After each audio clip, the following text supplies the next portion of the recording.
Welcome everybody to finally these 6 hours of Monza here in Venus Motorsport. We've been waiting for this weeks ago. We've been practicing as well, and we've been doing a ton of work just to bring you guys this excitement and this really nice event for you, and with a great cause, of course. So I'm not alone today. Of course, I have the best company possible. Yeah, it doesn't sound very well, but he is a very talented guy, which I really admire, who is Resu. Resu, how are you? Thank you very much for the kind introduction, Lorelli. And yes, exactly. We are here finally, weeks after preparing, weeks after practice. We are finally here for the 6 hours of Monza. All of this is a charity event, let's remember, for the Ukraine Relief Fund. So if you wish to donate, we have a donation button down below here in our Twitch channel. All donations are greatly appreciated for this noble cause. And yes, we are here in qualifying already. We're already seeing some cars out on track. Stanis Romagosa so far setting the fastest time. It's still a provisional time, considering on practice we had approximately 1:49 as the best time. So we can expect those times to go down eventually.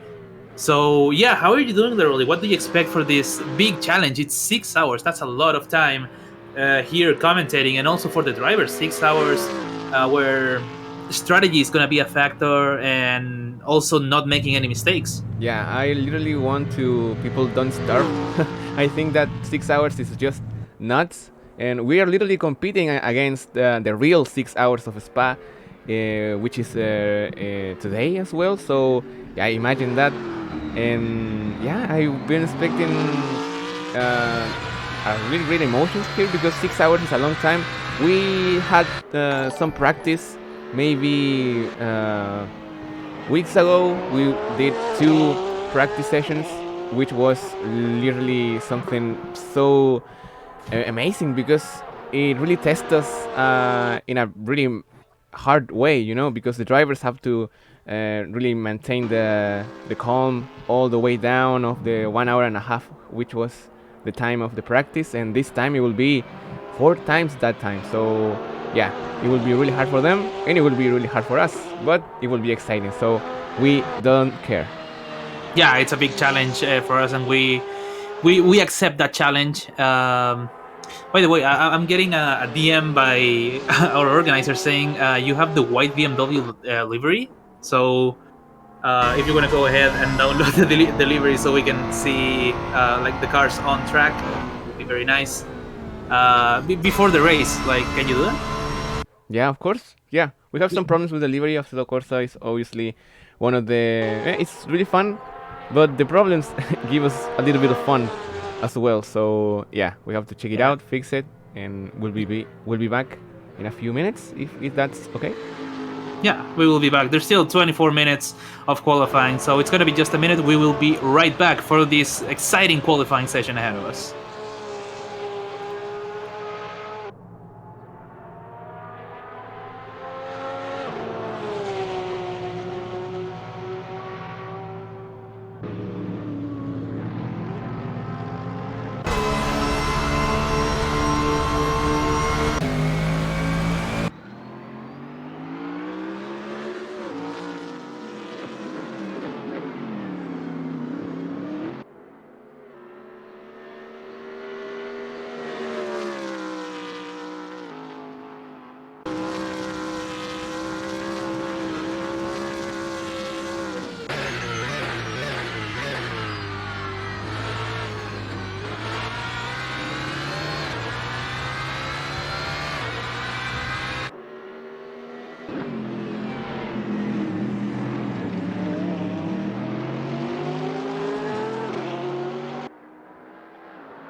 welcome back. We have fixed the problems we mentioned, and yeah, we are just okay for you guys to see everything, see all the deliveries here, which was, I mean, hard work for the teams. We figured out how beautiful the deliveries are. We are now watching the Mercedes of Cernuscas here in almost parabolic turn, and this is one example of how great are the deliveries here. And yeah, we'll be back, and I don't know what to add. So yeah, Resu, tell me. Yeah, exactly. Like talking about deliveries, we have a lot of really creative liveries. We have simple liveries. We have the like big societies livery, which is quite simple if you ask me, but it really works. We have some beautiful work made by some of the drivers here. So yeah, definitely something to be looking out for. While we were gone, Hayden Paul has just set a really good time here. It's 147.8, which puts him on provisional pole position. The next fastest lap would be Josh Mulder's lap on board with the Porsche 911. So definitely competitive times already. Matt Cooper on P3, which was one of the drivers that impressed the most on last week's practice. He was one of the most competitive drivers, definitely. So still 17 minutes remaining for this qualifying session, so still a lot to be seen.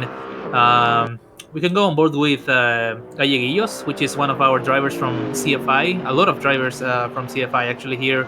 A lot of teams invited as a collaboration between these two leagues. So yeah, it's great to see. Great to see, definitely.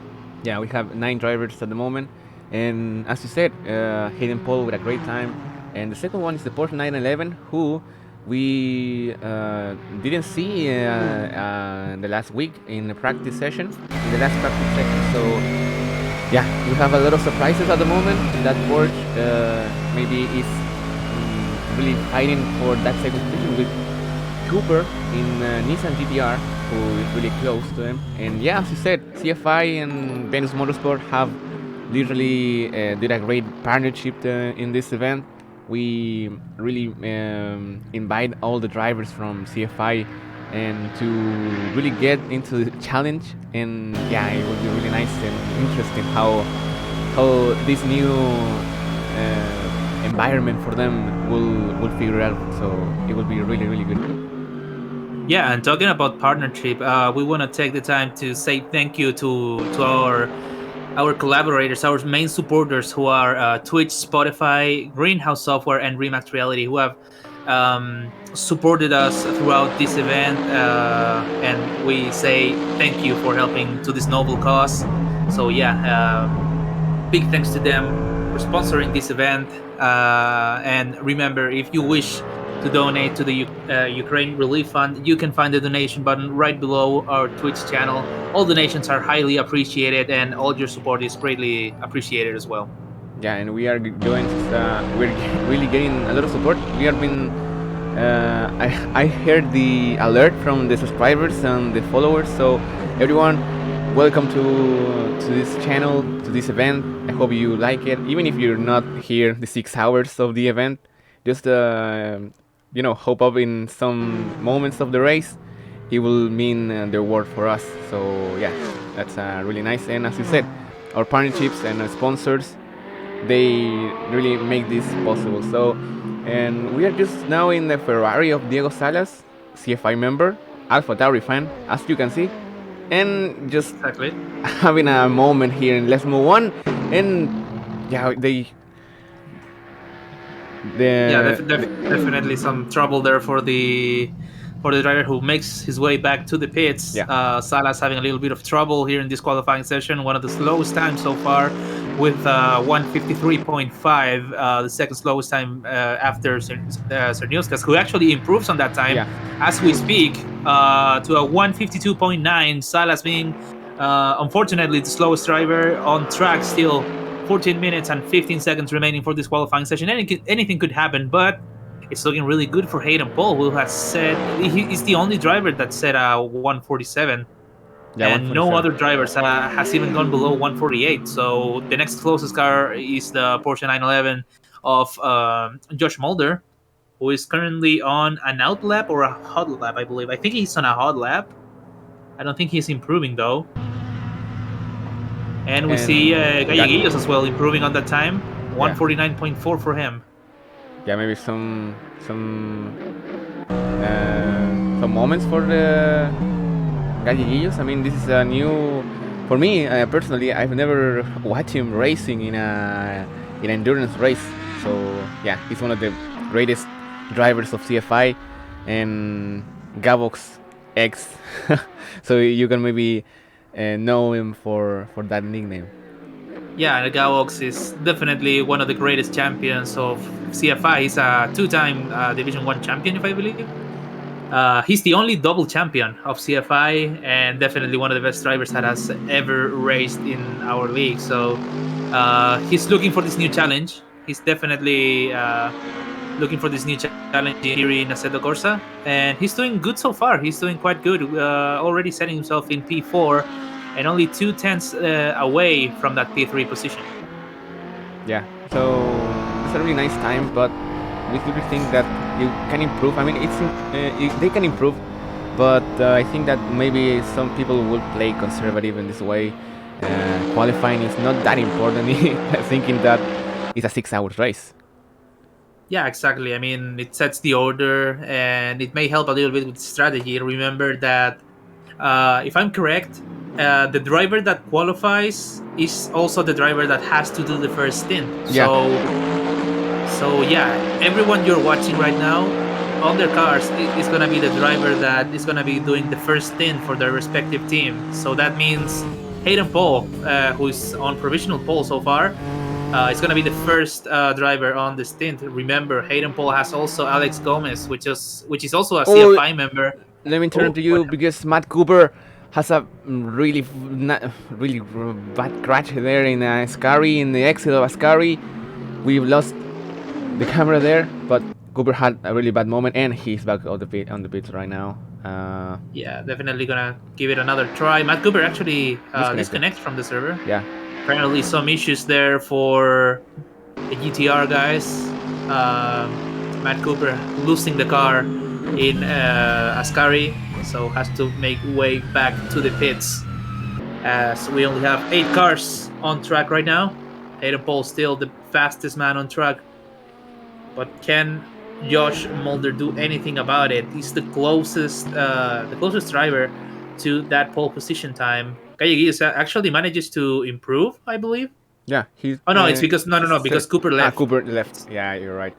So Galleguillos still on that P4 position, but he's quite close. He has to improve just a little bit, 2 tenths away from that P3, and a top 3 start in qualifying would be really good. Oh, we have some moment here. That's just strange. Hayden Paul's been disconnected, so he lost the pole position. The provisional pole position for him, he lost it. So we have to check it out. Maybe some kind of bug. We hope so. We hope not. Yeah, so some connection issues apparently for some drivers, or they might be making their way back to the grid as long as they make it within these 10 minutes remaining for qualifying. As so far, do we have any drivers on a hot lap? I think Diego Salas is actually improving on his time. Let's go on board with him as he makes his way through Parabolica. Yeah, he will start a hot lap right now. Okay, so yeah, he's starting his flying lap right now. No, actually, he did improve. He did improve. He's on a 52.4. Oh. He's starting a new flying lap. He's going slowly. He's going for the escape road. No, he's not. But yeah, he was on a hot lap right now, and he manages to improve to a 52.4, moving Cernioskas back to that P8, virtually P9 position, because Hayden Paul still has to get back on his car. But so far, it's looking good for Salas, who manages to improve on board with that Alfa Tauri Ferrari.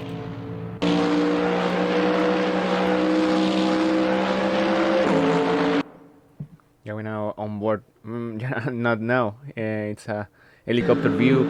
Now on board again with Galleguillos. It seems like he's in a flying lap. He takes the inner line. He takes the inner line, and he will go to the pits. No, he almost did. and he isn't able to improve as well. So we'll A lot see. of traffic in on the main straight we're seeing, Yeah, which could and also be a problem for some drivers, the connection problem. especially Ken Thomas is I think on a flying lap right now. Thomas Yeah, it improving seems. that first sector around Curva Grande. Let's go on board with him with this hot lap. See if he manages to improve that 52.1. Might be able to get on the 51s if he improves on that lap. Really good chicane right there. Really good apex taken by him. Right behind them is Diego Salas on board with the Ferrari. Thomas making his way to sector 2. Taking a lot of curves on the exit. Trying to maximize that space. Making his way to the Ascari chicane, one of the most dangerous chicanes, as we saw from last week's practice session. Yeah. A lot of drivers losing it, trying to chain those corners. Ken Thomas doing really good to keep the car on track. Manages to improve that sector as well. Making his way to Parabolica now. Yeah, we'll see. 152.1 is his best time so far. Into the heavy braking zone of Parabolica. Is he going to go for the wider line? He goes for a more conservative line, actually. Yeah. And now on to the main straight. Ken Thomas, is he gonna make it? A really good time, a 148.4, the second sub 49 time of this session. Thomas improves to P2. That's a really And good time by Romagnosa him. is as well doing maybe some improvement. He did, I He guess. Yeah, he did improve a little bit. Good enough for P6. So yeah, we're already seeing quite some improvement by some drivers. Uh, let's go on board with Matt Cooper. I think he also is improving that middle sector. Oh no, never mind. He's on the pits. I thought he was improving. But yeah, so far not many hot laps going on. Definitely big improvement there from Thomas, all the way at the middle of the timing cheats. Now on P2 on a really good position. Josh Mulder manages to also get a sub 49. He's on a 48.968. Still really good times, but quite far away from Hayden Paul, who is still on provisional pole. And is he on a hot lap? I think he is. He might be improving on this one. Let's check it out. He's making his way to the main straight. Can he do better? Apparently not. He doesn't manage to improve. Oh, we're watching George Mulder in the 911. He was in Lesmo 2 having a moment. He lost all the improvements he completed in the first sector. So yeah, it's a shame for him because it was a really good lap for him, the Porsche of George Mulder. So maybe he can really improve to second place, but 1 second behind Hayden Paul. It's really, really bad. And I see in the Ascari as well. In Ascari, I saw Yeah, we the were on driver. board with him. Yeah, with Josh Mulder, who loses it on the Ascari chicane. As we were mentioning before, it's gonna be quite dangerous. That chicane is gonna be quite the protagonist, I should say, for some drivers losing it on that part of the track. Same as Lesmo, we also saw some trouble in Lesmo last week. Those two corners might be the action zone for this 6 hours race. We might expect some mistakes for some drivers, so we gotta keep on the lookout for that because it's quite hard considering the grip these cars have. If you go a little bit on the curve or the grass, it's quite easy to lose it. Yeah. So control is gonna be absolutely everything in this race. Yeah, totally. I mean, you have to be really clinical with these cars. It seems like they're really big, so maybe it can sound easier than a Formula, for example, or a LMEP 1 or 2.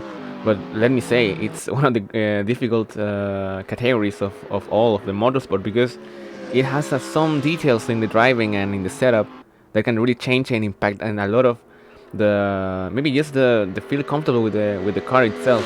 So yeah, I mean it's really really hard, and hardly will be how they manage Ascari right now. The BMW Stanis Romagosa, he is really conservative. I think he's losing 3 tenths as well, so maybe he just preparing for another flying lap. Yeah, definitely a lot of drivers preparing for that final flying lap as we have 3 minutes and 35 seconds remaining for this qualifying session. We are already on the critical part of this quali, so everyone be on the lookout because it's now or never that they have to improve as we see a little drifting there for Hayden Paul, I believe. He was drifting through the second chicane, maybe trying to add some style points. Yeah, he's drifting and I think he lost it. Did he lose it? Yeah, he lost it in Lesmo 1. Yeah, definitely some trouble there for the qualifying leader. I think he still has the time to go out and go for one more flying lap. The Ken Thomas right now in Ascari. I thought that he was improving, but he wasn't. Yeah, might be going for one final out lap before the final minutes of the session. So a lot of drivers will be looking to improve. Hayden Paul on provisional pole position. It has a ring to it. Ken Thomas almost 6 tenths away from that P1, and then 1 second down. Josh Mulder on we are not. I clicked in the Kevin Lara camera in the Aston Martin, and he lost it before the braking zone of the Variante 2 or Variante 2, la segunda variante. He lost it in a braking zone. What's really dangerous because maybe he doesn't have a really good bias, brake bias. I mean, because there were some smoke in the braking. He lost it definitely completely. a big lockup for him. Yeah, and maybe a rear one, which is really dangerous because you lost all the control in the braking zone, and Kevin Lara has a big old momentum there, and it wasn't good because I don't think he was improving, but he's really far away from the sixth position of Romagosa. Let's go on board with Ken Thomas right now, who is improving on those sectors right now. 5 tenths, yeah, almost 5 tenths. Yeah, so we are being almost 5 tenths, which is the difference between Hayden Paul and Ken Thomas. He could actually be fighting for pole position in the final minute of qualifying session. Let's go on board with him as he goes on the second straight, heading towards Ascari. He has to get this right. He has to improve here. This might be all the time he needs to get that pole position, and he is improving. Does improve. He loses a little bit of time on the exit. Yeah. It might not be enough. He got a really good entry, but messed up on the middle part of the corner. It's now just 2 tenths the difference. And if he has to improve, it has to be right now on Parabolica. Ken Thomas could be walking away with pole position if he does this right. As he goes into the final corner. Ooh. He's managing to gain some time. Yes, maybe 3 tenths. I don't think it's going to be enough. This is going to be enough. Onto the main straight he goes. He has time. Ken Thomas. He has time to do another lap. Maybe he can. Yeah, maybe he can. He does improve to a 148.1, but it's not going to be enough for pole position as we see some other cars also trying to improve. But let's keep the attention on Ken Thomas right now. Yeah, we have to check if he's able to improve in the first sector, so that will be a picture of how he is really going ahead of his lap. But it was a shame. Ascari is such a challenging corner. It's really hard to have a good exit there. And yeah, I mean, he's managing to improve 1 tenth, 2 tenths almost. Yeah. So we have to really got a little bit on the curve, losing a little bit of time on the exit of the second chicane, but he can make up for that time on Ascari. If he gets it right on Ascari, that might be pole position. He goes a little bit on the curves. He's losing just about 1 tenth right now, but it all depends on how he does in Ascari exactly. Yeah. As we see Hayden Paul actually going for an out lap right now, so that could be dangerous for him. And the checkered flag falls as Mulder is so close to that P2 but doesn't quite make it. Oh, he took it really nicely here. Almost 4 tenths, 5 tenths. He is gaining. Oh. He's gaining there in Ascari, so it will be the payback here. Yeah, it's gonna be the payback. It's all down to Parabolica. How he manages to get this corner. This could be a fight for pole position. He's improving 7 tenths already. This is quite impressive by Ken Thomas. Is he gonna go wide on Parabolica? Yes, he is. He's gonna take all the space he has on the track onto the main straight right now. Is he gonna get it? Go full throttle right now, Ken Thomas, because is he gonna make it? Yes, he is. 147.4. That's gonna be pole position for Ken Thomas. Hayden Paul has to settle for P2, Yeah, but and what a lap that was! he parked it. He parked it in someone in the track. He wasn't able to improve, but Ken Thomas really find some good times there because he knew that Ascari was the tricky one, and he lost a lot of time before in the lap before, I think. So yeah, Ken Thomas really gets his payback, and he will be in the pole position here in the 6 hours of Monza here in Venus Motorsport. And what a qualifying that was! Yeah, exactly. Especially towards the end, everyone trying to improve on those times. Ken Thomas finding the time, finding the perfect lap. Didn't manage to improve that first sector, but he definitely found the time on Ascari. He knew that was the corner that he had to improve, so he absolutely did. He demolished the competition. Hayden Paul already setting a really good time early on the session, but he probably didn't expect Thomas to improve that much. So that's going to be pole position, well-deserved pole position for Ken Thomas on board with the Lexus. Yeah, the Lexus is really taking away all the happiness from the Lamborghini guys here in the Greenhouse Venus Motorsport team. Hayden Paul did a great job, but he has all the first stint for him. So maybe he can have the payback as well. He can really have his redemption in this duel with Ken Thomas today, which we didn't see that in the practice session. So he is really an underdog here, Ken Thomas. Yeah, Thomas was actually on the middle, I believe, on the practice. So definitely a big challenge for him, a big improvement from last week as well. We can tell Ken Thomas has been practicing a lot, and that is a really good time for him. Hayden Paul just 4 tenths behind them, and it's gonna be quite a challenge down into turn one, I believe, as we are now just minutes away from starting this race, these 6 hours of Monza. Big challenge ahead for everyone involved, us and the drivers, and also everyone watching. We appreciate all the support. Remember that you can donate to the Ukraine Relief Fund down below. If you scroll down on our Twitch page, you can make a donation, which makes a difference, definitely. So we appreciate all the support. And we are minutes away, 1 minute away from starting this race. We're in the overtime, and we can check it out how the battle as well. If you see that the battle was close there in for the pole position, it's all is a lot of closer down there for the third position. Judge Mulder and Gallegillos is nearly 110 away from each other. So yeah, that maybe it's some kind of a spoiler for the race. We can really speculate something. Yeah, I mean, Gallegos is definitely a really fast driver, and I think we all have really good expectations for him. He's quite fast. I don't see him race a lot on Assetto, but on F1, which is the main game for CFI, he's definitely one of the fastest drivers, and not also the fastest. He's one of the smartest drivers. I must say, like watching him race for so long. Gallegos makes really good choices with strategy. He knows the game well, and some of that might also mean something here in Assetto. He can also go for some nice choices. He can really make good decisions. So I have high expectations for Gallegos. Also, I think the fight between Thomas and Paul is going to be quite interesting. So yeah, exciting race ahead of us. Yeah, really exciting race. And as you said, Gallegos is a really smart guy. He is like the Alan Prost from CFI, we can say.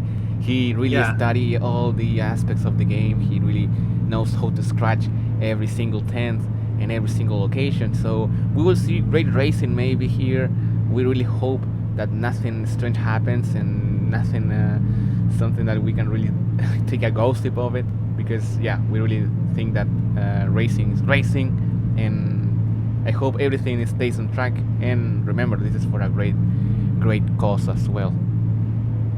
Yeah, exactly. As we are standing on the grid right now, awaiting this standing start, And we take the time to also send a big shout out to our supporters and our sponsors, Twitch, Spotify, Greenhouse Software, and Remax Reality, who are making this event possible. So thanks a lot for your support once again. And remember, you can donate directly to the Ukraine Relief Fund down below. So we're just seconds away, literally, from this exciting and long race right ahead of us. Thomas on pole position, Hayden Pole starting alongside him, Josh Mulder right behind the pole sitter, and Galleguillos, our Chilean driver from CFI, on P4, really good result for him. Matt Cooper on P5, Stanis Romagosa all the way back on P6, the middle of the pack. Kevin Lara from Peak Society, a really nice livery, I must say. It has to be one of my favorites. It has to be one of my favorites. Kevin Lara starting from P7. Our good friend Diego Salas, also known as Chibi, starting from P7. And at the back of the grid, we got Cerniuskas on the Mercedes AMG, trying to make up some time for it. As we already see, the lights are gonna be going on right now. Everyone getting ready, all those engines revving up as we have all red lights on right now. And the 6 hours of Monza are underway, and looks like it's a really good start from Ken Thomas. Lara actually making some places as well. A really good lead from Thomas onto turn 1. Apparently Mulder trying to recover that position. Galleguillos also getting involved in the fight. Hayden The Paul is in trouble. GTR. Hayden Paul is Yeah. really in trouble because, yeah, the GTR really gets the position away from him. Yeah, really good start from the GTR as he gets that second place. A really good start from Matt Cooper. Clean start so far as we have a little bit of trouble at the back for Diego Salas. Chile having some trouble at the back, but a really good start for Matt Cooper on board with the GTR, chasing down the first place. But look at Paul going down the inside. What a move that was! He gets revenge right down onto turn 3 or 4 on the second chicane. He gets that position, and yeah, we got some trouble behind, but also Mulder trying to get that move onto Matt Cooper once again. That GTR losing some positions as they go side to side onto Plasmo 2. And is he gonna get it? He has to go a little bit wide. The GTR is gonna lose position, and not only one, he might be losing 2 positions to Romagosa right now, and he's in big trouble. He's losing positions. Galleguillos is also trying to go through Cooper from 6th to 2nd, then back to 6th place. He's gonna fall down the order, and Hayden Paul recovers that position. As we see Romagosa and Galleguillos finding it out at the middle of the pack. And that was such a great start by Cooper, but unfortunately he loses some positions on the middle sector. Yeah, and we see Galleguillos really trying to take away the position from Romagosa, but it was a really messy start in the segunda variante. It was so great how Hayden Paul takes the we got trouble for Galleguillos. Yeah, the GP2 engine driver Galleguillos has a very bad moment there in Parabolica. He lost the position as well with the Mercedes of Sergio. With everyone. Who was there. Almost everyone. So all the way at the back of the pack. TV also all the way at the back. Some trouble for him as well, but a big moment there for Galleguillos, who loses it but manages to save it. He didn't spin, but I think it was a really bad lockup onto Parabolica. Still, a lot of time left, and a little mistake from Cerniuskas. Galleguillos gets through on the exit of the first chicane. Yeah, so already really, making really up for the mistake. He recovered really quickly. Yeah, definitely making up for lost time as we go now with Hayden Paul, who's chasing down Ken Thomas right now. Ken, who had a really good start. A little bit of trouble for Romagosa as well, and Galleguillos spins on the second chicane. Yeah, some trouble for. That's a position for Salas, huh? He took it. He took it away from him, so yeah.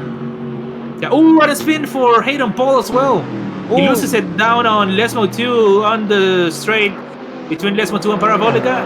Yeah, so big trouble there. They're taking a lot of risk right now. A lot of risks. So now here we see Cerniuskas as well. Cerniuskas is on the outside of Hayden Paul. Big trouble for the Lamborghini Greenhouse team right now. Venus Motorsport team, sponsored by Greenhouse Software as well. So that's really bad today. Really bad start for them. He really took the second position. I mean, he started really badly, but he was able to recover it. But now, big problems. So he have to really go ahead with that. But it's a long race, so this is that maybe it's just one chapter of all the chapters we will have in the 6 hours ahead. Yeah, definitely a lot of time remaining for this session. Long race ahead, and a long strategy book, I believe, for all of the teams. Remember that everyone has to do at least one stint. So And let's see the yeah, CFI guys. drivers The of CFI guys really yeah, touching maybe side to some side. wheels there. They're fighting for the X position. Gallegos still get. That's Oh, contact between the two. Oh no, that's a shame. Diego Salas actually clips Galleguillos onto turn one, and TV has some contact. Now he's fighting Cerniuskas, the Mercedes AMG versus the Ferrari. Is he gonna try to go for it? Diego Salas pushing hard on the main straight on the first sector. He's Does he have a literally better pushing. exit speed?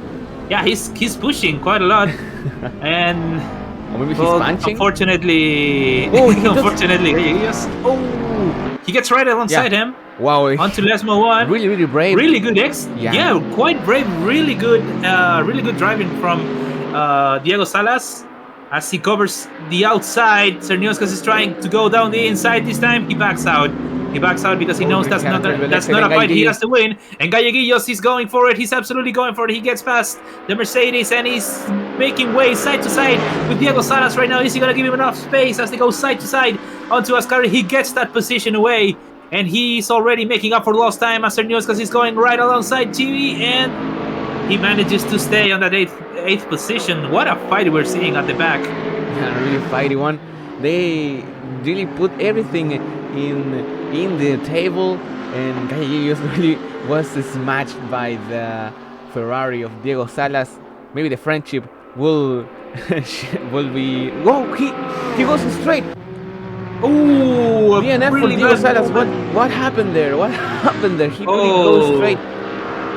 Go DNF straight for the on, team? and DNF? I don't know if that's gonna be a DNF for the whole team, but something happened there for Diego Salas, unfortunately.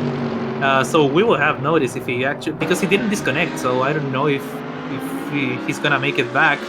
As we see Cernioskas getting past Galleguillos once still again, the but he outside locks line. up and it goes. Yeah. Yeah, he has to take the runoff escape area road. for him. Goes for the runoff, and actually, I would say he cuts the corner a little bit. He gets a bit too much advantage. Yeah, he gains a lot, 4 seconds from his best lap.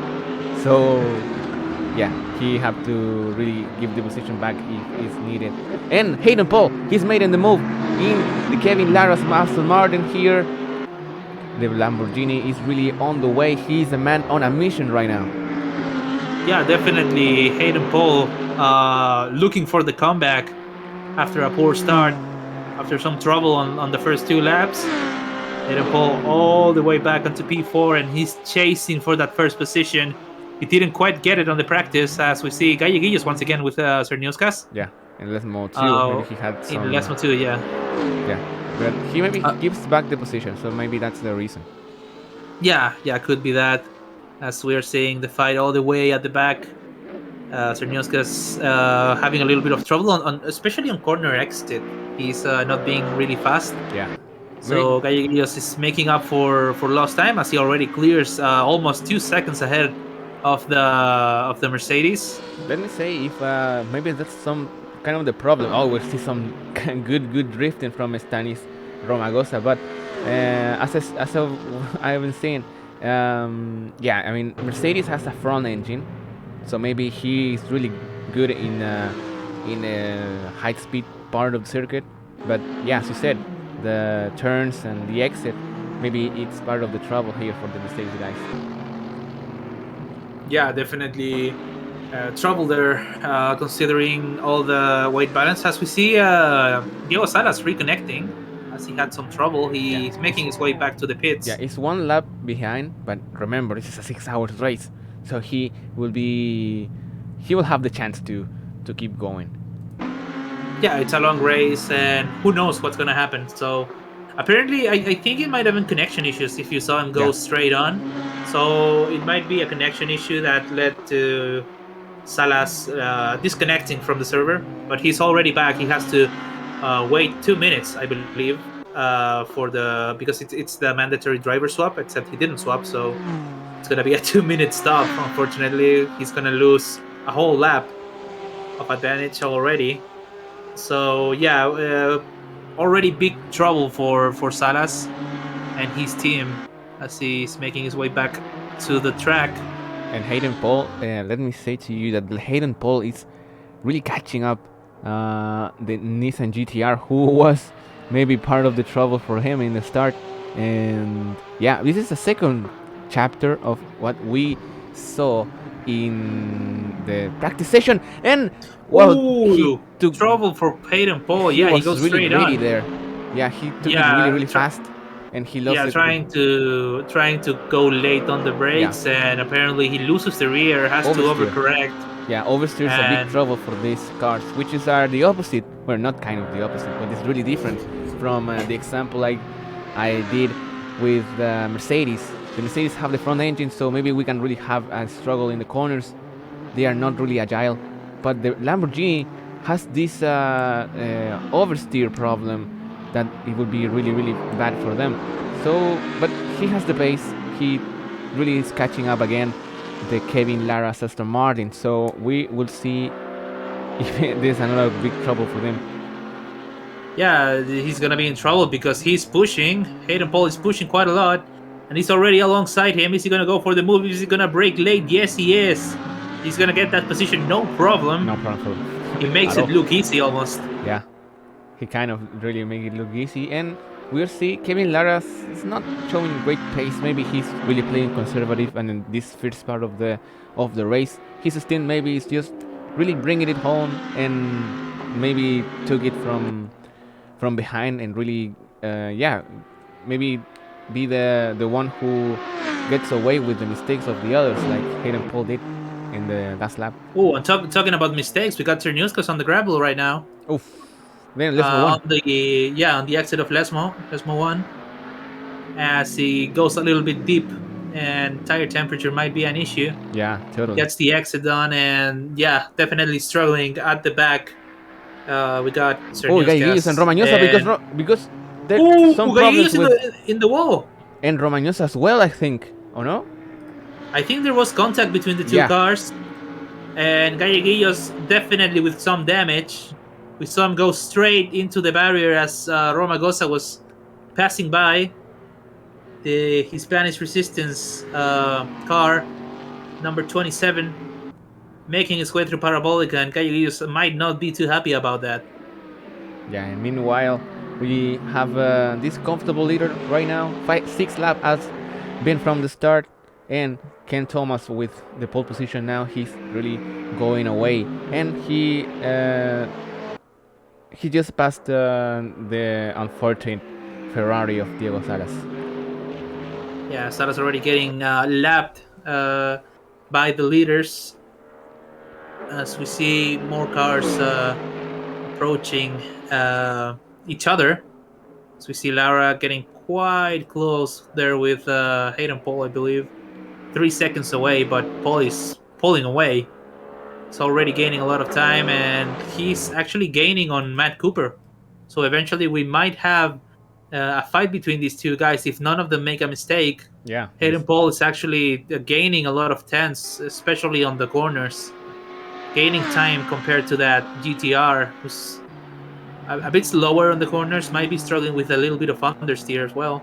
Yeah, understeer. The GTR is maybe one of the biggest weakness of the GTR, and we'll see a next chapter of this battle because yeah, he was really catching him up really really quickly, and yeah, and we can say that some people are just fighting with themselves because Romagnosa, for example, with the problem there, he really is not catching anyone up.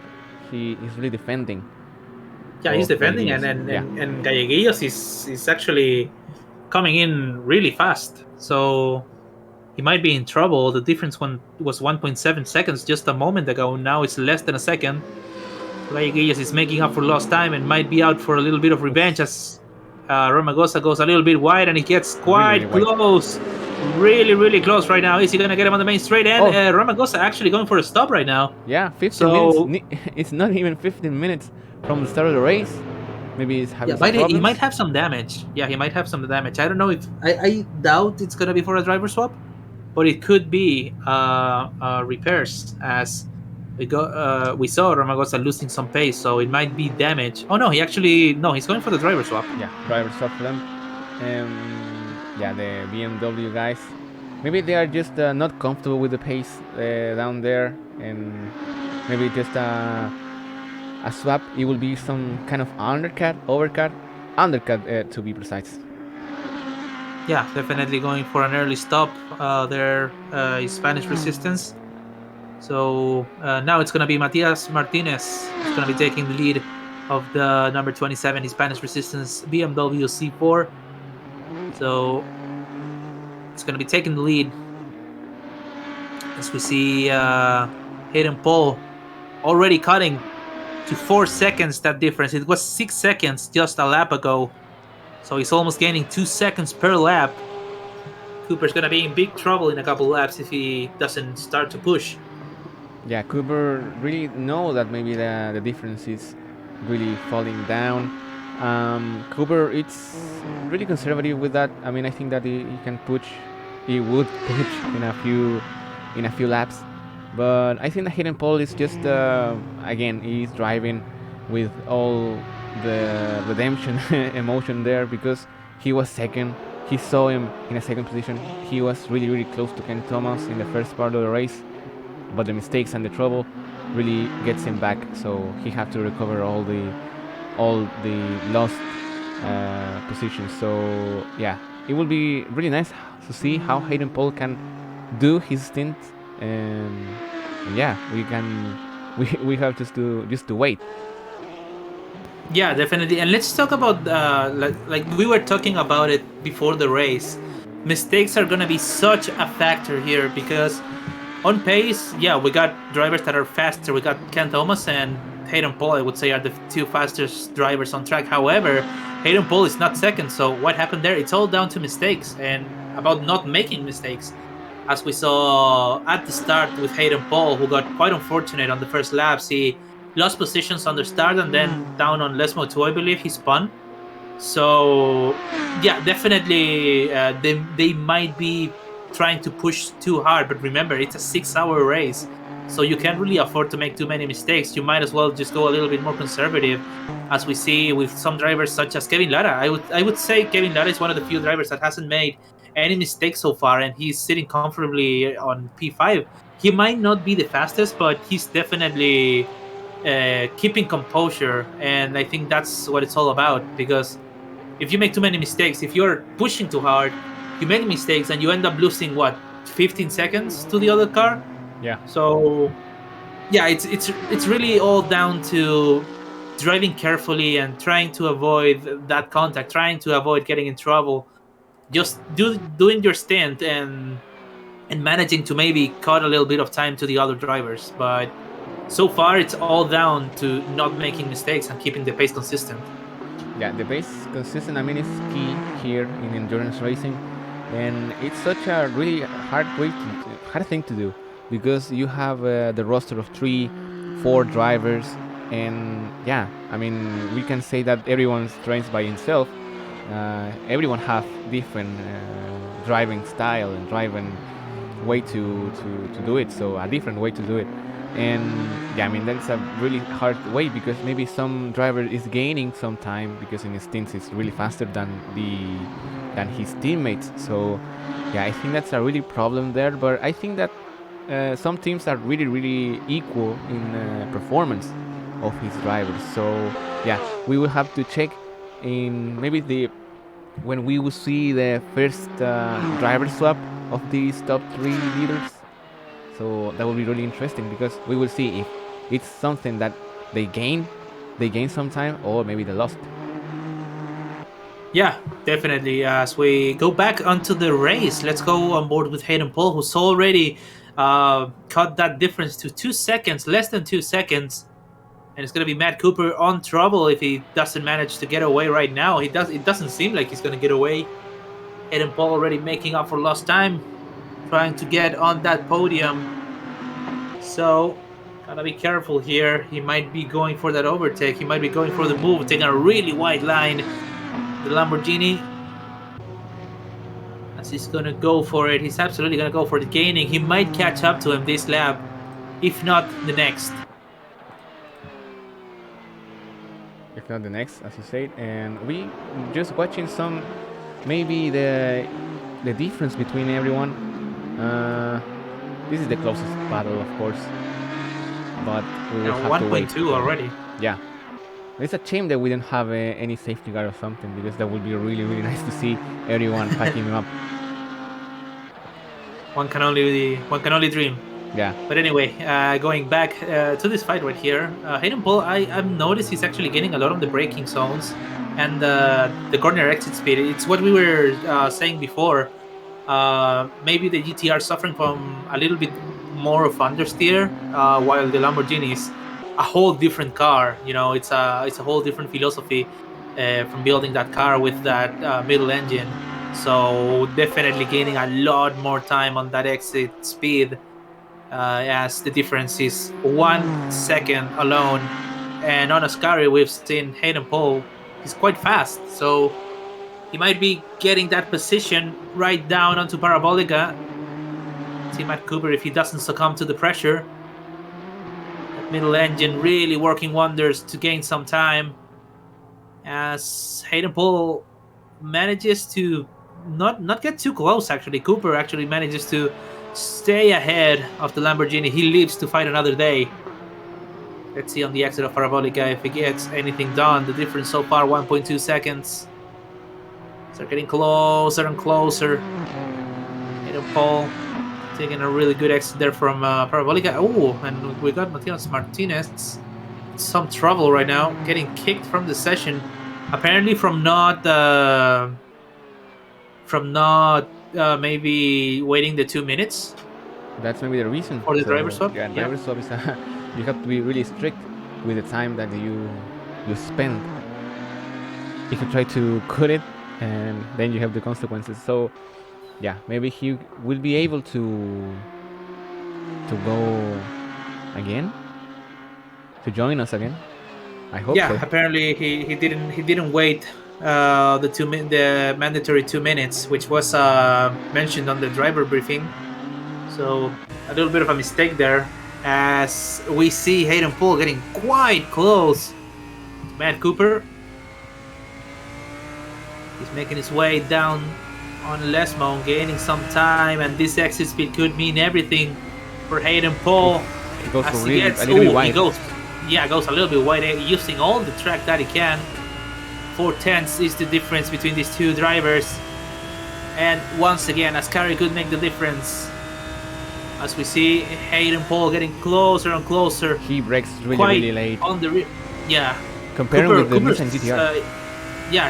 Cooper is quite desperate to keep that position, but apparently Hayden Paul is still managing to get closer, and he could make the move down the main straight or before Parabolica even. If he brakes late, he might get it done, but he's taking it easy. He's waiting. He's stalking the prey. Cooper is in big trouble. He's being hunted right now. Hayden Paul is the hunter, as he gets that really good slipstream on the main straight. Is he gonna brake late? I don't believe he is. I don't think he has the distance. No. I mean, I think it will be really risky and take it really. Oh, but he goes wide. Cooper goes wide. A really good exit from Hayden Paul. But look at Cooper. He's actually staying on the right side of that Lamborghini. Gets that position back. A really good recovery there from Cooper. As we see them still going wheel to wheel onto the second chicane. Who's gonna brake later? And it's gonna be both of them going actually really late on the brakes. But Hayden Paul gets the better line, gets the better exit, and manages to snatch that P3 away. Oh, we have to check if there's something to show. Cooper has to really take it seriously right now, because he will be maybe the only chance he will have. And we'll see the news going in the wall. in the Lesmo 2 exit. Yeah, Really, really yeah, dangerous for right them. at the exit. Yeah, could have been trouble for the guys fighting uh, for Hayden Paul and Matt Cooper, but fortunately he gets out of the way, and this fight is on. Cooper is actually not losing too much time to the Lamborghini You as he's trying know, to catch up, but Hayden Paul is getting away. yeah, but we have to really talk about and who is getting the big news, good news for the guys from Port. Judge Mulder, he is really he's really patient there. He's really watching in how the battle develops because he is gaining a big of time because he maybe he was not enough in the pace to really keep the position from Hayden Paul and Cooper. Did a great job there defending, and Judge Mulder can be really I don't know how to say it, calm right now. He can be Yeah, really yeah, calm. yeah. He's gonna be satisfied with Hayden Paul actually losing some time Yeah, to Matt Cooper. Apparently, some traffic still. It's just 25 minutes of a 6-hour race, so it's gonna be uphill right now for Josh Mulder. Josh Mulder, who's actually hasn't made any mistakes so far, I no, believe. no, He's one of the he few drivers with no mistakes at all. yeah, I would say the only drivers who hadn't made any mistakes are Ken Thomas, who's doing actually a fantastic race for him. Josh Mulder, who's managing to keep that P2 and keeping it consistent, and also Kevin Lara, who's actually lapping Sir Newscast right now. One yeah, of the few just drivers that hasn't gotten any troubles, at least on the first 25 minutes of the race. and we have to really check the lap time of Mulder and Paul because they can be the next big old battle right now for the second position. Hayden Paul is on podium. He can be really satisfied with his work. He recovered really, really well. But the next, I don't know how to say it, and the next objective, the next target for the Lamborghini guy, it will be that Porsche 911, that black Porsche 911 with some pink and stuff. It's really, really nice. It's really Yeah, simple. looks really good. Yeah, it's a good combination. Reminds me of the old school F1 Lotus, except Yeah, instead of black with gold, it's black and pink, yeah. and If it looks really good. it's something, I mean, I remember that if in the 70s, in the 80s, it will be W Yeah, series, there will be something related to that. I mean, that can sound really, really bad, but yeah. it seems No, like but a I W get the series point. library. Yeah, yeah. No, I say it looks really good, and it's definitely one of the most noticeable liveries. Yeah, As Hayden Paul is actually chasing down that Porsche, and the difference right now is 3.8. He has his sights on him. His next target, as you said. So so the Josh last lap Mulder was might be. 150.5 for Judge Mulder, 150.5, and it was his best. And for Hayden Paul, it was a 149. So we are talking about Oof, maybe 1 second per lap. yeah, 1 second per lap. That's a big difference. As we will see how he manages. Now, we haven't talked about this, so let's go over it just for a moment. The tire difference, like the tire compound difference, might be also a factor. Let's remember, Ken Thomas started on the soft tire. Josh Mulder is actually on the medium tire. Hayden Paul on the soft as well. Matt Cooper on the medium. We got Kevin Lara and Galleguillos as well as Serniuskas on the soft tire. And last we got Martinez with the mediums and Diego Salas still with the soft tire. I mean, it's really, really. I mean, the font of that aspect in the leaderboard is really small, so we will show it in a very better way. The tires, there it is. 15 laps, 15 laps for everyone, I think. Not for Diego Salas or Martinez, who was. There was. They stopped, yeah. Yeah, they stopped and they had disconnected from maybe some minutes. But yeah, 15 laps of tire use, and yeah, as you said, and the leader is in soft, the second one is in medium, and the one in the picture right now, Hayden Paul in the Lamborghini is also with the soft compound tire. So it will be some factor right now. maybe he really felt that that was the better strategy, and it was. He was able to recover all the positions that he lost in the first part of the race. But we have to check if uh, the other guys with the medium compound tire is really going long. I think. What do you think, Lorenzo? I think all the guys on the mediums might be going for a longer stint. They might be sacrificing pace to do less stops, which is actually a really good strategy considering the stop is going to be 2 minutes. So yeah, I would say it's quite easy to say they're going for opposite strategies, and I would say one of the drivers that would benefit the most from this is actually Josh Mulder, going for longer stints Yeah. with a bit of a harder tire, but he has less pace, but he might recover all of that doing maybe one or two less stops than the rest of the drivers with the soft tire. Yeah, and we have to really wait for the driver swap as well, and we'll see if it will be a tire change as well, because maybe the medium tire really do it really well in this track. I mean, it's not a very hard track for the tires. They can really manage to be conservative and really take that tire with more live expectancy. So it will be really interesting. And let me see how Hayden Paul is not able to cut the difference from 4 seconds. It's maybe 3.8 was the difference in maybe the the shortest one, the closest one. But 4 seconds is the margin where Judge Mulder is defending in pace in the distance. It's a battle in the distance. Yeah, I was gonna mention Mulder's being extremely consistent with Yeah, his pace. If you look at his last times, it's all been 150.5, 150.7, 150.6, and meanwhile Hayden Paul has been faster, but on the previous lap to this one, he had 151. Now his last lap was a 150.3, so he might be pushing a little hard and making small little mistakes that are costing him a little bit of time.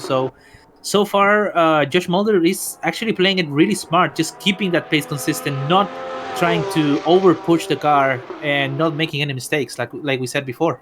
yeah, totally. And we can see in the graphic there, he is really close to his best lap. He is nearly maybe 2 cents of a second. He is now improving, and he really is improving every single lap. So yeah, I mean it's really Quite consistent. consistent, I must Yeah, say. It's impressive it's that really he impressive. might not have the best pace, but he's keeping it extremely consistent, and you can see on the best lap, on his last lap, and his predicted laps, he's been so consistent with his laps. So as a certain F1 driver said, consistency is key. Yeah, consistency is key. It's a Grand Prix. It's a race. It's not a time trial. It's not time trial. I mean, that's maybe it's the mistake of a tons of sim racing drivers who they're really fast. They really took the time. They practiced a lot the tracks. They knew every single centimeter of it. But when you're in a race, you have to really control all the aspects of a race: the tire wear, the maybe the conditions, and yeah, I mean the pressure, because it's not really comfortable to see someone catching you up. But consistency in that environment of emotions, it can be really key. So yeah, I mean it's a really important stuff, and we'll see in F1 as well in CFI. Maybe it's some kind of the conversations we had before, and there's a tons of biggest, like great and quickest drivers there, but they are not in this kind of consistency. Consistency is a mainstream stuff. Yeah, definitely. Yeah, so a big mistake that some drivers make is thinking every lap is a push lap, Yeah, and it doesn't have to be that way. So we're seeing that difference between Hayden Paul and Josh Mulder. yeah, he falls down a So little bit, maybe 1 second or almost yeah, he 1 second. loses a little bit of a mistake. Oh, as he locks up really badly onto Ascari, he drifts a little bit even. Oh, but So also he goes Hayden wide. Paul Yeah, goes for the runoff area, and he touched a lot of gravel. So yeah, he maybe lost all he gains yeah. in the first sector. But yeah, we're seeing this part of the race, which is so calm, but it's a battle on pace. Yeah, on pace and strategy as well, like we mentioned at the beginning. It's going to be quite important to get the strategy right, to try to get that those stints, those stops, just in the right time, and make it coincide with the tire wear as well. So it's going to be a battle. It's going to be like a chess game, this Yeah, endurance race. yeah, totally a chess game.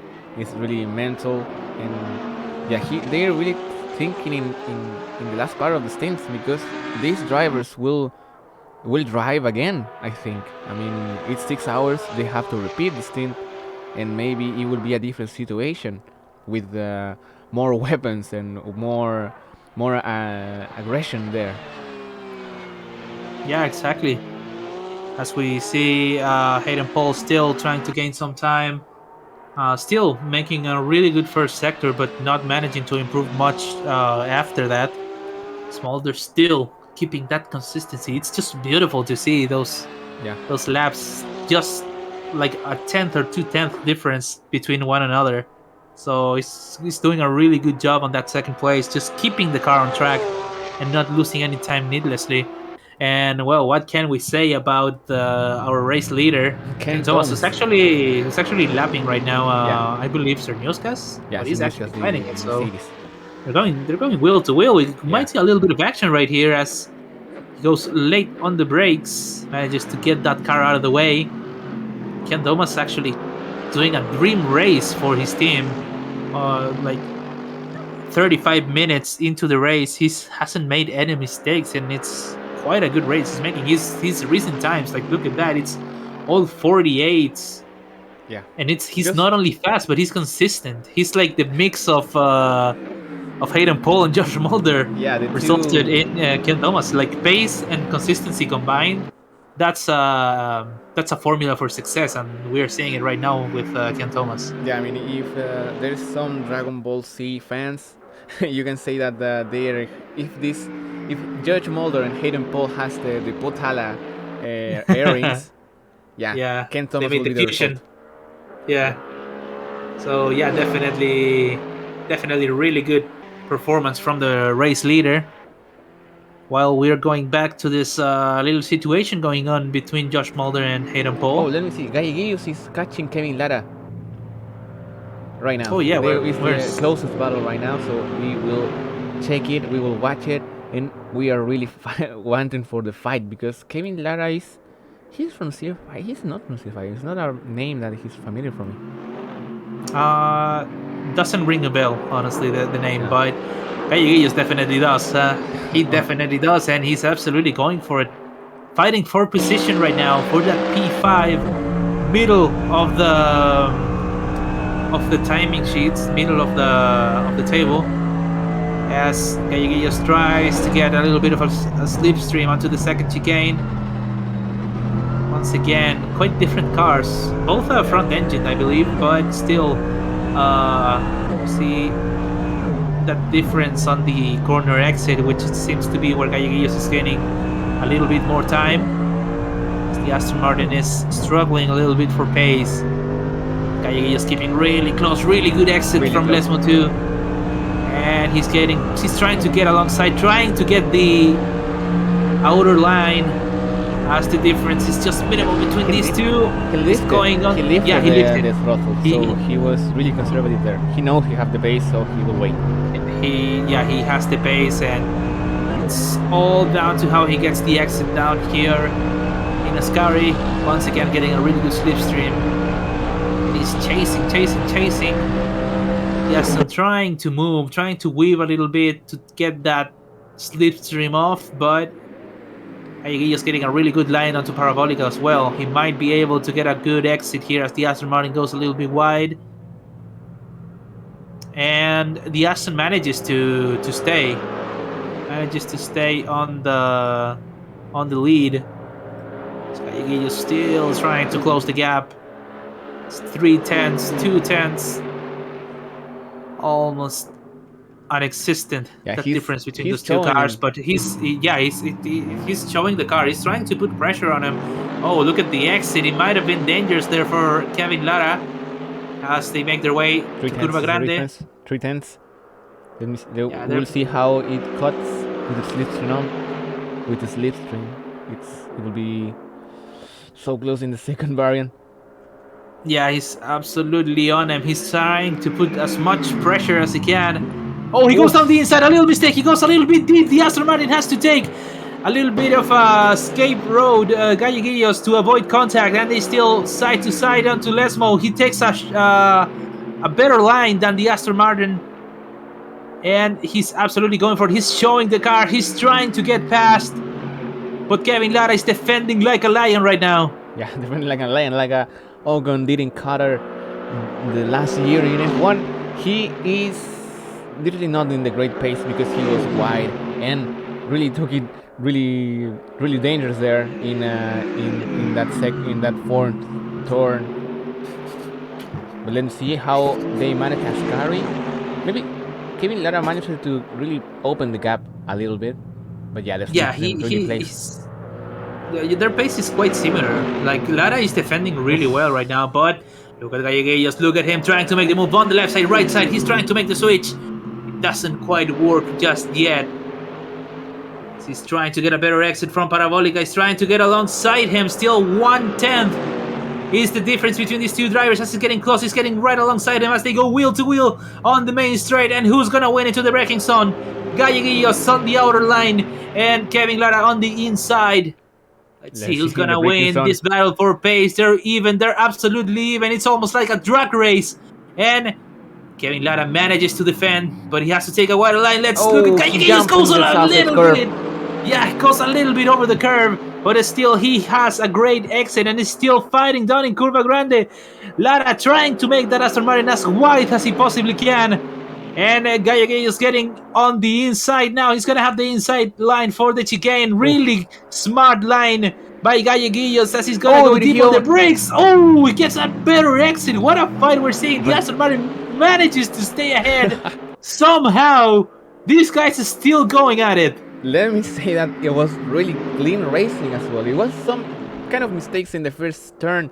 The Suchich curve really makes the Lexus jump, but it was really close, that braking zone. But there was a great respect. Here we go again. Galleguillos trying to get past, goes down the inside. He tries to make way on the inside. Now in Ascari, he's running out of patience as they go wheel to wheel once again. Yes, Aston Martin has to go to the wider line, and he lifts. Oh, he has a little moment there. Yeah, almost losing it. Almost losing the rear, the Aston Martin. Yeah, almost. There's an oversteer there. Snap oversteer for the Lexus, but he is still there in the slipstream as well. But what a battle that was. Yeah, definitely. What a battle we're seeing for that P5. Both drivers have been exceptionally clean during this battle. Galleguillos still trying to make out, taking a shorter line through Parabolica. It's maybe NASCAR Lara stuff. definitely, they're definitely going for really different lines here. As we see Cooper making his way to the pits. He's actually going on the pit exit, so they're fighting for P4 right now. Kevin Lara still on the lead, and we have some traffic behind. We have Cerniuskas all the way back at P8 and Cooper all the way down in P6. So, Lara still defending. Galleguillos still trying to attack on Curva Grande, but man, that Aston Martin is almost like White Alonso, almost defending like Alonso in Hungary. Alonso and Vettel 2011. That was so close to the scene. Yeah, absolutely. This battle has been going on for so long, and Galleguillos is not giving up. He's showing, he's pushing as much as he can. Lara, he's not giving up under pressure. It's a lot of pressure right behind him, but he's not giving up. Look at how Galleguillos is showing the car, but still he manages to keep it on track. Oh, and Cerniuskas back behind Cerniuskas has a very bad momentum. We will check it out later. Let's go with Galleguillos and Lara going absolutely for it right now. Sorry to interrupt you, but Galleguillos is going to go right ahead. But is he going to go deep on the braking? Oh, no, he's not. Galleguillos manages to stay ahead. Let's see. Yeah, but Galleguillos sacrificed the exit, so he will be in trouble down there in the next straight. Yeah, definitely trying to stay ahead. Right now, the Aston Martin pushing now. He defended for a few laps. Now he's time to attack, and he's going down the inside of Parabolic. And let's see how he gets the Oh, braking done. Galleguillo's taking a better brakes line. later. Is there gonna be contact? A little bit of contact between the two has to go wide. Kevin Lara going wide on Parabolic. A little bit of contact with Galleguillos. Absolutely giving it everything right now. Onto the main straight, getting a little bit of slipstream, and this battle is still going on. It's still going on, but it was some bouncing, some wheel bouncing there. They really touch it, but he was trying to really switch it. Oh, here he goes. The Aston Martin of Kevin Lara going really, Oh, really wide. He really missed the braking zone. Let me judge it. Definitely misjudge it and have to give back the position. But let me see if he will be able to take the slipstream again. yeah, definitely lost some time going a little bit deep. A big mistake for the Aston Martin, but is still 1 second behind. And now he's in danger because Matt Cooper is getting quite close to that fight. He wants to take part of that fight as well. Yeah, He's but joining the party right now. It could be a three-way fight for that P4. yeah, but Cooper is in soft compound tires, so he has new tires, and he will be able to pass them. I mean, maybe Lara doesn't have to defend. He have to consider this situation like a lapper. This situation. That would be like the blue flags, even if it's a real position. But he is maybe he have to think that Cooper can really messed up with Galleguillos, and he can really be opportunistic and take that away from it. Yeah, definitely. As we're seeing now, Cooper catch up to Kevin Lara, Yeah, okay. who's struggling to keep up with Galleguillos. Galleguillos is getting away at the front. Yeah, he has a little bit of pace there, and he was quicker. I mean, that was the reason why the battle comes up, because Galleguillo catch up the Aston Martin of Kevin Lara, but Oh, and yeah. let's look at Mulder. Let's go to Josh Mulder. Let's go back to that fight because look at how close Hayden Paul has gotten. And Diego Salas is always got- there. No, it's Gro. No. Let me see. It's Martinez. Martinez is in the middle. Right in the middle. He's in Yeah. the middle, Oof. and he's being lapped. Oh, there's a little bit of contact. What's going on there? He's getting lapped. So one would assume he has to get out of the way because this is actually hurting Hayden Paul, who's fighting for position. Yeah. I And mean, not in the position, it's P2. It's Really? one of the leading positions. Yeah, So really it's important for them. looking. Ooh, he Let's lost. Ooh, see how Martinez goes in the inside of Ascari now in the outside Oh, and touches gosh! with Hayden Paul. oh, that's a big contact. Both drivers going into the barriers in Ascari, trying to make their way back to the track, and that was horrific to look at, man. Really horrific for them. But this is we have to check it out because Hayden Paul and his team has to make the driver swap or the tire swap. You know, they have to change the tires. They will lose some time. They definitely lost it. They definitely lost Yeah. the time. So this is good news for Cooper, who was relegated in the fourth position there. Yeah, no, and the And good he news goes to the pits. for He goes to the pits. Hayden Paul goes Yeah. to the pits right now. yeah, definitely for some repairs might be moving drivers for this occasion, and this really works for Josh Mulder, who gets away. Hayden Yeah. Paul is actually going for the driver swap, so they're taking the time to also repair that car after that big contact down in Ascari. Absolutely terrible crash to watch. But Yeah. both drivers still in contention as Mulder gets away and by quite some distance. This really works for him. It works for Matt Cooper as well. It works in a very, very clear way because he now has the advantage right now in some kind of way because he doesn't have that mistake. Oh, look at Cooper! Look at Cooper fighting Lara right now for position. He's absolutely gonna go for it, and the race leader right behind them, Ken Thomas, right behind the P4 and P5 cars. That could be a little bit of trouble for the race leader. He has to get that traffic out of the way. As the difference between these cars is just absolutely minimal. Ken Thomas goes through, and and He goes Kevin wide. Lara. He goes wide. Oh, The leader he goes goes wide. really wide. Yeah, Yeah. he loses that position. Actually, Kevin Lara was letting him through, so really good sportsmanship by the Peak Society car. He lets the leader through, but he makes a little bit of a mistake, so he loses that position once again. And I don't know if Kevin Lara is going to be so kind twice in a row. Oh, problems for from Bro. the Alpha Tauri. For Skro, yeah. He spins out and has to rejoin that track with a little bit of hot tires right now. Yeah, definitely. Manages to stay on the race as Kevin Lara once again letting the race leader through.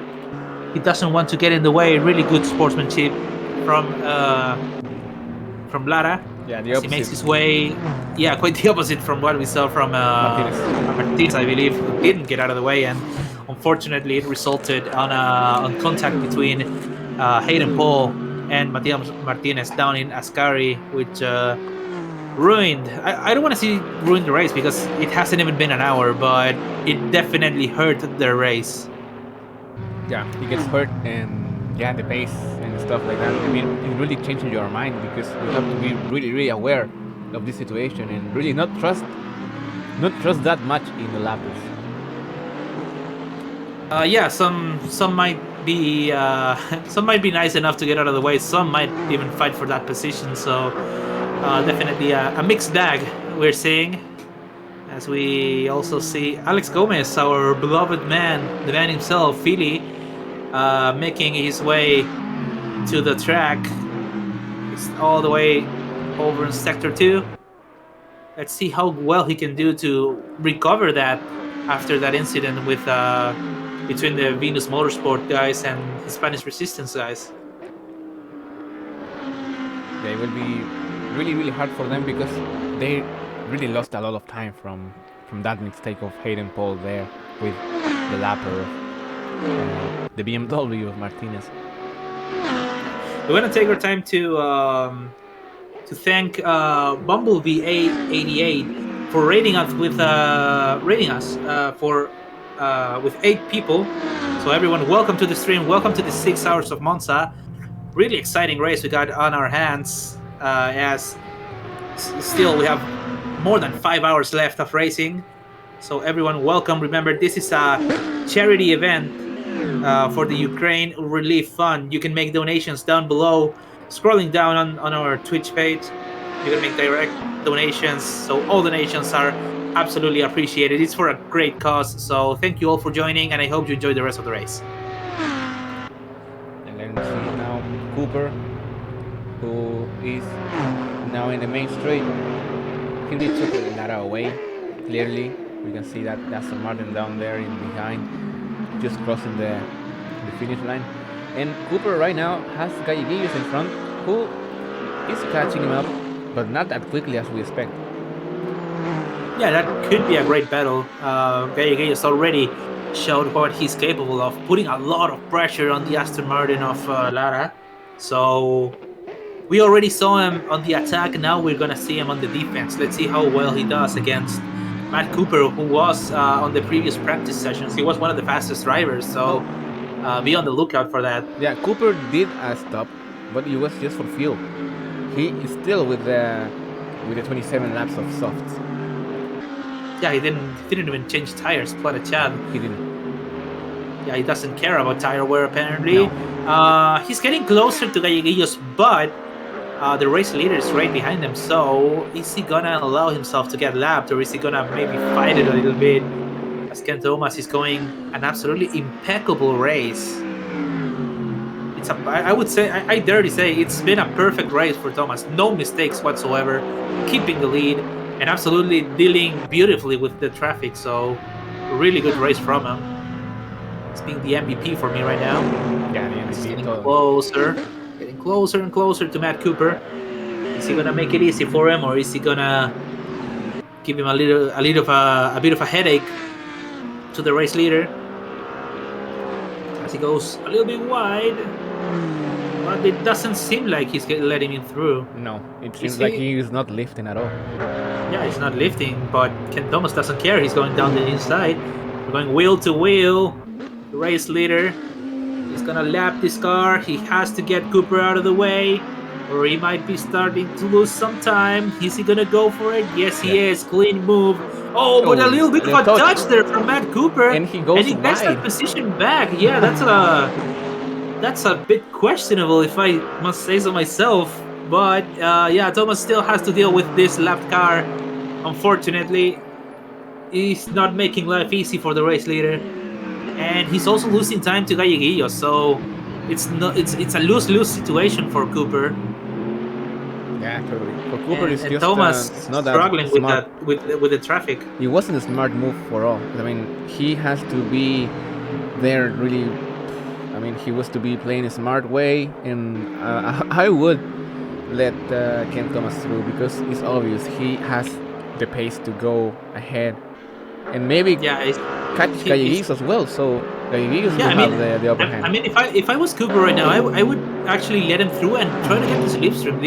If he lets him through, he could actually help him. So Yeah, definitely Cooper is maybe not thinking about that. He might be thinking about just trying to defend that position. But look at the exit sprint from Ken Thomas. He's getting right alongside once again, as the gap to Galleguillos is actually oh, he's in the less. outside. He's in the outside. The leader. It will be really tricky, Yeah, but he he goes. lets him Yeah. through. Maybe He lets him he through lifted. finally Maybe he lifted. Maybe he is listening to the to the streaming. stream. Yeah, maybe he has it like on his other screen. But look at this. This is what I was mentioning. He's getting the slipstream. I think he's listening to us. He might be listening to us as he's getting that slipstream, and that might actually help him catch Galleguillos right in front. I believe Galleguillos would get out of the way of the leader, so we're gonna see Yeah, about that. we're saying that Galleguillos is one of the smartest drivers in CFI.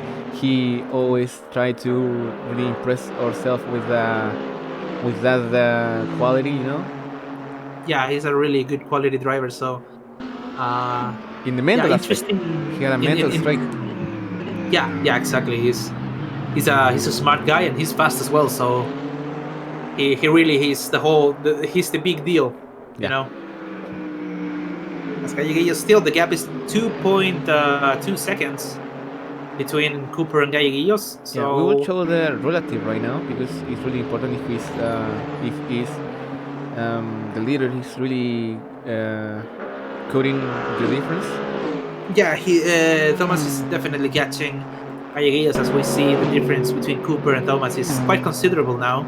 So we're gonna see if Galleguillos lets him through and how he lets him through, because if he lifts too much and if he loses too much time, it could actually mean trouble for him, because that means Cooper is gonna get so much closer to him.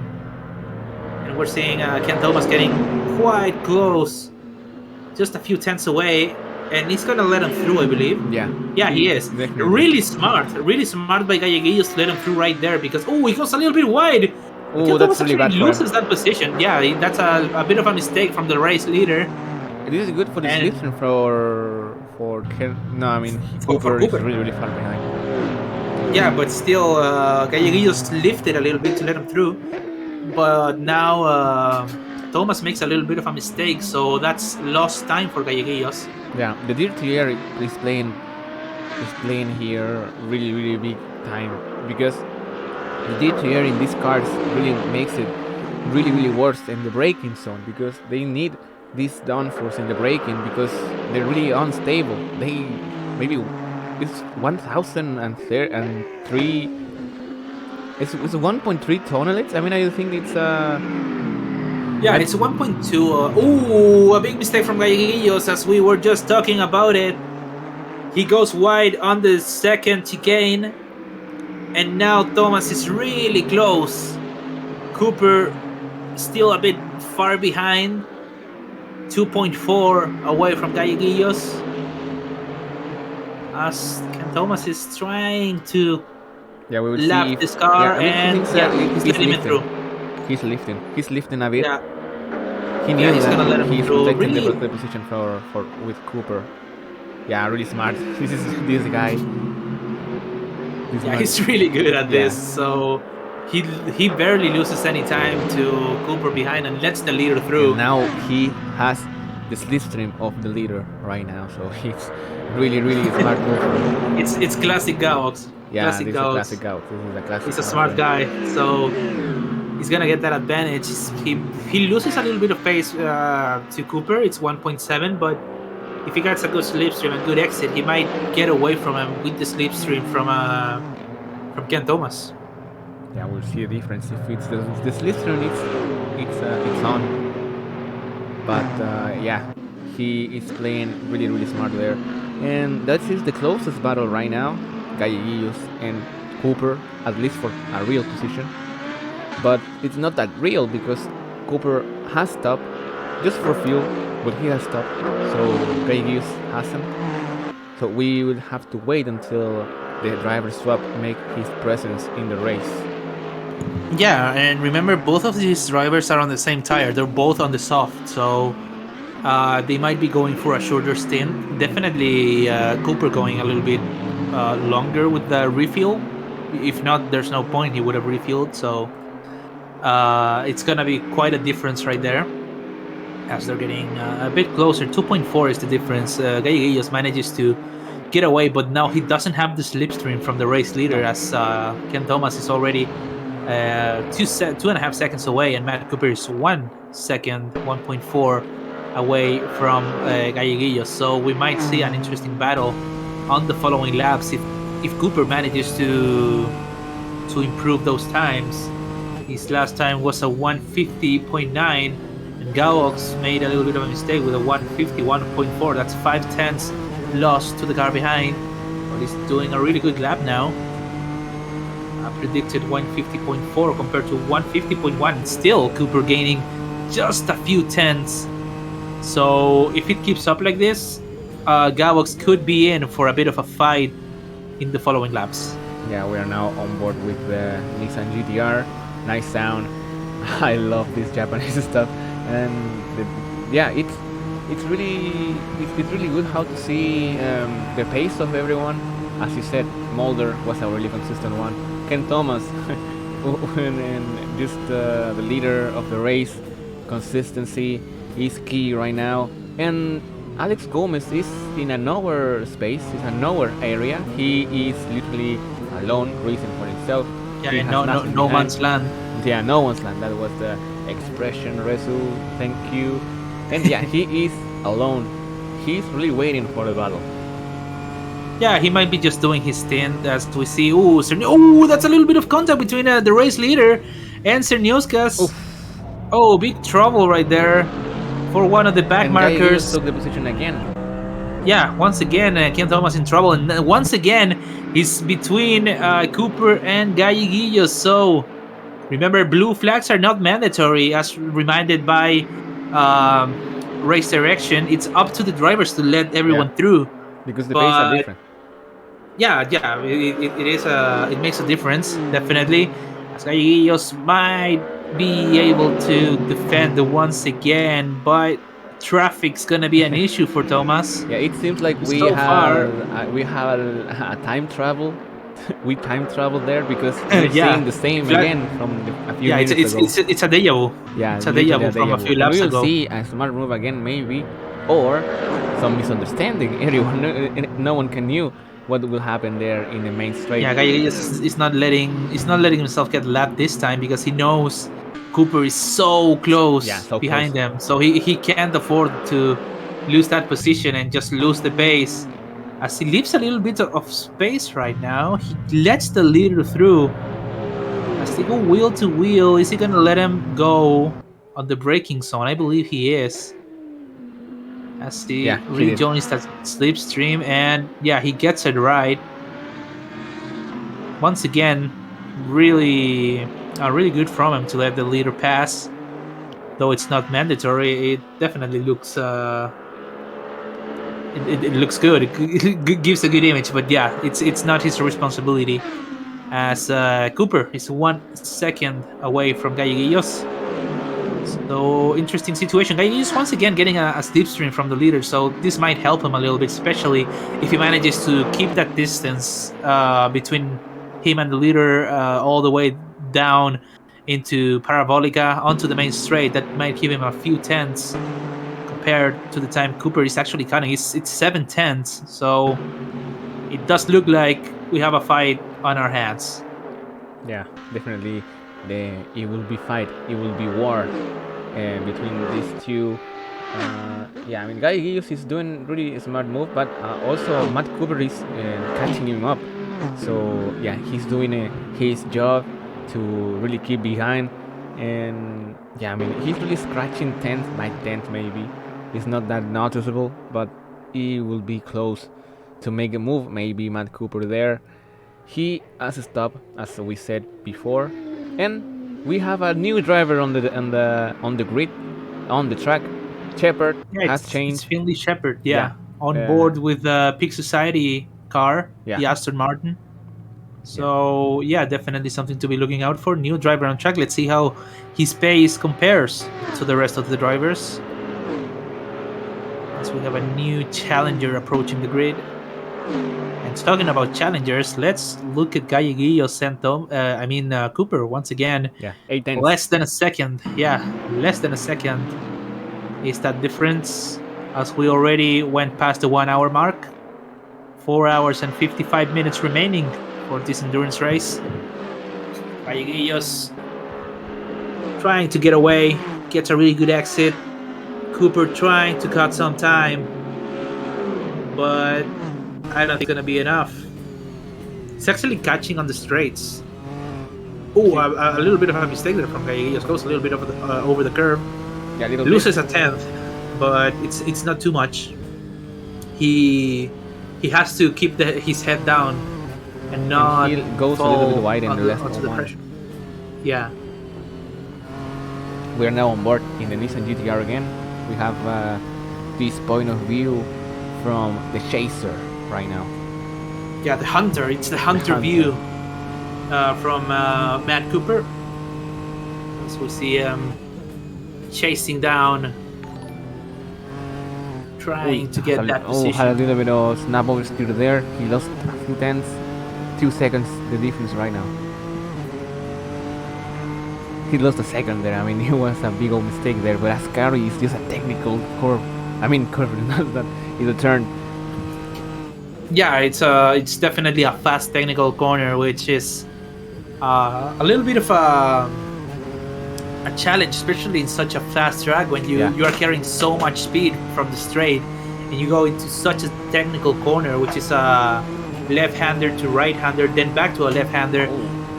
It can get the car really unstable. So We have yeah, some it's battle. definitely We a big have challenge. Yeah, and rest we have some battle as well here. I mean, I think it was a mistake from Shepard, but he lost it.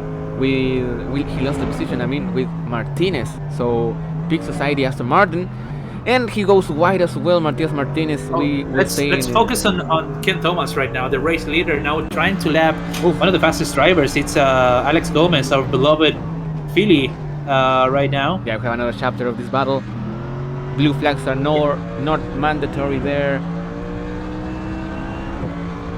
As we see, really tense moment. Gomez trying to keep the car on track, but the pressure from Thomas is quite noticeable as he's trying to get alongside, trying to get better exit speed.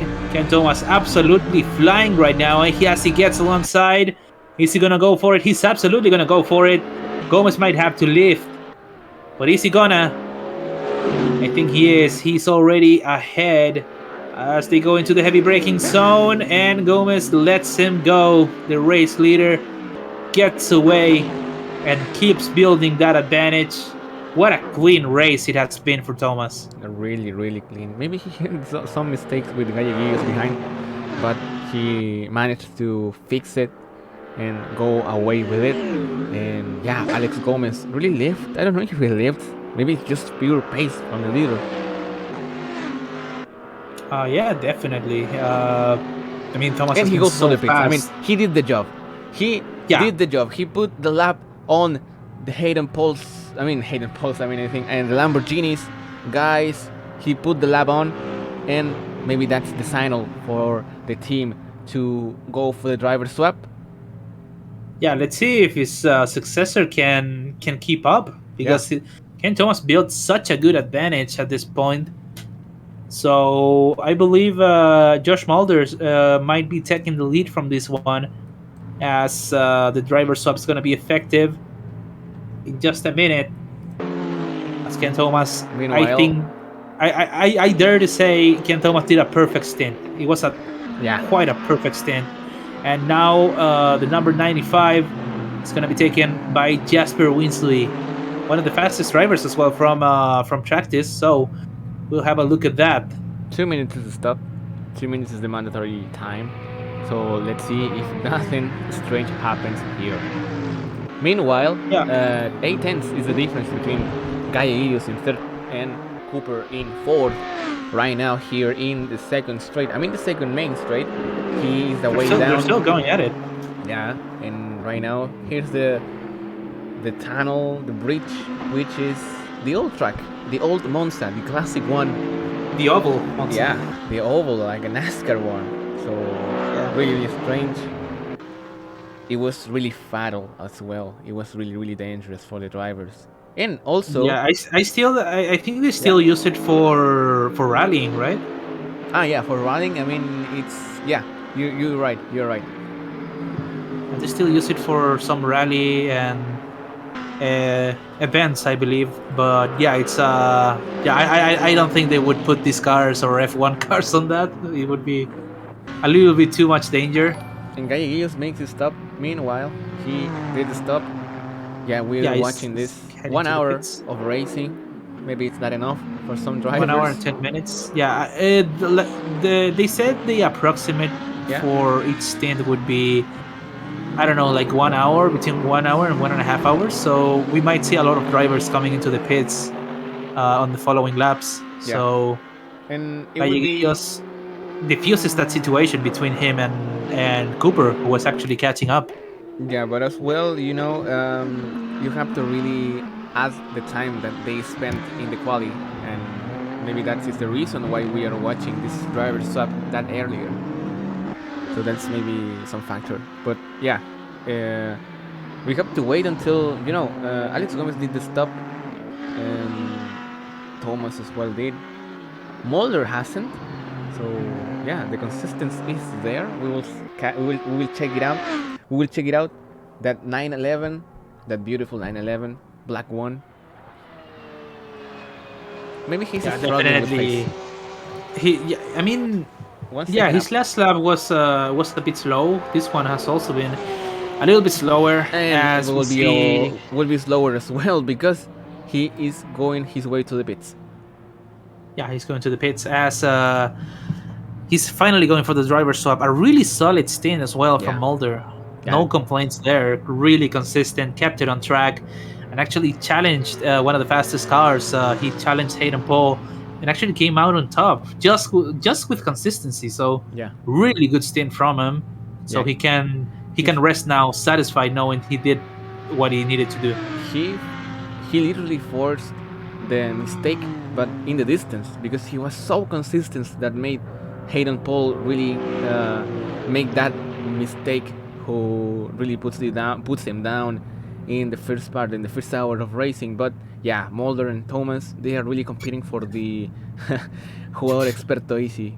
The MVP of the race, MVP of the absolutely. race. As we see, well, Gabox stepped out, and now it's Felipe Gonzalez who's going to be taking the wheel of that GP2 engine Lexus. So some more drivers joining us for this race.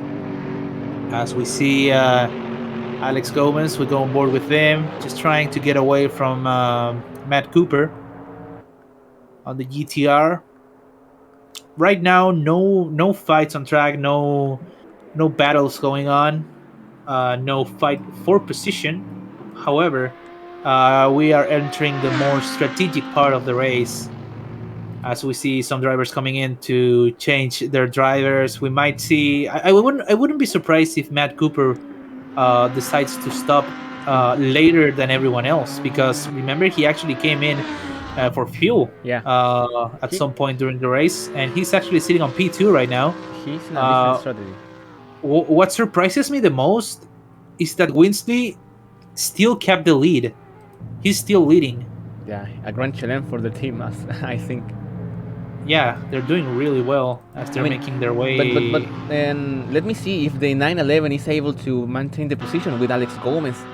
It would be really strange if it lost it. I mean, no. No, he lost it. He lost it. The the 911 lost the position with Alex Gomez. So now it's top three for them. Yeah, you're right. Just the Carl Jagosil taking over the 911. So Yeah, yeah, yeah. he did lose that position, and he has Shepard right behind him for good measure. So he is in trouble. Finley Shepard on the Aston Martin. He's gonna try to make the move onto the Porsche 911. Jago Yeah. Sealed in a bit of trouble right now as he's trying to pick up the pace and maybe catch up to Gomez, who actually took that position away from the Porsche. Meanwhile, Winsley, the leader of the race, the virtual leader of the race, because yeah, Cooper is in first position, but he is in a different strategy, of course, and yeah, it's the closest battle right now. But as I Keep in said, mind, Gomez wins the position with the of the 911 Porsche. yeah, let's focus on Shepard right now. He's fighting with Jago Seal for that. I mean, they're not fighting for position, but he's trying to unlock himself, I believe. Which is also a bad fight they can go for. Meanwhile, Gomez and Oh, he took a Winsley, I really good believe, exit there. yeah, really good exit from him. Oh, And is he they're trying really to close. go If he took for it? the outside line, it will be really close Yeah, in Parabolica, but he left a bit. Maybe he's waiting for the main straight. yeah, trying to get a better line. Um, Shepard being a little bit patient with the Porsche with Jagosil still on that P4 position. And I want to focus right now on Cooper and Winsley because Cooper, like you said, still has to pit, still has to go for the driver swap. Winsley is the virtual leader, but um, Matt Cooper is holding on quite nicely onto that first position because he was losing time before to Winsley, and now he's gaining almost a whole second. So he's managing to keep up despite having more tire wear than Winsley. Remember, Winsley definitely has newer tires. Cooper has done all 40 laps of this race with the same soft tire. Yeah, it's a big old challenge for him. But yeah, I mean, as I said, tires management will be key as well. But the driver swap really goes in playing that main role, and we'll have to see if in the middle part of the race it changed in a way. But yeah, we'll see now. Shepard goes a little bit wide. He wasn't able to took that position and that clean air. So the 911 was victorious down there, but not that victorious because he's 18 seconds behind Alex Gomez, the greenhouse Lamborghini. Yep, definitely. Winsley's losing out to Cooper. I just want to say. So pace not looking quite good for Jasper Winsley as he goes with. He's already improving a little bit those times. Last time was 151, better than the 52 from the previous lap, and he might have to start picking up the pace because his teammate made so much ground. He made it so easy Yeah, for the first stint, and now they have to keep going. They have to build on that base that their teammate gave them. yeah, it's hard work because it gets really difficult when mental strength it's not your main skill, and maybe some kind of drivers are really different, and that really represents in the tense and in the difference between their best times. But they have a different mission. The lead he has the lead, so he has just to maintain it, bring it home, maybe the biggest part of the race was the start, and Ken Thomas did it really, really good. Yeah, definitely. I would say the highlights from the race start Yeah, were Matt Cooper and Ken Thomas. They both had such a great start. Ken Thomas getting that.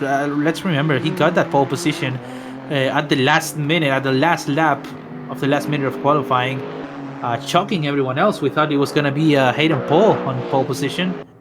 He was showing the pace all throughout the weekend, all throughout practice, but it was uh, it was him, Ken Thomas, who actually took pole and had a really good start, a really good stint.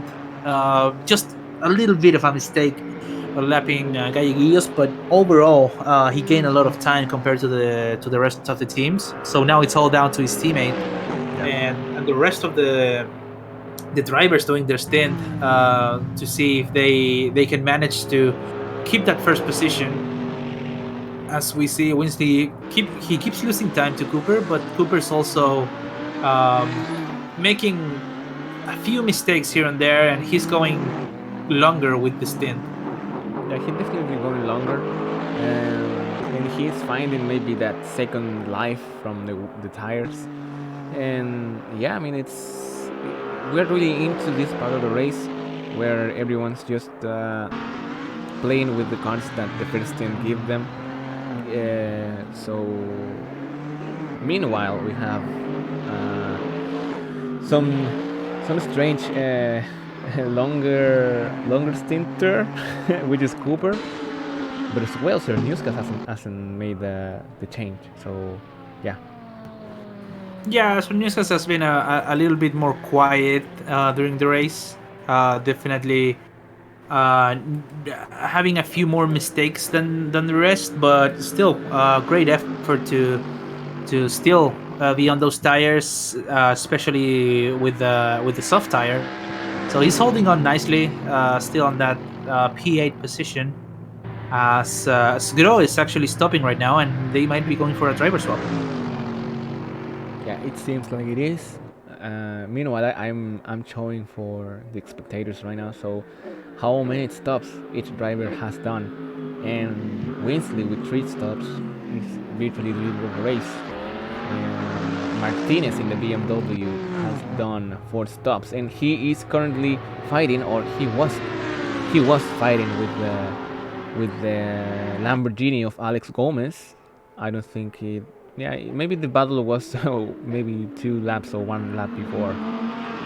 But yeah, Martinez was involved in some kind of situation with the same car a few minutes ago. As you remember, if you were there, if you were with us at that moment, Martinez go in a wheel-to-wheel situation in Ascari with Hayden Paul. Then Hayden Paul lost a ton of time there. Yeah, big contact between the two. I would say it's probably one of the highlights of the race. Yeah, That crash between. Talking about. We got Cerniuskas in the wall, losing the rear. I believe that's the exit of Lesmo yeah. Let's onto move to. the Desmo 2.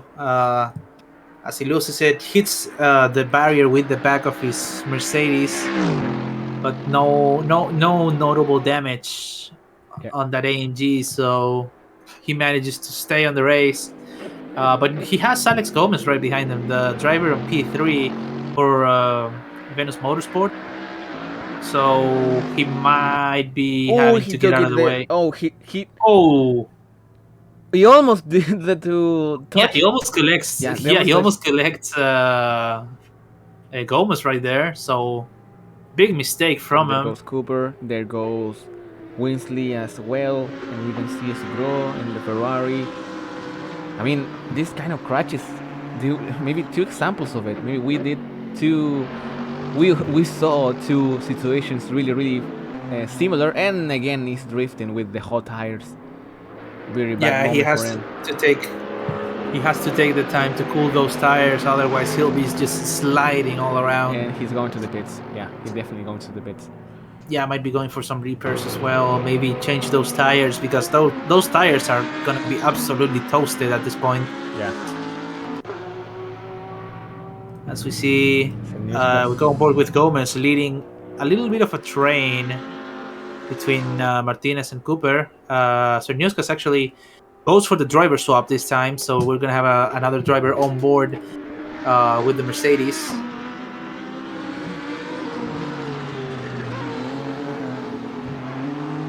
And so Oh, far, yeah, Martinez goes no. wide. Ooh, He touches the yeah, gravel there, and he lost the position with Cooper winning the position. yeah. I And was just going to mention nothing big is going on right now, and Martinez just gives us a little bit of action as he goes wide and touches that gravel, loses a bit of time. So quite unfortunate from him. Doesn't lose. He doesn't lose too much time, but still loses a position, I believe. There with Cooper, who is the race leader. Martinez, we know he doesn't enjoy getting out of the way. So yeah, maybe it was for the better. maybe it's good news for Cooper. yeah, definitely, because Martinez was involved in a situation really tricky with Hayden Paul before, and yeah, he has this incident record that maybe Cooper was really worried about. And yeah, he has the clean air, and he has really to bring it home because there's another lap for him. Definitely another lap for him for the Nissan GTR, and there have been 45 laps of soft compound tire for him. That's a lot of laps on just a single tire. And let's have a look at the new driver that's joining us, replacing Cernioskas, Alan Baker. Correct me if I'm wrong, but I believe this was the race winner last week on practice, right? Yeah, but I, he I, didn't I stop. believe he was. Yeah, but it was he didn't stop. But yeah, he was the winner. Yeah, he definitely had some pace in him. So let's see how he does. Let's see if he can come back after a bit of a difficult stint for his teammate. He might be having a bit of an uphill battle for positions. So Alan Baker taking control of that Mercedes. It's gonna be a bit difficult, but I believe that with the pace he might be able to get the pace and get a few positions back. Yeah, and right now I must do a story time right now because this is just a curiosity. But I yesterday I almost died. Oh, what happened? Yeah, I mean this is just for the people who really needs to change his manner and his healthy habits. Yeah, I'm not one of that people, and yeah, I I ate some junk food in a fast food company called Pedro Juan y Diego. Oh, it's the famous one. Yeah, Okay. the famous one, and he did a great marketing, but not a great food at all. So I literally ate some really bad stuff. I mean, the burger was really cold, and Did you get food poisoning? yeah, I Oh I no. didn't have food poisoning in a manner. I had this. I was feeling like James Bond in Casino Royale when he was poisoned. So yeah, the night, I mean, last night was really tricky, and I really did. I was really worried if I wake up this morning and it wasn't in the able to cast. But yeah, I mean, everything worked really good. God is with me. This is the God's plan. So yeah, Cosplay. this is God's plan. So that is the story time. Meanwhile, we're watching this race, which is in a calm episode. This is a calm episode. This is a Yeah, just we're just checking on the yeah. drivers. Oh, Martinez is going for a little bit of a slide there. Going out of Lesmo too. He got a really good drift actually. I give him style points for that drift. Imagine if in Assetto Corsa there's some kind of style points, and the people who did maybe he can gain some positions or stuff like that, or maybe some Mario Kart stuff. It's just added in Assetto Corsa. That would be really Man, interesting. I mean, we we we should cast Mario Kart stuff maybe in the future. maybe we can start looking at other games. I might become one of the best Mario Kart casters of all time. Yeah. As we're getting a request from Chad, if you can show the pit stops, please, for Yeah, our totally. beloved spectators that are watching and are here with us in this really long session. Already almost past the 1.5 hour mark. So yeah, definitely we can show some Okay. stuff as Matt Cooper finally Finally did stops. it. Finally did it. Finally did the swap. I think it's literally the with even Cerniuskas was the other driver who chose this strategy to go long, and Yeah, yeah, Cooper finally changed the seat. He was really comfortable there. He was having fun. Maybe he did enjoy that. But yeah, the rules are the rules, and he has to swap. yeah. I don't remember which was the minimum amount of swaps, but everyone has to do a mandatory swap. Yeah, So I it's a certain number. So it was all discussed in the driver briefing. So these drivers know what they're doing. So if I'm correct, then it should be they might be going for 4 swaps because we are already past the one quarter of the race. It's maybe been 1.5 hours. the So mandatory amount maybe is 3. I'm not sure. I don't know if Livid is down there in the channel to really give us the to information, but enlighten us, yeah, yeah. but he can really clear that information. But maybe it's 3 driver swap. I think even if the team has just 3 drivers, it's mandatory the 3 to have a stint in this race.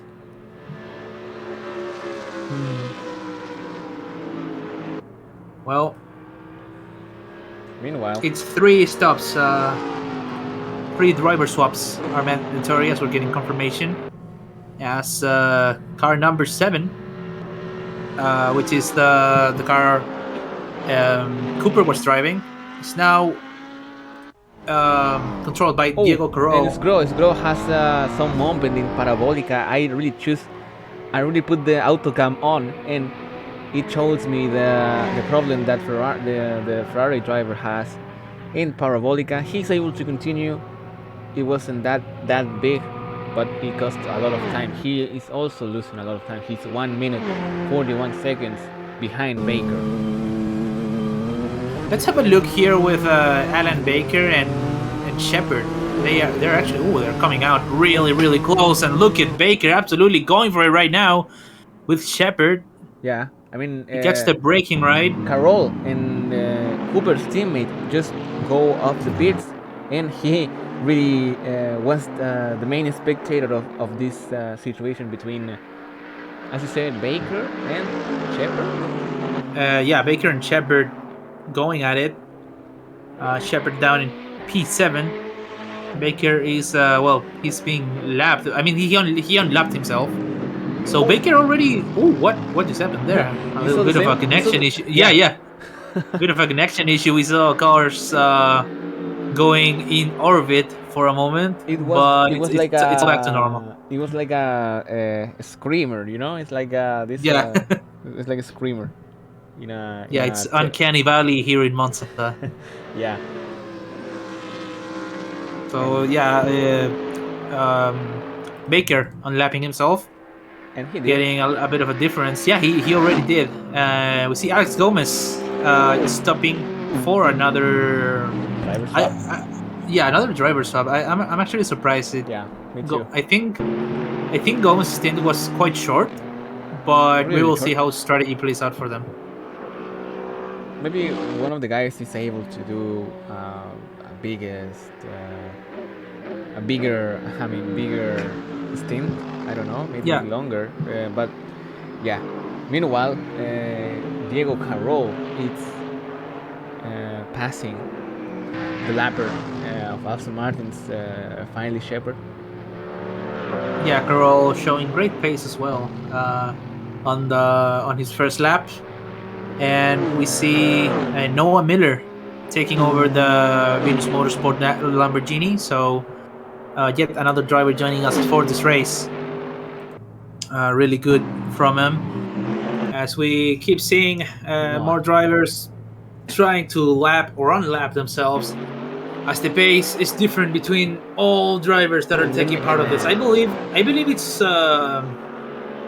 almost 40 drivers that are taking part of this Yeah, this endurance race. yeah. We say it in Spanish, more or less, más o menos. Yeah, more or less. Yeah. Because because it's kind of the amount of drivers who are seen for this event, a really great event, and we'll see Felipe Gonzalez in GP2 Engines team. He's catching up the Diego Carroll Nissan GTR. So this is position battle. So this is really important round right now. Yeah, absolutely. As we see some other cars getting closer to each other. And Noah Miller he's making his way outside the pit lane. He is the swap of Alex Gomez in the Venus Motorsport of Hayden Cole before then Alex Gomez, and now Noah Miller took the seat. Yeah, no Miller on board. So Oh wait, what's gonna is maybe had some moment there. Felipe Gonzalez is now 14 seconds away from the third Diego Carroll. Maybe he has some problems in Ascari. What a shame for him. It seems like that because he lost 15 seconds from Diego Carroll in the Nissan GTR. oh yeah, he was quite close, and now it's all the way at the back. So big trouble there for Gonzalez. Falls down the order, down in P4, and he was actually on for a good fight with Carroll, and now he has Shepard between them. And Martinez is with the leader right now. The leader is lapping him, and we'll see Martinez who has some incidents. Some reputation, Yeah. some reputation with A little bit. being lapped.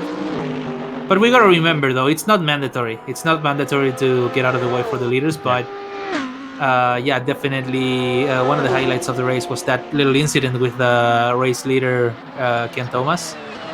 So the BMW trying to pull away, but Winsley has the pace. The Lexus trying to push as hard as he possibly can, and I believe he might be getting it done. He's gonna go for the outside line. So he go almost wheel to wheel to turn one. And Winsley's gaining. Is he gonna go deep on the brakes? Apparently he is. Yeah, Martinez is gonna let him through. Apparently making up for that little mistake, but he gets a really bad exit. Still manages to stay ahead. Martinez stays behind the race leader. And we see the Martinez car. The livery is so scratched. It's literally a ton of scratch there. Yeah, a big moment there for Martinez. He's had his moments, so yeah, a little bit scratched. Yeah, that body work. Oh, as he goes onto the gravel, on the grass, and back onto the track with no problem whatsoever. Really good job to keep it under control right there. But he stays right behind the race leader, losing a little bit of time, but still on that really useful slipstream, which is never unappreciated from these drivers.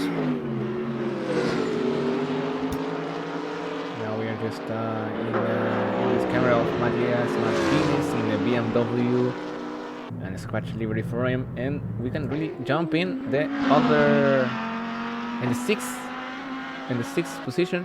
He is Noah Miller, really cutting a lot from the Ascari last curve. He wants to be really out from the runoff area, which has cost him a lot of time before. It's a really tricky track as well, so yeah, it's one of the classic ones. We love Monza as well. I loved it. I mean, when I was a child, I first saw the layouts of the tracks of F1, for example, and I literally make my mother laugh when I show this layout of Monza and say to her, Hey mom, this looks like a sock, and it looks like a sock. If you put a sock in the floor, it's literally the monster's layout. Okay, interesting story. Um, yeah, I mean, it does look like a sock if you think about it. If you think hard enough, kind of looks like a sock. Yeah, well, it's always been a sock, and a really cool track in the F1s of 206, that old PlayStation 2 F1 games. It was just great because it was just too easy, the easiest tracks in the game. So I played it a lot there. But now, but now it's not that easy in a GT3 car as well. So everything changes. Yeah, big changes for everyone. Let's take a moment to interact with chat a little bit. Big question for you guys: what was your first racing game? Like, what was the first racing game for you, Ronaldo? Oh, the first racing game I ever played. Yeah, what got you into racing? Into racing. Need for Speed was always in my I don't know consciousness. I mean, I think that maybe the first ever played was the Underground One. Then Need for Speed Underground One. I was Was that for like PS2 yeah, or? PS2, and that in that moment, Fast and Furious was really on top. So everyone was fan of that kind of Everyone yeah. customized their. Everyone had like the Supra and Yeah, yeah, yeah. Fast and Furious was such a big thing back such a big then. thing. And yeah, I'm saying here in chat, Gran Turismo too. Gran Turismo is such a great game. yeah, Such a great yeah. game. That maybe this is my example. I mean, Underground Yeah. One was my first ever racing game, and I remember my dad going to the rest in peace Blockbuster to really go for it and have it for a few weeks. Also, you rented the game. Yeah, I rented the game, and then we maybe the second or the third racing game I ever played was Gran Turismo 4. But yeah, that Oh, was that's one of the greatest and racing yours, games Resi. ever. Tell me. My first racing game was Gran Turismo One for Ooh, the PS1. That was my first ever racing game, and I absolutely fell in love for that game. And well, ever since I played every single Gran Turismo game except for the new gen ones. I mean, Gran Turismo Sport and 7. It's the only ones that I haven't played. I did play Gran Turismo 6 because I had a PS3. That's the last console I had. right. So I played Gran Turismo 1, 2, 3, 4, 5, and 6. Uh, and man, I would have loved to play Gran Turismo Sport. I know it's a bit different from the usual Gran Turismo stuff, but I also really wanted to play Gran Turismo 7. But man, I can't really afford the PS5, so it's a shame. It's a shame, really. But yeah, Gran Turismo has always had a special place in my heart. We're seeing some other responses from chat. We got Forza Motorsport 4. That was an Xbox. That was at some point like the rival to Gran Turismo. Forza Motorsport. Yeah, Forza Yeah, Motorsport. yeah. Not It's not not to the confuse with Horizon. It's Motorsport. It's like a proper it's the simulation. Xbox Gran Turismo. We can say it. Yeah, it's pretty much the Xbox of Gran Turismo. So yeah, I did play a little bit of Forza. I did play Forza Motorsport 7, I believe. Really good racing game as well. But yeah, for me it was Gran Turismo all the way. We also see Grand Prix 2. I don't know about that one. Have you heard about that? Grand Prix 2.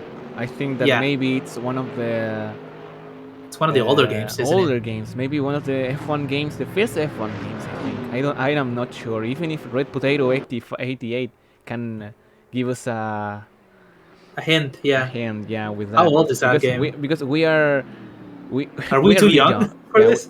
yeah, we're maybe too young for this. Uh, but I mean, are we? I'm 22. How old are you, Roldy?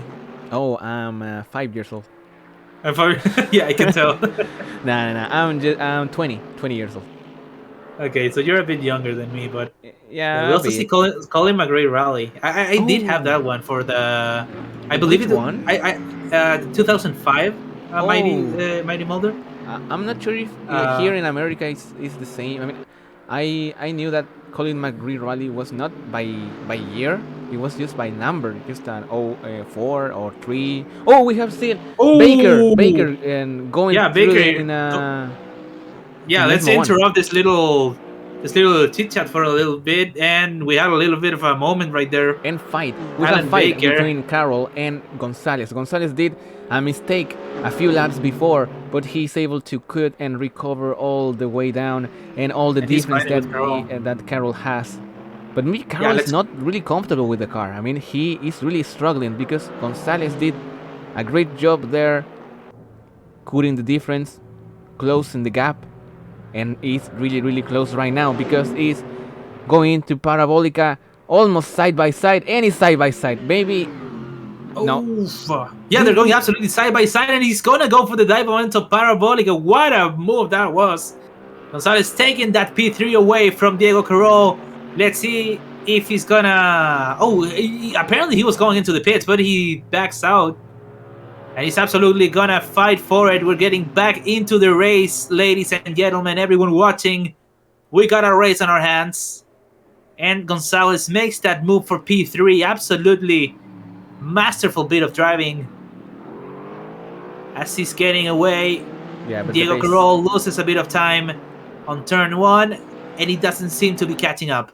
No, it doesn't seem like that. I mean, the pace is really different because Gonzalez was able to cut maybe 1 second per lap or per sector even because it was really fast. I've been watching this 14 seconds, 12, and then 10, and then 8, and maybe Carroll has a moment with some lappers down there, but yeah, very bad news for the GTR team because Cooper was doing a great job and he did a long stint, which was able to protect the position from the Lexus team. But yeah, not a great moment for the GTR, who is really slow in the exit and the entry. He's really struggling in the corners. Yeah, definitely a bit of struggle there for the GTR guys. And But that is good news for DB2 engine, which someone was mentioning before. You have such a good livery. Let's talk about the livery. Seba Chile said, GP2, such a beautiful livery. Which livery do you guys like the most? Like, from what you have seen, we have a big variety of liveries. So, which one do you like, literally? I think that the Lamborghini, I will show it from Venus Motorsport. It's good. I mean, I am a really the cyan color. I think that it's the Hmm. name cyan, Yeah, cyan, it's cyan. cyan. Yeah, Yeah, cyan, the cyan with white. like an aqua green. Yeah, aqua green. It sounds funny.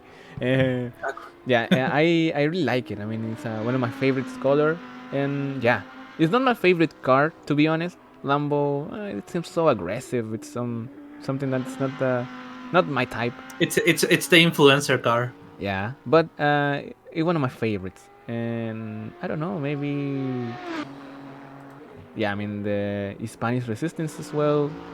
He almost has this similar color, Yeah, but I don't know. it's really simple. That's my Spanish options. car is quite simple, but it works. It looks good. And yours? My favorite's gotta be Peak Society's car. It looks so good. Like the color combination looks so good. It's so simple. It's just a diagonal line, and that's it. But it looks so damn good. Uh, where are they? Ah, there is Pilot P7. Shepherd. Pilot Shepherd. Yeah, and Mastercard is also Their sponsoring. sponsor, yeah. Sponsoring Peak Society because it's a really fun play word. I don't know. Yeah, yeah, definitely. Peak Society. Also, I gotta say, I'm a big fan of the GTR guys, the GTR 46 Yeah. guys. They're such a colorful livery. Oh, Shepard goes really wide. He took it really aggressive Ooh. in Ascari. He goes They lose at that position to Baker as well. yeah, the position of the clean air because he is ahead in time. Baker is 2 laps, maybe that, yeah, 2 laps behind of Shepard. Yeah, as we're seeing, and some of you might be noticing, the sun is going down here in Monza.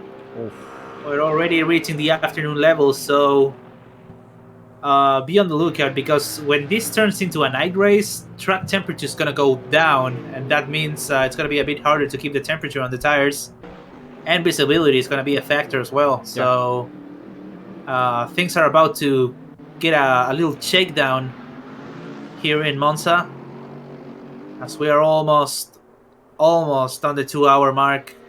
4 hours and 12 minutes remaining, 11 minutes remaining in this race. Exciting times, huh? Yeah, and it's important to the drivers to never, never put the braking reference in a shadow because yeah, we have this soul mode installed. We will see how the sun will disappear in the race in the track. So yeah, it's important because some drivers do the mistake of really put the braking reference in some shadows. So Yeah, that's a that's gonna mistake. mess up your race Yeah. definitely. We talked about this last week, but it's worth going over again. What do you guys use for like braking reference? Like I personally use the like barriers, like some difference in barriers or like fences. Yeah. I don't trust the meter marks too much because some driver could just take them out and I Right. would lose reference. So I don't like using the signs. But I use sometimes, like, let's say, I don't know, there's a line on the track like for DRS detection, or something changes on the barriers, or like the publicity on the top. I Yeah. usually use that for reference because I know that's never gonna move and it cannot be moved. Oh, we have a big crash at the main straight. Baker having a little bit of a moment there with, I believe, Carroll. Yeah, As Carol. Carroll loses it on the main straight. Oh, that's big trouble for these guys. What happened there? We are not sure, but yeah, another bad news for the Nissan GTR team. It's another bad news for him because he really beat a lot of rolls. He rolled himself a tons of time there, and maybe it was really aggressive. The crash and Yeah, the bump. I think it was a bump. I mean, there's not a reason to speculate that it was a different situation. yeah, definitely. And it's weird to see it on the main straight, especially. It's you have so much space to work with, and it's quite weird to see two drivers crashing out on a main straight, especially on the middle of the straight. It's not even like it was on the exit of Parabolica or going into turn one. It was right at the middle. So definitely bad news for both teams that are going to lose some time. So yeah, bad news for them. Dude, we are almost 2 hours here, and I really it would be great if classes it would be the same. So fun. Yeah, so fun and the time goes really that quickly. But yeah, it's not that example and that. But maybe it's just in like, maybe it tells by itself that it's been a really good race, a really good race, exciting race. Even if some moments that maybe nothing is happening, but yeah, there's a lot of tense moments between the lappers and stuff that really can change all the picture. Can we have a look at Shepard and see what times Yeah, he's setting? Because okay, he's on 53. It's not really good times, but we're getting information in chat saying he's playing with joystick. Absolute madman. finally Shepard. Yeah, Finley Shepard is playing on a with a joystick. Nah, he he's an animal, absolute animal. Absolute animal. Yeah. So yeah, Finley Shepard. Well, we saw him struggling a little bit for pace, but man, it's Bro, quite impressive to see him. bro, Yeah. you serious? Says the Green Dino Prot. Everyone are really mind blown with that information from Shepard. And Yeah, as well, Shepard. Red Potato 88 say that I'm a boomer. Yep, I'm a boomer. Oh yeah. No, it's Oh yeah. okay. When we were talking about the older games, right? Like Grand Prix 2. Yeah, he Like was he. how old even is that game? I don't know. I mean, it sounds familiar. It sounds like a really old game, maybe for the. Okay, I looked it up and Yeah. it came out in 1996. Okay. So yeah, a bit of an older game. It's 3D though. Is it 3D? Yeah, it is 3D. For 1964, for the Nintendo 64, it seems, or not? It came out for the one moment.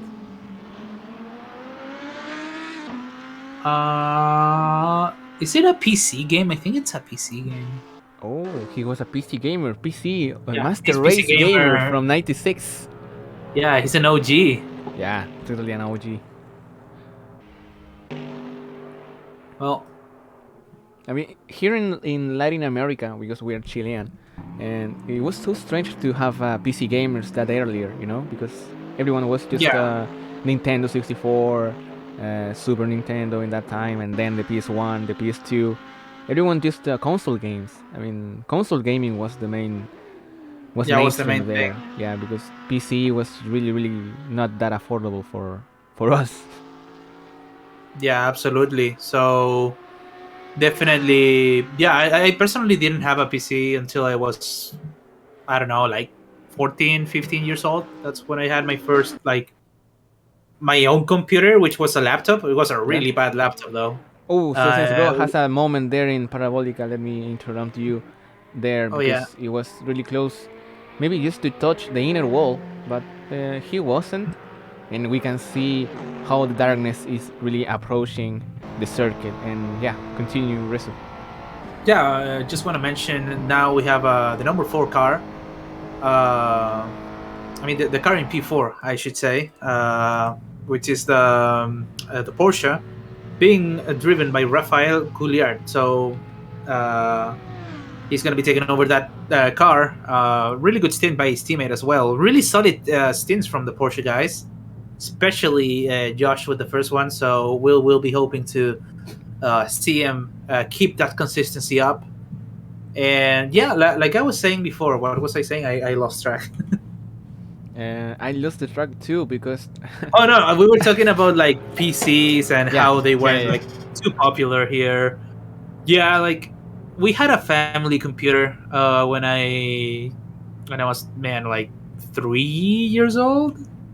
We got like our first family computer, but everyone used it. So I remember I have an older brother, yeah. so he would go to school, and every time he was getting home, I would watch on the window, and if I saw him, he was like coming home. I would just run to the PC and grab it before he would, so I could just play games and not let him use the computer. Yeah, really Just taking greedy, over a the greedy brother there. yeah, and I would always do that. Like I would be like doing whatever during the whole day, and I had to wait until he was coming home, and then I would jump on the computer. So yeah, eventually I got well, my brother had a Nintendo 64, so he Yeah, just gave it to me so I could just keep myself entertained with that, and he could use the computer. So yeah, it was fun times, fun times. yeah. The past is Yeah, really what made us what we are today, and yeah, it's really nice and absolutely. sweet to remember all the stuff. And yeah, I mean, I was laughing at myself, not your story, but I lost the track because the Porsche driver who is Rafael Couliar. Hmm. So yeah, I mean when he jumped and I realized how similar to a Yeah, yeah, I to a know. Chilean expression is, yeah, it cracks me out for a few seconds. So Really, really immature humor we have. Yeah, yeah, really mature, we're really we're really we're, mature. we're, we're like 15 at this point. Yeah, 15 with all my hormones, really on the top. Yeah. Anyways, going back to the race, not really much going on other than Miller getting quite close to Martinez for that P4 position. We might have a little bit of a fight going on there, as the difference is 1.2 right now. Yeah, yeah. Noah Miller is really catching him up. Yeah, the Venus Motorsport guys trying to Oof, it took get a few Martinez took positions a back. yeah Martinez took a really bad line there.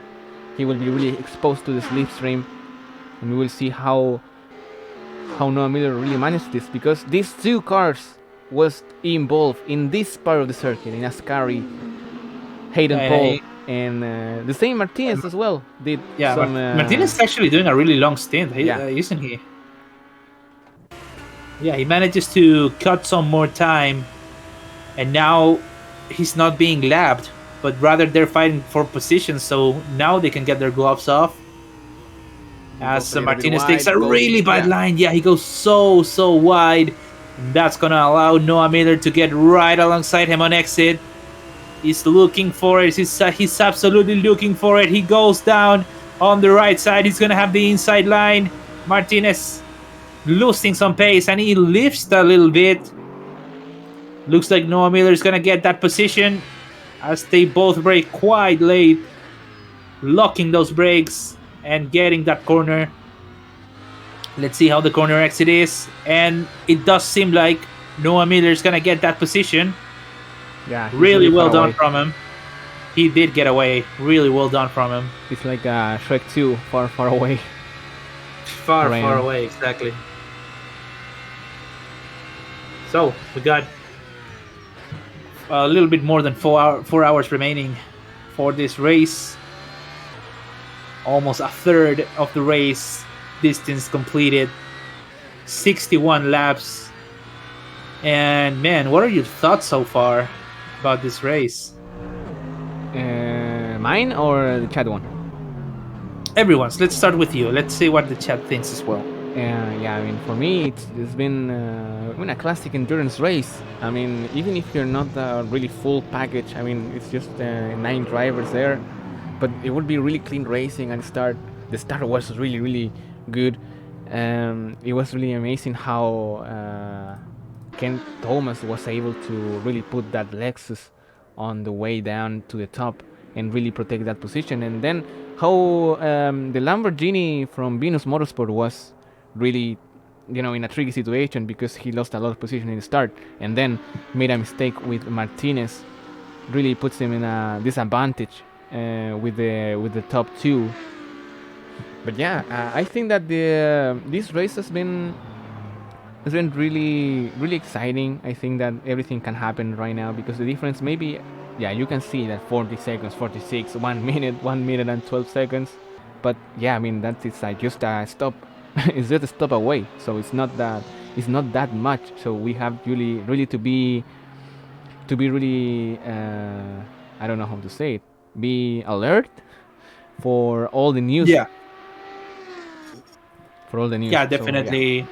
What really catches my attention are the Red Bull AlphaTauri guys. Seguro has been out for a while, and Martinez is actually stopping right now. Finally, Martinez, after almost 2 hours, 2 hours on board with the car. It was a really long stint, and they might actually be going for 2 hours each, which is quite interesting because they're doing this thing where everyone is just doing one stint. So they're going to do 3 stints, which is the minimum required. And now we got Romagosa back on the car. So yeah, interesting strategy from the Hispanic Resistance guys. yeah. But the stints can be played in a different ways as well. So maybe that's the different part of strategy.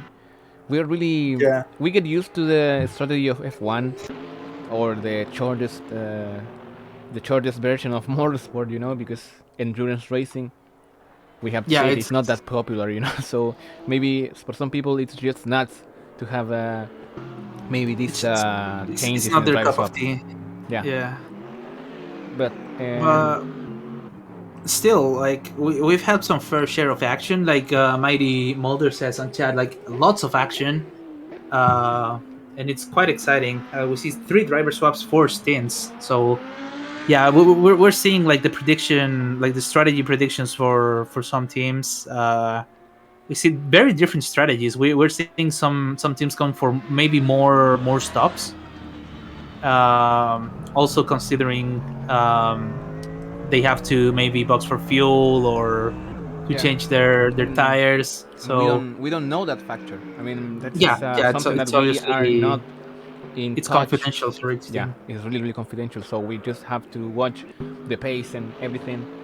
But yeah, I mean, maybe the one when there will be 1 hour left, we will see maybe the real picture of it.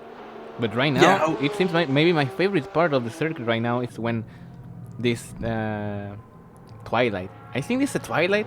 I mean, I don't know if the twilight means it's like the dusk, right? yeah, Like the when dusk.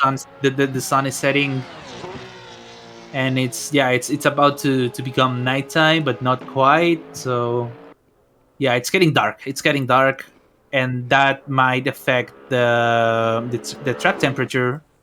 So I believe so far the track temperature is 25 Celsius. No, it's 36 Celsius temperature. Air temperature is 25. So it's still quite hot to be this late, but you can expect that temperature to go down eventually. So definitely something to be looking out for as Winsley is getting back on that P1 position, a lap ahead from the second place driver. So far, it's been a dominant performance from WPS Racing. The Lexus guys absolutely shining through. So really good performance by these guys. Absolutely amazing. And so far, they're taking. They have been leading for the 2 hours of the race. Absolute beasts. Absolute best friend. And I have another question for you guys, and you too, Resu. We've been talking about our first game we ever played, but which one is the worst? The worst game you ever played? Which one you say, oh The man, worst racing game. why I'm just why I'm playing this? The worst racing game I've ever played, man. I have to think about it because I don't think I've ever tried like a really bad racing game. I mean, we can just go ahead and say F1 2021, right? With all the bugs it has. But man, it's like a love-hate relationship with that game. Like we still play it, we still compete on F1 21, but I don't know, man. I would have to think about it. For me, What about you? my What's the example, worst? Yeah, what's the worst racing game you have played? maybe at least I didn't have it for too much because I was able to sell it again.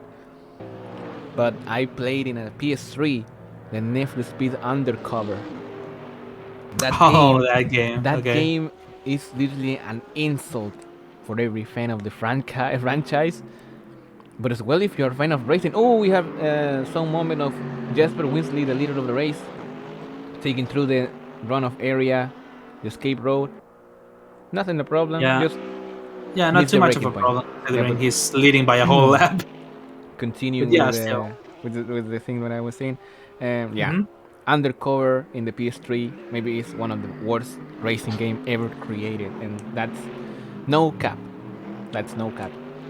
And I don't know if the I think cats one has of the fun. worst ones. Wait, I need to because I don't even remember the name. But it was also a PS3 Net for Speed game.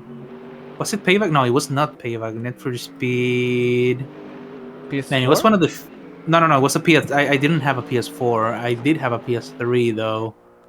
Mm, But it was an NFS game. they Uh, were kind of they were rivals. They were Rivals, yeah. Net rivals. for Speed Rivals. Man, I hated that game so much. It's like a I burnout, but absolutely. It looked good. It looked so good. Like the graphics were amazing, and that's it. That's the good part of the game. Nothing else. It looked absolutely amazing to be like a PS3 game. It looked so good, but man, it was so predictable. The cars were like eh, and the content was like you could complete the game in like a few hours, and that's it. And there's absolutely nothing else to do in that game. dude. It was so bad.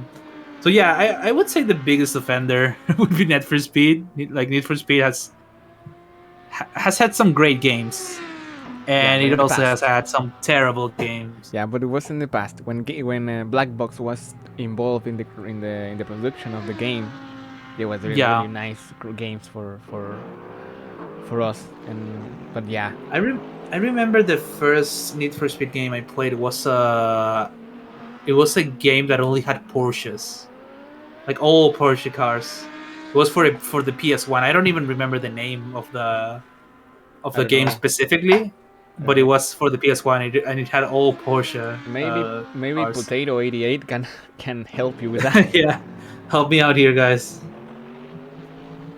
But yeah, definitely. Yeah, Need for Speed had some offenders and eh, some moments where it didn't shine the most. There's actually a really mixed bag with how do you say it? With Need for Speed Shift. What do you think about it? Did you ever play it? Need for Speed Shift. Yeah. Yeah. I tested in a PS3 of a friend of mine. It was, yeah, it was great, but at that time I was such a fan of the old Need for Speed, like Underground, Like street racing, right? street racing. So when I played the Shift, or was it the Shift Unleashed? I don't know which one was, but it was a I Shift. think there's a shift 1 and shift 2. Oh, as we see the lights turning on the circuit, Yeah, indicating it that it's nighttime. nighttime. We have to really put the evening. It's the evening. I mean, it's the 3 p.m. in the game, but don't. I don't think that's 3 p.m., mate. It's like a 3 p.m. but maybe in Iceland, or maybe in In some country Australia. in Australia. But yeah, and continue with that. I think that I wasn't a fan of legal racing, so it really Yeah, makes me yeah, feel like something cringe about it. It was, oh, why is yeah. this so legal? What is this circuits? Why is this not good? Why are the cops not chasing me? Yeah, that that was my opinion that back on those days. But I think this Yeah. good game. I mean, the opinions from the people who Yeah, I played mean, it. I think that it's really most mixed. bad opinions are like that. Like it's too different to the other Need for Speed games. Like it's not street racing. There's no cops chasing you. It's all like, oh, it's track racing. This is safe. You're playing with actually like racing cars. So yeah, I liked it. I liked it a lot. Absolutely love that game. But there's people that absolutely despise that game. So yeah, it's definitely different, but I'd say it's still good. Still quite good. Yeah, it's still quite good because when you are young, you really love how the street racing is. I mean, the illegal stuff. But yeah, I mean, and you are not in the age to really appreciate that kind of games, and that was maybe the reason why I stopped playing Gran Turismo. I mean, I wasn't playing Gran Turismo until maybe 2015 when I I don't know how to say permudar in English. Like I changed. I mean, we were yeah, you like trade yeah, it. I trade a Black Ops game. I mean, the Black Ops One, I think, with Uh huh. with a friend of mine. He has the Gran Turismo 6, and he hasn't even opened the box. He said that he Damn. wasn't that funny, and he didn't like cars. He wasn't into cars, and I was. A So shame. yeah, I mean, I took the opportunity. I put the best game I ever played. I mean, I ever played. I think that one of my best game of my library on PS3 was that Black Ops, and I think that it was a fair a fair treat a fair trade Yeah, fair commerce. trade. Yeah.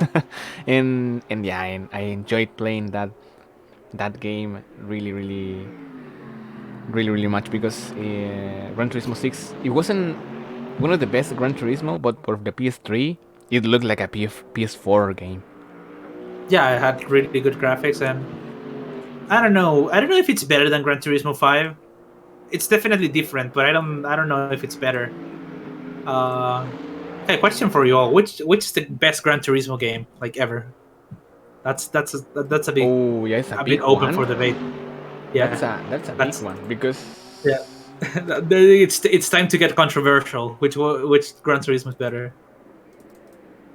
And if you don't answer Gran Turismo 4, I'm gonna block you. I mean, I think that for me it's maybe it's Gran Turismo 4 because it is the most complete. I think that Yeah, it really mixed everything that builds up with the Gran Turismo 1, 2, and 3 E expect. It took the best of it, but I have to say that the 5 was very good, but it wasn't the same. Uh, yeah. I mean, it has less. It had less content because with the PS3, new yeah, PS3, new limitations and everything.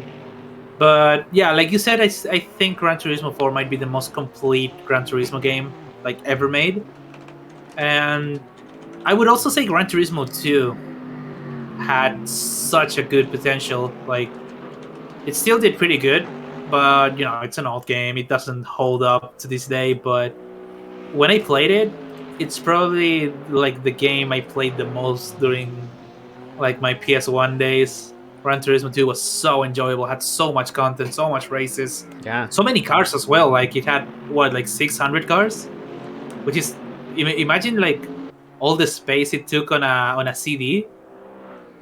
It's so well optimized. So yeah, it's quite impressive what Polyphony did with all the Gran Turismo games. yeah. I think that Japanese people with something like a niche. I don't know if I don't know how to say it. Is algo de nicho, niche stuff. Yeah, niche. Yeah, niche, Yeah, niche. when something is related to a niche stuff, and they really put a lot of passion on it. And yeah, Polyphony Digital when they released Gran Turismo 1, and then was just adding the stuff like they did until 3, 4. It was just his prime of as a company. So I think that yeah, maybe that's the reason why we loved so much. And obviously cars and the collection. I mean, having that collection for yourself in the game, it's something that it's priceless. And yeah, Yeah, I think that that is a really great option. I don't know if the chat it's really participating in your question. yeah. I mean, we got Mulder, I believe, that said I vote for 5, but that's also the one I played the most by far, so I'm biased. I would say I'm also biased towards Gran Turismo 4. I mean, it's definitely the Gran Turismo game I played the most, but I feel like it's also like the most complete because I play a lot of Gran Turismo 5 to this day. I still have my PS3 downstairs. It belongs to my dad now because we traded it, Yeah, but I still use it from time to time when he's not using like the PS3 to play. I don't know, like FIFA. And I play Gran Turismo 5 like sometimes. I still have my cars and everything. And my one issue with Gran Turismo 5 is that I feel like it runs out of content a bit faster than other Gran Turismo games. Like it yeah, doesn't have as many events as the other ones, but still, it like the racing is really good. The like the B spec thing where you can be like the a race engineer or something where you have your drivers and you like tell them to what to do on pace or whatever. It's not you driving, but it's more like a engineer role. It's really good. It was really innovative. So yeah, I enjoyed that a lot. yeah. I mean, Gran Turismo 5 was so strange because it was a lot of content. There was some challenges with a Mm. lot of I don't know categories of cards, but yeah, as you said, it runs out of content really quickly. Yeah, But it's still one of the best looking games. Like for the PS3, I think it looks yeah, so good. yeah, I don't know how they do it, but it really you can really say that it's a PS4 game. It's a Yeah, PS4 it's game. It's a Gran Turismo Sport. yeah, it holds up to this day. It looks really good. Gran Turismo is really good at doing that. So So, I mean, yeah, back onto the race. We are the race already is really past. calm right now. Yeah, it's really calm. We're just watching the guys go round and round. We're seeing a little bit of a I don't know, maybe Noah Miller getting close to Baker, and we're seeing Gonzalez also making his way to the pits, maybe for a driver swap. So that's that's Gonzalez? that's that's actually quite big because it's the race leaders, I believe. So yeah, Gonzalez making his way out, and already He did a we're great seeing job. another driver swap. Yeah, great job by him. Like absolutely demolished it. Like Callequillos did such a good stint. He also, Absolutely fought. Yeah, he fought a lot for position, yeah. and now his teammate absolutely working on that. So really good stint. They look with a really strong performance for the rest of the race. And meanwhile, we don't have any kind of battles. I mean, Kevin Lara is maybe the closest one to the opponents. He is 35 seconds behind of Romagosa, the Spanish Yep. driver, Andorran driver. I don't know if that's the gentilize of it. He's from Andorra. Uh, It says yeah, the flag, but maybe he's a Spaniard. yeah, we will see eventually. Like, I don't think Philly even has the flag. The Dominican flag. I think he's Dominican. Yeah.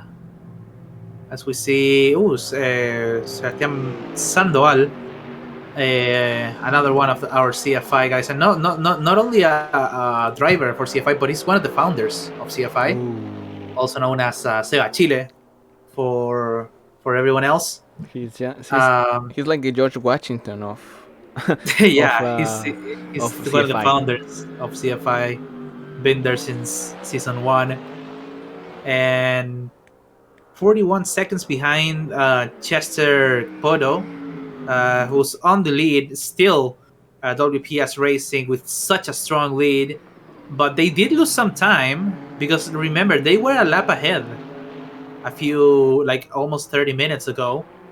So Martinez did a really good job at recovering that lost time, and Sandoval now has to keep it going so they can get a good stint for the second half of the race.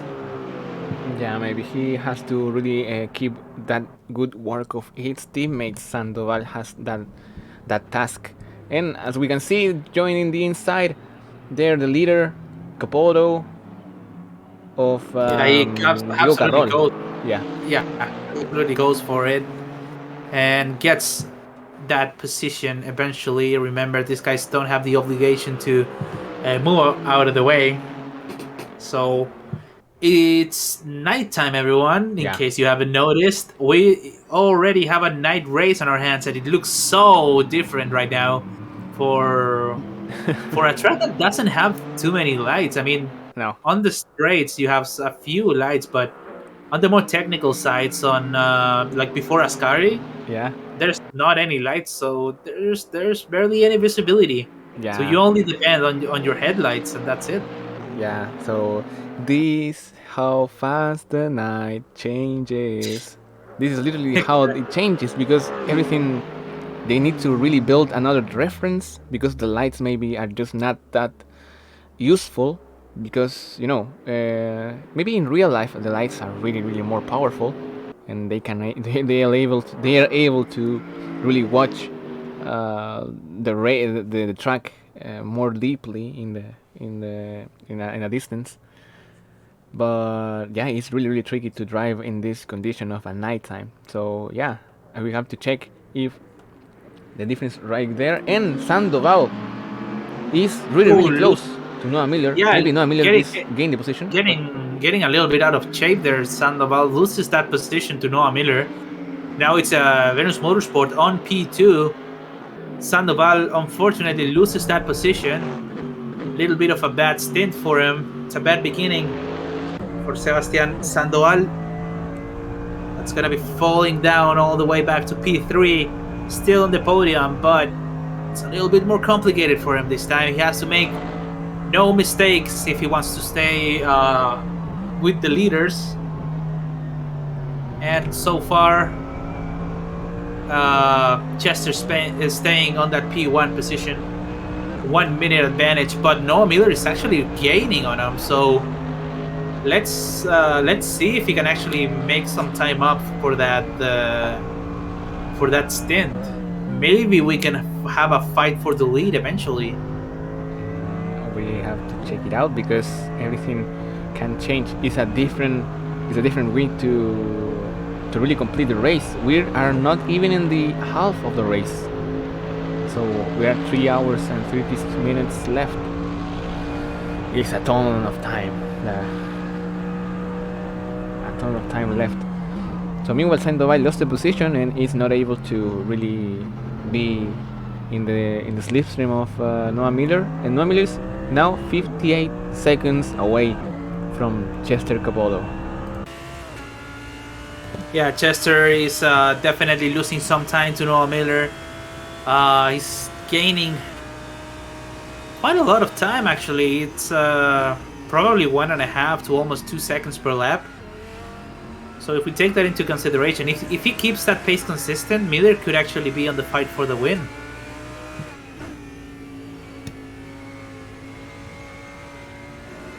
What if we just make some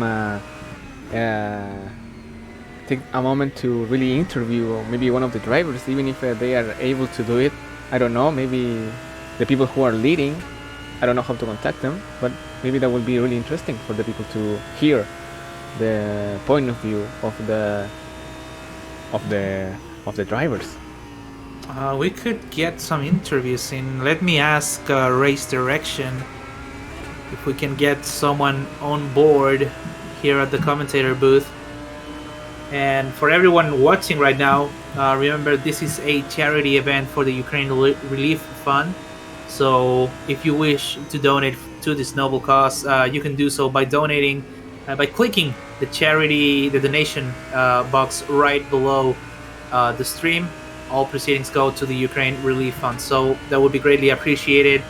And also we take the time to thank our sponsors that are making this event possible: Twitch, Spotify, and Greenhouse Engineering. See, yeah, software. Greenhouse software is just a Greenhouse Software and Remax Reality that are making this event possible. So thanks a lot for their support and for making this noble cause possible. And I was saying that Greenhouse Software is a hiring system that companies can use to really improve the way that hire people. They can select people in a different way, and Greenhouse Software, it's able to help. So even if you are not really used to do this kind of softwares, they can really be and have the recommendation to your nearest company which can need this software to improve the way that select the people they hire. So yeah, it's a really interesting one, and he's sponsoring this streaming and also the Venus Motorsport of Noah Miller, which we are on board. Yeah, on board, and also gaining time on the race leader. 54.5 seconds is the difference. Playing the long game, definitely. Yeah. As they have another car right behind them. It's the Aston Martin of the Peak Society guys. It's Kevin Lara, still on board with the Aston, being lapped right now, but still staying close to the not race leader. It's the second place car of Noah Miller, that Lamborghini. 76 laps of tire use, even if it is the medium tire and the soft compound tire. I'm not sure if that is correct. I hope so, because that would be really, really impressive for us. That a little bit of a mistake there for Noah Miller. On turn one, goes a little bit over the curves, but no harm done. Still manages to gain more time, almost 52 seconds between Miller and the race leader. So it's gonna be tight. It's gonna be close if he manages to keep that consistent pace.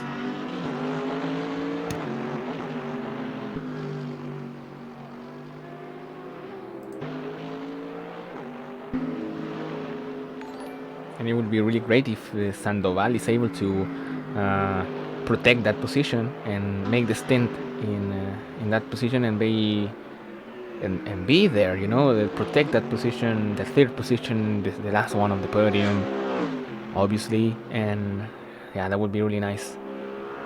But meanwhile, the closest battle is Sandoval, who's really not catching. He's really falling down from Noah Miller, and Noah Miller is a man on a mission right now. Noah Miller is really trying to scratch some tenths, some seconds from the leader. But Chester Caboto is really taking, maybe, I don't know, we will be on board with him. He's really, we'll see how he's managing to take this Segunda Variante. And now approaching the Lesmo 1 and 2, they're doing conservative lines, it seems. Yeah, he took it really in the white line and took the power on really late, but with calm as well. He is not really doing overdriving. He's not overdriving, so that is a really good news. Post-race interviews could be funny, they said. Commentators could join the Discord BC. Yeah, but they will be really messy because we need maybe just one people, or there's some people on the Discord that are racing right now, so I think it would be a little bit intrusive to just join them while they're racing. So unfortunately, at the moment, we don't have mid-race driver interviews, but let's not discard it just yet. We have still 3.5 hours remaining of racing, so do not worry. Post-race interviews could be funny. Yeah, definitely. Definitely, we will do our best to make it happen. I could give you customer terms to pull drivers into a private channel for interviews if you like. Yeah, we definitely like it because it will be really fun and give us insight. Bit of insight. Yeah, exactly.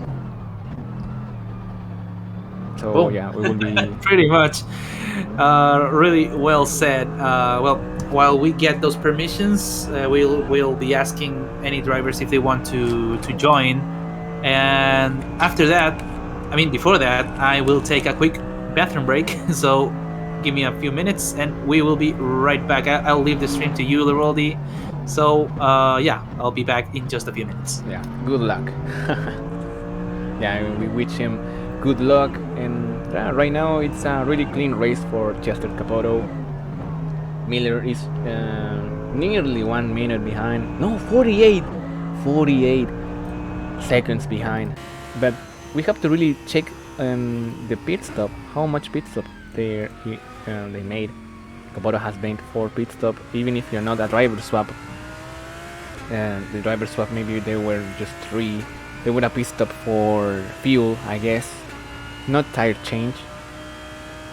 And yeah, we can really listen to the roar of the Lamborghini, which is a nice sound. Maybe they really select the sound of a car. It's not the normal sound which the game included in the Huracan, in the Lamborghini Huracan GT3 car. This is even better. So yeah, heads up for the Venus Motorsport team, and yeah, we'll be able to check if we have the permissions yet. And yes, we did. So yeah, we can really put maybe some drivers into this.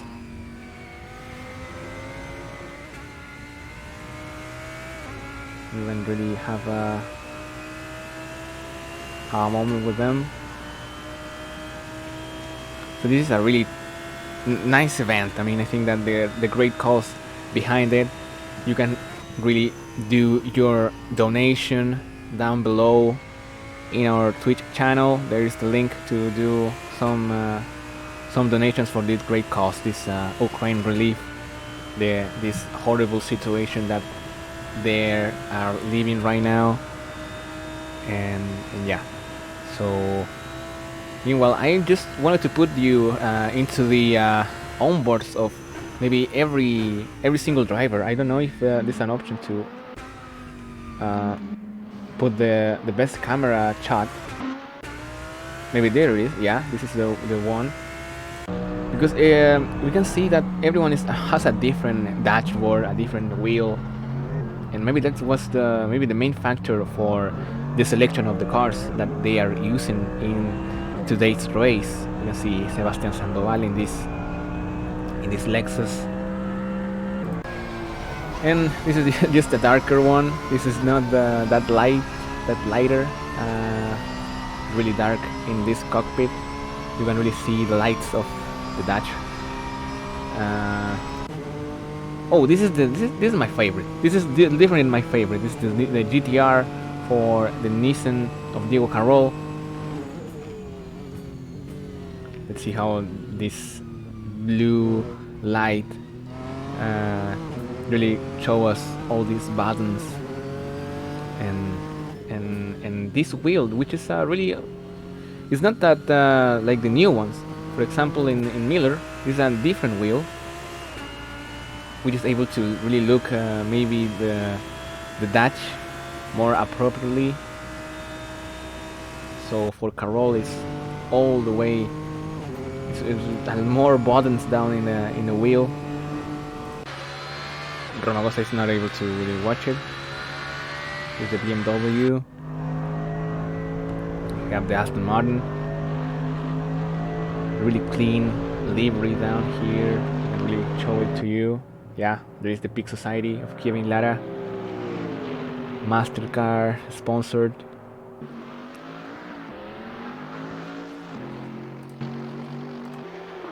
And we have this calm part of the race. So yeah, we'll have maybe some. I would like to have some, maybe the Venus Motorsport drivers, if they are really able to talk with us. I'm not sure if they are in the server. I have to search these drivers.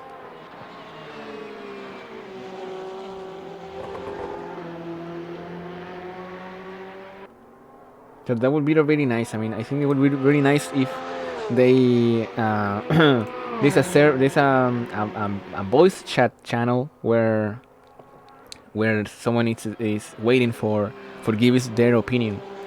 That would be really nice, because I don't want to really put someone without his permission and not be able to talk appropriately, because maybe they are not in the mood. So yeah, meanwhile we are just waiting for some action here in Monza. The night go. I'm running out of words. I have to be really honest with you guys. I'm running out of words right now. We've been nearly 3 hours of stream, and yeah, I mean, I don't think that it's a bit of misunderstanding in my words. I apologize really deeply from my heart for that. And I'm not an English native speaker, as you can see in my pronunciation of the words. I do my best for this, and yeah, I mean, if you don't understand, just feel free to really correct my spelling and say it in the chat. I'm just looking over it. So yeah. Oh, you're great, man. The commentary has been awesome. Oh, nice. That's a really good news for me. That makes me feel really good here in my heart. Thank you, Mighty Mulder down there. And Carroll he has problems there, because Alex Gomez is right now in the Venus Motorsport.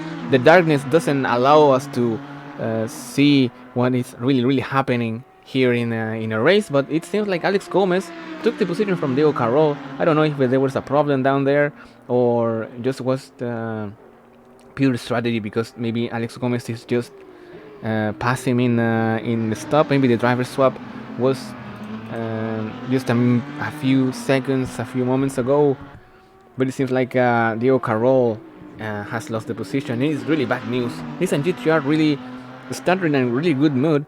They were fourth, and a solid fourth position for them in the first part of the session, in the first part of the race, with Cooper. And also Cooper did a long stint, but right now Diego Carroll hasn't been that quick, and yeah, he's right now in the back of the Lamborghinis of Venus Motorsport driver of Alex Gomez. So Alex Gomez is right now ahead. He has the clean air. He's 48 seconds behind of the Porsche 911 of Rafael Juliá.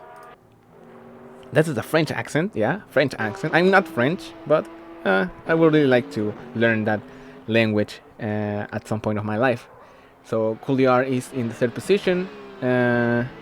He is really, really solid there. He's 1 minute behind, but of the second one, but he is really, really comfortable in that position because Alex Gomez is really behind, and Capoto it's maintaining the gap from Sandoval, and I figured it out right now because Noah Miller was in the Lamborghini before, and he made a stop, the driver swap with Alex Gomez. So right now, Alex Gomez has the I don't know how to say it. He has the responsibility. He has the job to really keep reducing this gap between the Lamborghini and the Lexus of Capoto. Capoto has to do the driver swap as well in some moment.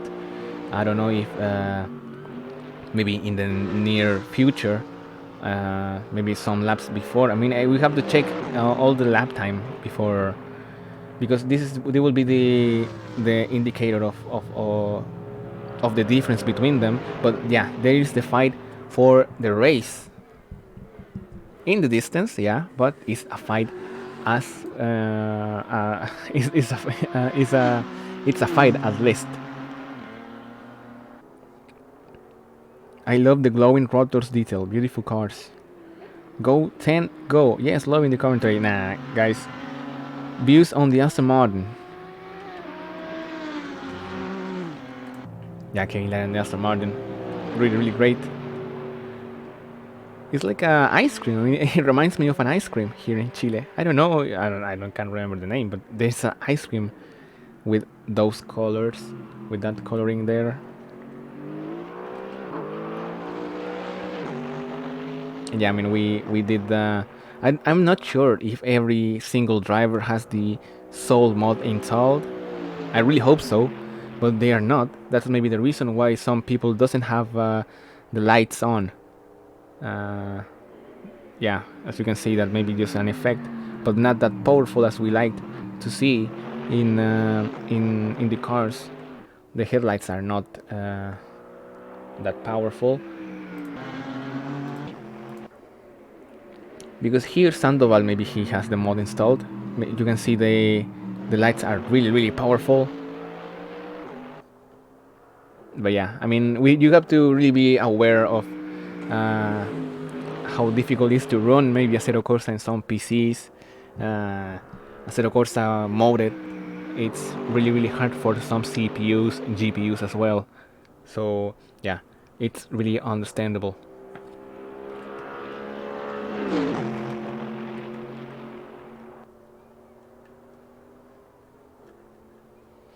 Meanwhile, I will do the shout out to someone who wants to give us the insights. They're really welcome here. So I will do it. I don't know. I will just put the capital letter on and just write, just type.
The shut-up has been made, so we we will wait until someone who is not shy, but we can really understand if someone doesn't have the language. I mean, the English language really into it. So yeah, some people just can understand. Spanish people can understand, but not really talk it that much.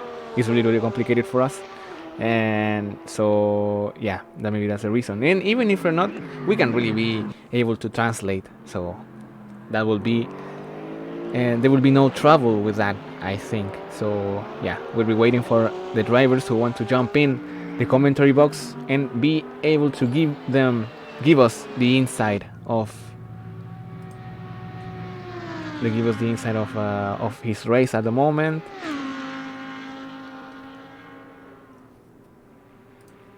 I hope that I hope that they don't give me the double check.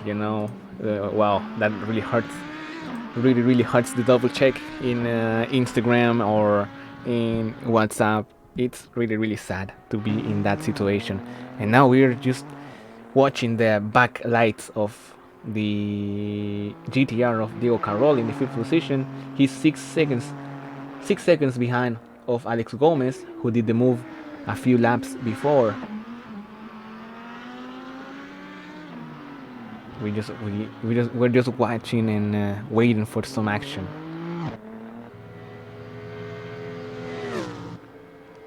It reminds me of a song. I'm not sure. Waiting for some action.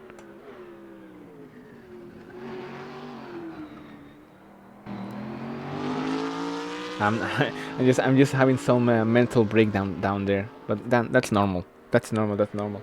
We're just maybe 15 minutes away from the half of the race. The night is present really earlier. Yeah, or maybe we'll have 24 hours. Imagine if it's the 24 hours in a 6 hours. That would be really nuts. We have to change the way of the Earth orbits around the sun. I don't know if the orbits is the correct verb. I'm not sure. And we're seeing Kevin Lara is in Aston Martin. We're not able to see the livery in this dark side of the track, the dark side of the moon.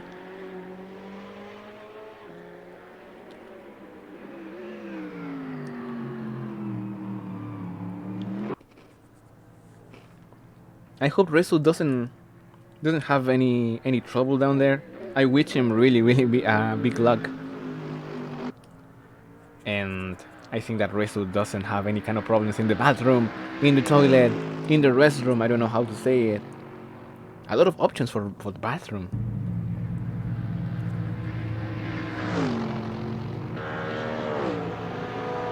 So I have to really give the thanks for the spectators right now. 36 spectators in the Twitch watching this race. This race who has been really calm, and obviously it's an endurance race. The battles are mental and just in pace stuff, and we have to see who is able to really win. And because maybe they are really tired at that moment, as we are. But being tired is one thing, but doesn't mean that we are getting enough, because there's 3 hours of racing left, and it will be really amazing. And now we're seeing in this, and we can really see the GB2 engine Lexus of Sebastián Sandoval, the 53, the number 53 Chilean flag. It's not the Texas, it's a Chilean flag. He's not from Texas, guys.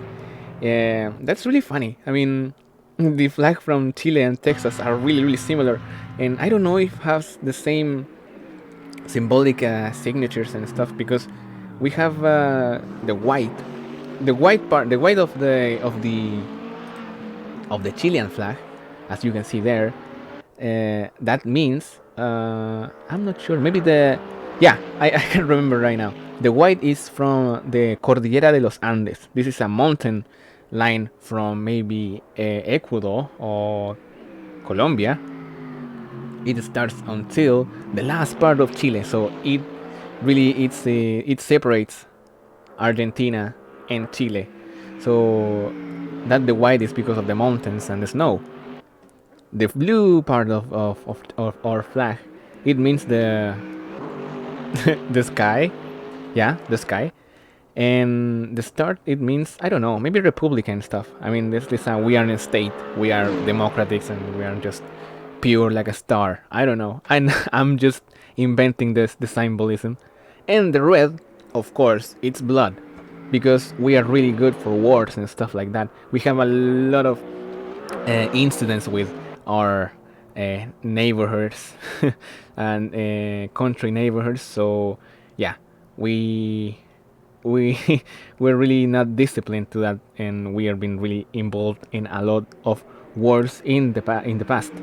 So that's the reason why we have this red part in the in this part, the low part of the flag. So this is a Chilean story. That's the meaning of our flag, and as well, talking about flags, maybe you can see Capoto doesn't have flags, so he is a citizen of the world. He is a citizen of the world, so that's a really nice stuff. Nice stuff for him. Coolio, he also doesn't have any flag in its graphics. Alex Gomez has a weird flag. I'm not good with flags. It seems like I don't know what this flag is. I don't know if the chat can help me. Diego Carroll is United States. It seems familiar with our flag. Chilean is also really we really like to copy United States culture. So yeah, maybe that's the reason as well. Romagos is from Andorra. It's nearly Spain country. He's really famous in our community, in the Spanish language community, because Andorra is a country which is not really hard in taxes. So a lot of streamers, famous streamers, have go into this country to be able to farm to farm some money in a biggest way, because Spain is one of the hardest country to live if you are an independent worker. So yeah, a lot of taxes down there. Lara doesn't have any flag. We're back, ladies and gentlemen. Sorry for the long wait. Nice. Sorry to keep you waiting. Nah, it was understandable. I was really scary if you're not. I was fighting for my life there in the restroom. But how did you do? Did we have any important changes on track? Did something happen? What did I miss, my friend? I had a mental breakdown, but then it was just a few moments, and then Alex Gomez jumped in the car. I can't. Noah Miller was second. He was really cutting a lot of time from Capolo. And Alex Gomez jumped in the car, and he is doing the same, but in a sort of distance. But he's doing the same, I think. So there will be battle for the first position again between the Lexus of Caporo and Alex Gomez, maybe. Well, not Caporo, because Caporo have to do the driver swap early on. Yeah, I see Sandoval still on P2 as he makes a little bit of a mistake, I think. Something might have happened there with one of the Lamborghinis, and Sandoval still on that P2 position. 90 laps already completed of this endurance race as we are approaching the... Ooh, problems for Sandoval as he goes wide and over the gravel. Still manages to come back and keep it on track. So far, so good. No big fights going on right now. So that's none at all. We are approaching the middle of the race. So maybe we can get some time to interact with our beautiful spectators. Yeah, they've been really giving some compliments because I was really Oh, unsure that I was really talking in a great way. But yeah, you're great. You're great, mate. Don't worry. You're doing great. So yeah, it's greatly appreciated all the kind comments. So yeah, I think we're doing quite good. yeah, we are. They're giving us a. Oh, what is happening with With No, no, nothing. I was so confused because I've been watching the Twitch chat in the official page of the channel, so I was watching the main feed from a few seconds from the before without sound, but with the sound live. So I was messed up because okay. why is he downshifting in the main straight? I was so that was the reason. Yeah, absolutely. And well, I'm getting thank yous from Chad for calling them beautiful. You all are beautiful people for staying here with us during this long race. Long race. So yeah, it's still we're not even halfway through, so long road ahead of us. So yeah, thanks for even though even for the people that won't be here for the whole thing, which is completely understandable. But thanks for stopping by and thanks for showing your support, for talking here in chat. It's Yeah. always appreciated. So yeah, you all know it's for a great cause. So it's just great to see the community, the sim racing community, together like this, all united. It's absolutely awesome to see. Yeah, it's awesome to see because we're just one nation because the engine sound our universal language. Yeah, it's our national anthem. Yeah. So yeah, it's great to see. It's always great to see, and it's really heartwarming to see all this community. This is way better than Garfield card, absolutely. So Garfield Garfield card card. is not that. Yeah, have you played it? I think it came out for the PS2, I believe. I'm not Correct me sure. if I'm wrong. I might not be educated on the great knowledge that involves Garfield karting. So correct me if I'm A wrong. friend of mine maybe has it, but I'm not sure if I played it anytime. I it's really funny. I mean, Garfield is one of my favorite characters of animation, and when they released the real action, I mean, I don't know how to say it. Like the 3D animation thing, or No. Yeah, it was live action. The live action movie. live action? Okay. It was so funny. Maybe it's not the best movie of all time, but it's really funny. Yeah, definitely.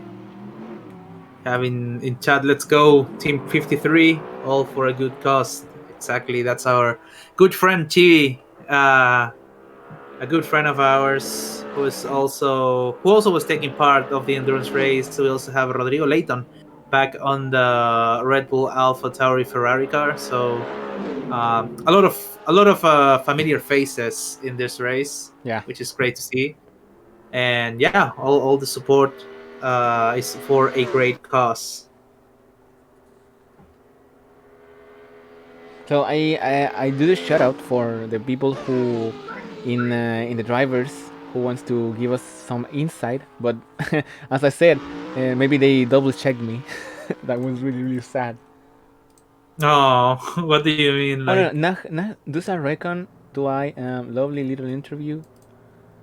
The people here in the Discord is talking. I'm not sure if they're saying I want to. I don't know if anyone wants to be joining us for interviews. If not, that's totally fine. But yeah, definitely, it's been a great race so far, and we trust on Sasso's recovery base. Man, you believe. You're a believer. Rodrigo Leighton all the way at the back. The dream is alive. The dream is still alive. He's 18 laps down. But never They stop believing. never stop believing. 99% faith, 1% chance. Let's go. Let's get it. And the other driver that's a few laps down is Alan Baker, 2 laps down, and the rest is relatively close to one another. So still, it's 4 laps down for Baker, 2 laps for Kevin Lara. The rest of the grid is a lap down, except for the top three. It's Rafael Cuillard and Sandoval are still on the same lap as the leader, but still a 1 minute difference, which is quite a lot. So it all could come down to the second half as we are getting onto the second half of this race already almost on that 3 hour mark. So yeah, Sasso's master plan still alive. Never stop believing. Yeah, Rodrigo Leighton. There is in a Ferrari. They have a team behind supporting him. Oh, we have some people pitting. It's Diego Carroll. Diego Carroll is on the pits. The GTR, maybe for some driver swap. We will see in a moment. Yeah, one of the fastest cars actually, and one of the cars that has given the most action throughout the race. They are going for a driver swap as Diego Carroll steps out of the GTR, waiting for his teammate to get on board. So interesting change of strategy as we are reaching the half point of the race. 3 hours remaining for the end of this endurance race that has given us a lot of action, but also a lot of moments to reflect a little bit, to talk, to interact with you guys. So I think it's the perfect dynamic because you have interaction between us, the casters, and the viewers, and also you have a lot of action and racing, which is what everyone is here to see. So it's so far it's been 3 hours, man. 3.5 hours considering we also had a 30-minute qualifying. So man, time really does fly when you're having fun. Yeah, but my butt hurts. Nah, From sitting. it's nice. Maybe my chair is really really good at least. But yeah, it's a different kind of stream and cast for us because we are really used to do it in a short period of time. Just give us, I mean, give the people the information that it's it's literally on the screen when we stream F1 2021 in CFI. So yeah, this is a different it's a different way to stream and to cast. But we really like to interact with people in this language because we are just an English nerds. Yep, exactly. We have here information that we have some people that want to take part of interviews right now. And Chibi said all the open English classes worked. Great calls today, Rezo and Roldi. Yeah, they worked, Chibi. They worked. Thank you, TV, for the kind comments. We do try our best. We sometimes fail, but we really do try. What do you think about having Red Potato here with us on the commentary to join us for a little bit of insight, like what the drivers are experiencing right now? Yeah, totally. I don't know if he is in the Endurance BC1, so we can really put it down in the commentary box if you like. Yeah, I'll try to coordinate that in just a minute. So give me a few minutes while I talk to Race Direction. Call it what you want. Call it what you want. Oh, copyright. Damn. Imagine just for doing some some little singing. All the stream goes down, but no. We will skip that. I will sing it in my mind. And Hurley Lewis is in the GTR. We didn't mention it, but Hurley Lewis is right now in the GTR, and he showed a great pace in the practice session the last week. Last week's practice session was so tense because we did have a great racing, an hour and a half racing, Ooh, and he. Oh, I was just jinxed the GTR again, and he has some problem in Ascari, but he was able to join the track again, re-enter the track, not having a problem or a issue with the Kulia 911 Porsche, but wow, that was so close for the barriers Yeah, for the Hadley close Lewis. call for Headley Lewis. Yeah, exactly. As we will have our first Yay! invite here, our first interviewee. If you want to go ahead and ask our friend Red Potato, that's here right now with us. How are you doing, Red Potato? What's your name in game? Just to have a clear view of who we're interviewing right now. Oh, I'm driving as Ken Thomas. Oh, Ken Thomas, Ken the race Thomas. leader. Yep, that's me.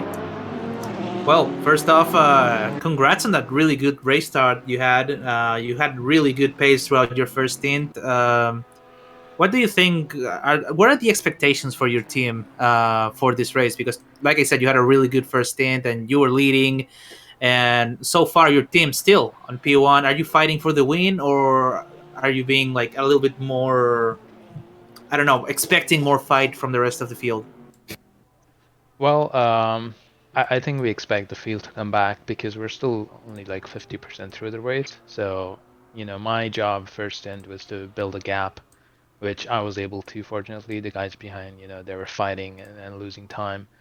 So I was lucky enough to get away and build a gap. And so my my team's job now is just to maintain that gap and see going into the final stint, what's their position, and then maybe we can start thinking about the win. But right now, it's dark. People are making mistakes, so I'm encouraging my team to just keep the car on track, minimize mistakes, keep consistent lap times, and we should take it home that way. All right. What about like the you have a 1 minute and 10 second gap to the driver in P2. Do you plan to do longer stints or more short stints? What is the strategy if you can tell if it's classified then no problem. But what is your No, approach for the second half of the race? yeah, it's not really classified. There's with the Lexus, unfortunately, we are pretty limited on what we can do with our stints because it's got a 120-liter fuel tank and it's extremely thirsty. It does like 3 to 3.2 liters per lap. So, and with our pace, that can take us no further than maybe an hour and 15 minutes. So, and we only have a single choice of compound, so we just have the slick tires. We don't have the soft medium choices either. So we're stuck with that. So, strategy options are pretty limited. So we just have to fill up our tank and then just go as fast as we can on the stint. All right, then it's all about consistency and trying to extract as much pace as you can from those stints. I believe. Yeah, yeah, pretty much. Do you have any questions, Leroldi? And yeah, and he, what do you think about the rivals? I mean, the start of the race. What was your thoughts about how they can develop some maybe rivalry in this long 6 hours of racing with Venus Motorsport, for example? Yeah, I'm pretty sure, the Livid's team will come back. I think I'm not sure what the race situation is right now with all the different pit stops and strategies. So I think going into the last hour, it'll become clear, what the actual positions are. And unless you guys are doing a better job than me at keeping track of what's going on, but I do expect Livid's team, Greenhouse, to come back. They're pretty fast drivers. So yeah, we'll see. And I think definitely the GTR and the the Porsche as well are fast teams. So they should all be coming back towards the end of the stint. Yeah, definitely. And lastly, I want to ask you because we saw you having some issues with traffic. You guys have shown great pace throughout the race, but is traffic being perhaps a bit of an issue for you guys? Because some drivers are letting themselves like get lapped, but other drivers are really fighting for that position despite getting lapped. So is that maybe bothering you guys, or is it making racing a little bit harder? How is your approach towards these lapped cars? Well, traffic hasn't been an issue for my teammates so far, so they've been on a pretty clear piece of track. But for me, towards the end of my stint, I started catching the cars to lap them, and I think I missed the pre-race briefing, so I did not know about the blue flags are not mandatory. So I Hmm. was expecting them to let me by, but I guess that was the wrong expectation. So I had a few incidents. You probably got it on stream. I Yeah. ran into the Mercedes. That was unfortunate. So apologies to them. But yeah, so I mean, after that, we've changed our approach to being less aggressive with traffic. We try to hang back for a few laps, see if they let us through or make any mistakes, and then try not to lose any time. Battling them is our current approach. All right, that's great to hear. I don't know if Leroli has any more questions, but thanks a lot for the insight. Yeah, no problem. And thank you guys. You're doing a great job. No question for from here. Just to say good luck for you and your team. You're doing a great job. You're bringing a lot of excitement in the race. A really good example of consistency as well. So yeah, well deserved that situation of the race. We'll see how it develops in the next half. So good luck. All right, thanks. Best of luck. See you later. See ya. So that was our well part of the leading team, part of the leading team. Yeah, Ken Thomas, who was the pole sitter and also the leader, leading into turn one after a chaotic start. I must say it was a little bit crazy to watch some drivers maybe losing some pace at the start, but then eventually recovering. But Ken Thomas actually managed to keep that lead throughout his first stint and managed to build a gap while everyone else was fighting. They were keeping the car on track. They were keeping those times consistent, and so far they are looking like the favorites because if we check the pit stops, um, WPS Racing has done 4 stops compared to the rest of the grid, like GP2 Engine and Venus Motorsports, who are, I would say, the direct competitors to them, still have to make a stop. So they already did the mandatory stops. However, he did mention that the Lexus does have a smaller fuel tank. It's Yeah, only 120, and the car is quite fuel hungry, so it does consume a lot of fuel. So they might have a different approach to doing shorter stints. yeah, So that would be strategy probable. wise, they're working differently than the rest of the teams. Because if we look at the GP2 engine, for example, all of the drivers are doing really long stints. So they're also driving the Lexus, but maybe they are trying to extend. They're trying to make it last as long as they can. And then we have Venus Motorsport, who are also doing maybe shorter stints. So a lot of variation in strategy. So still 2 hours and 48 minutes remaining for this race, and a lot can happen. A lot can happen, definitely. It all comes down to the pace of the drivers as well. Yeah, we have to see how we can figure it out. And when we are talking with Potato there, again Thomas, and there was some moment from Alex Gomez and Kulia. Kulia stopped for fuel. He he did stop for fuel, and then Gomez was really nearly to be side by side with him. So that was a close call for them. And now it's 4 seconds the gap. And yeah, Alex Gomez is now in the third position, but we have to see the strategies, as you said. There are a lot of different cars, and they really do some, new, different way to, the fuel consumption and the tire wear.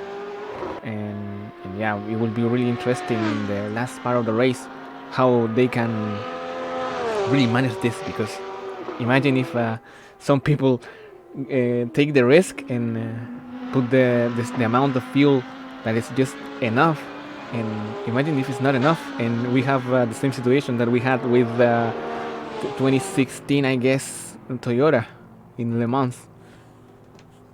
Yeah, absolutely. As we see, Headley Lewis actually taken to the escape route on turn one. Apparently locked the brakes and losing a little bit of time there. As we see another driver swap coming by. The guys over on P6, it's Spanish Resistance. It's Romagosa stepping aside, and it's driver Alex Diaz taking his place, coming out of the pits right now, trying to make up for lost time. Spanish Resistance is actually the team that has done the most, almost the most stops, aside from the AMG guys, who have done 8 stops in total.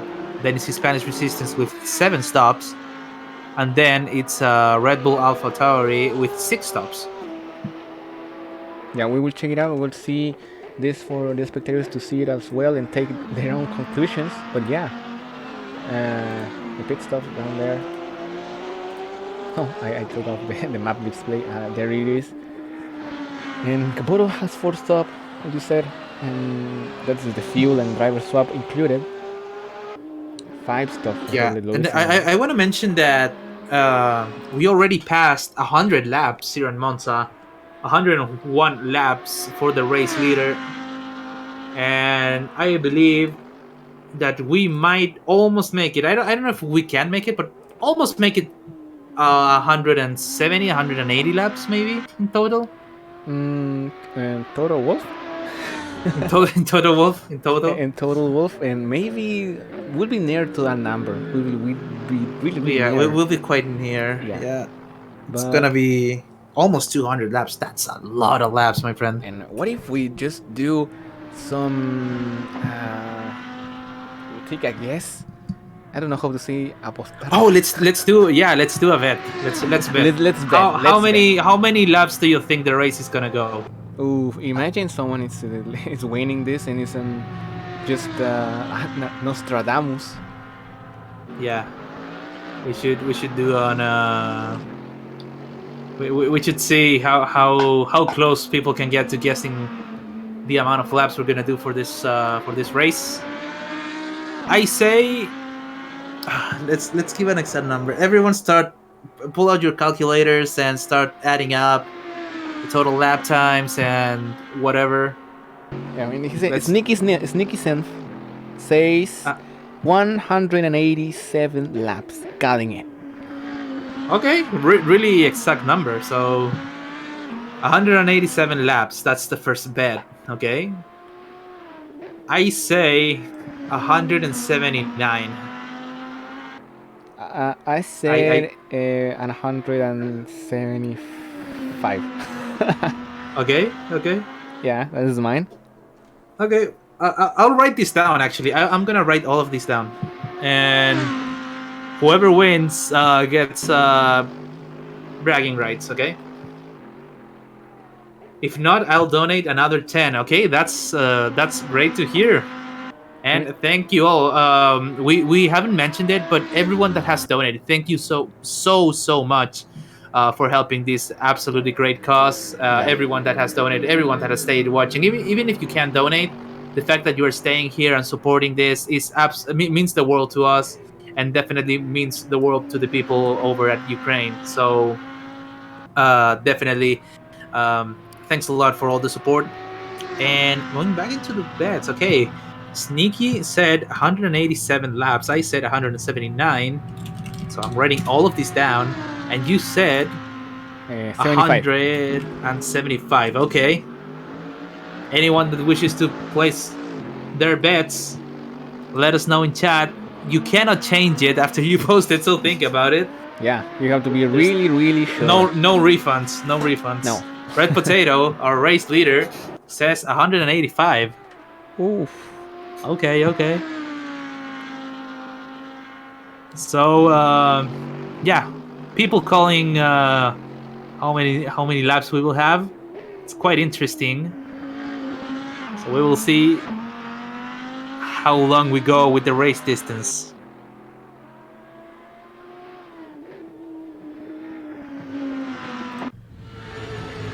Alex Diaz is making his stop. Yep, making a stop right now. Alex Diaz, I believe. And he disconnected, so driver swap. Yeah, driver swap, but Diaz just joined like a few laps ago. So maybe some issues for the driver that had to take a stop, and he's going for a driver swap apparently because he did disconnect. So something going on right there at Spanish Resistance. Not the luckiest day for them. No, not at all. And Bumblebee A88 says betting 197 laps. Oh, okay. So Bumblebee is betting that these guys pick up the pace and we actually do many more laps. Okay. Yeah, but he's an Autobot. He is he's a transformer, so maybe he has an advantage. Maybe he did the calculations, and yeah, he's a machine. He's a machine, so he maybe has the advantage. He has the upper hand. Okay, I'm writing out all your bets. Remember, gotta bet on how many laps we will do at the end of this race. So far it's 103, and we have 2 hours and 41 minutes remaining for this endurance race. So place your bets, ladies and gentlemen. You get bragging rights if you win.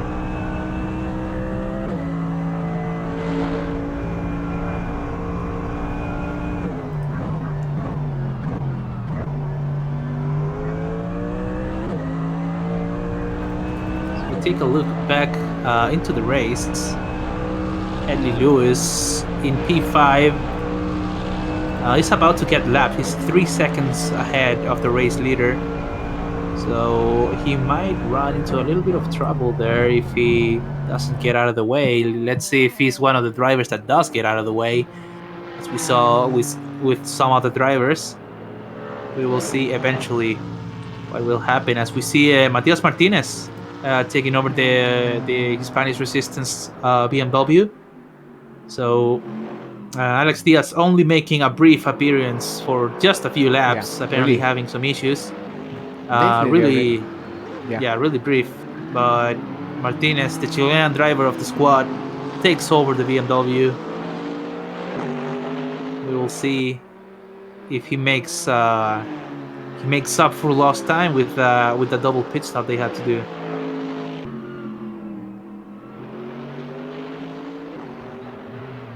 Oh man, history is repeating itself.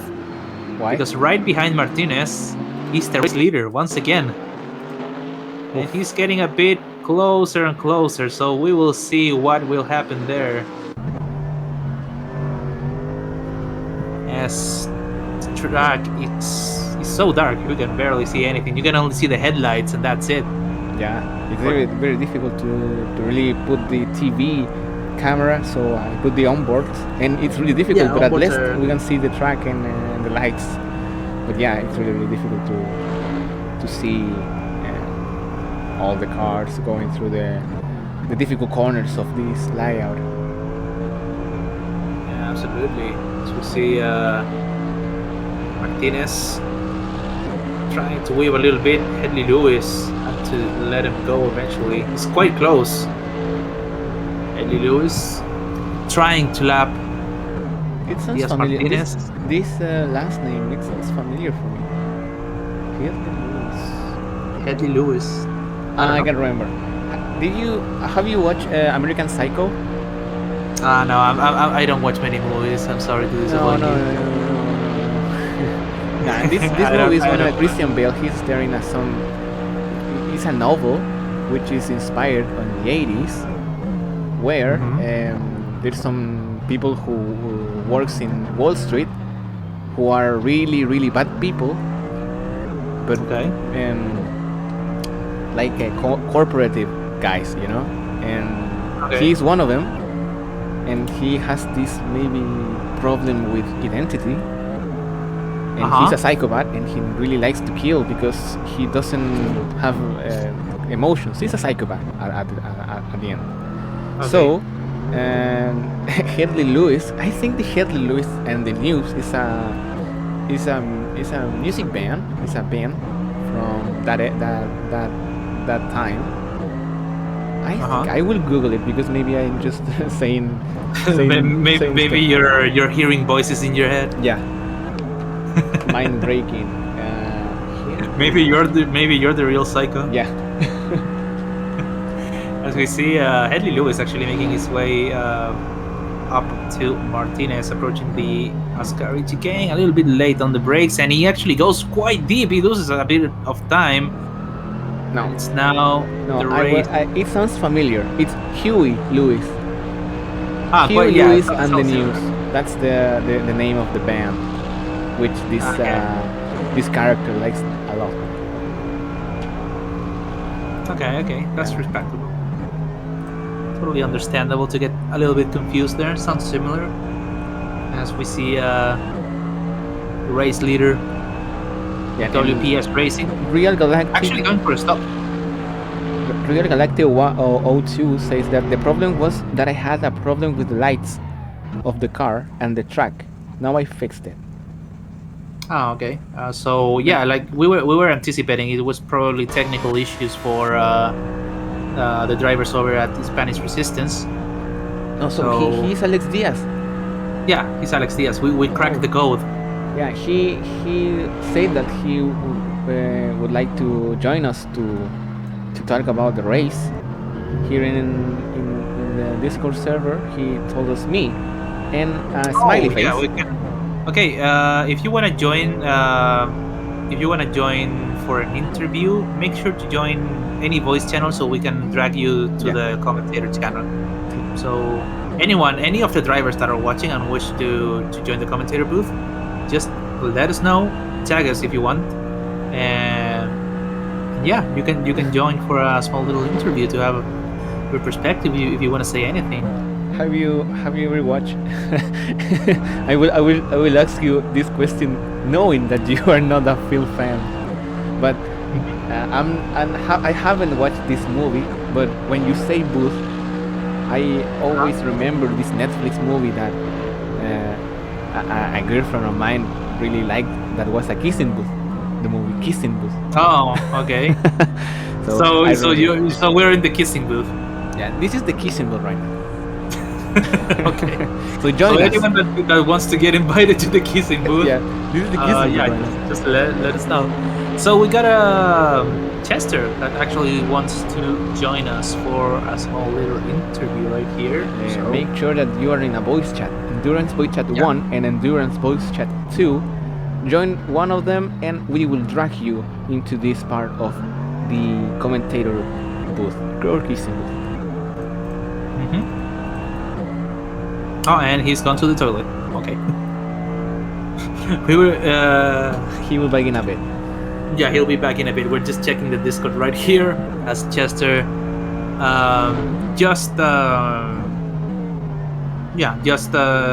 finished his stint, and now it's Kelvin Law that's gonna be taking over the Lexus of WPS Racing.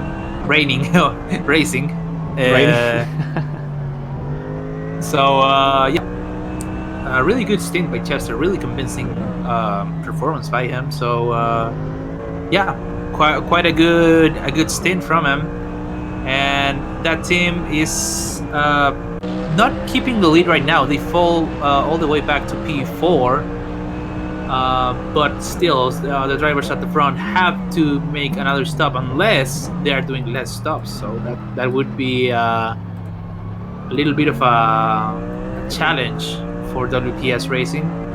Yeah, this is a big challenge. I mean, yeah, they give us an insight about that problem of how thirsty is the Lexus with the fuel. It would be a problem, we don't know. Yeah, we gotta keep on the lookout because Goillard is actually 4 seconds behind Alex Gomez, the Lamborghini driver. So there could be some action there. There could be a fight for position all the way for P2, because the Porsche driver is gaining on them.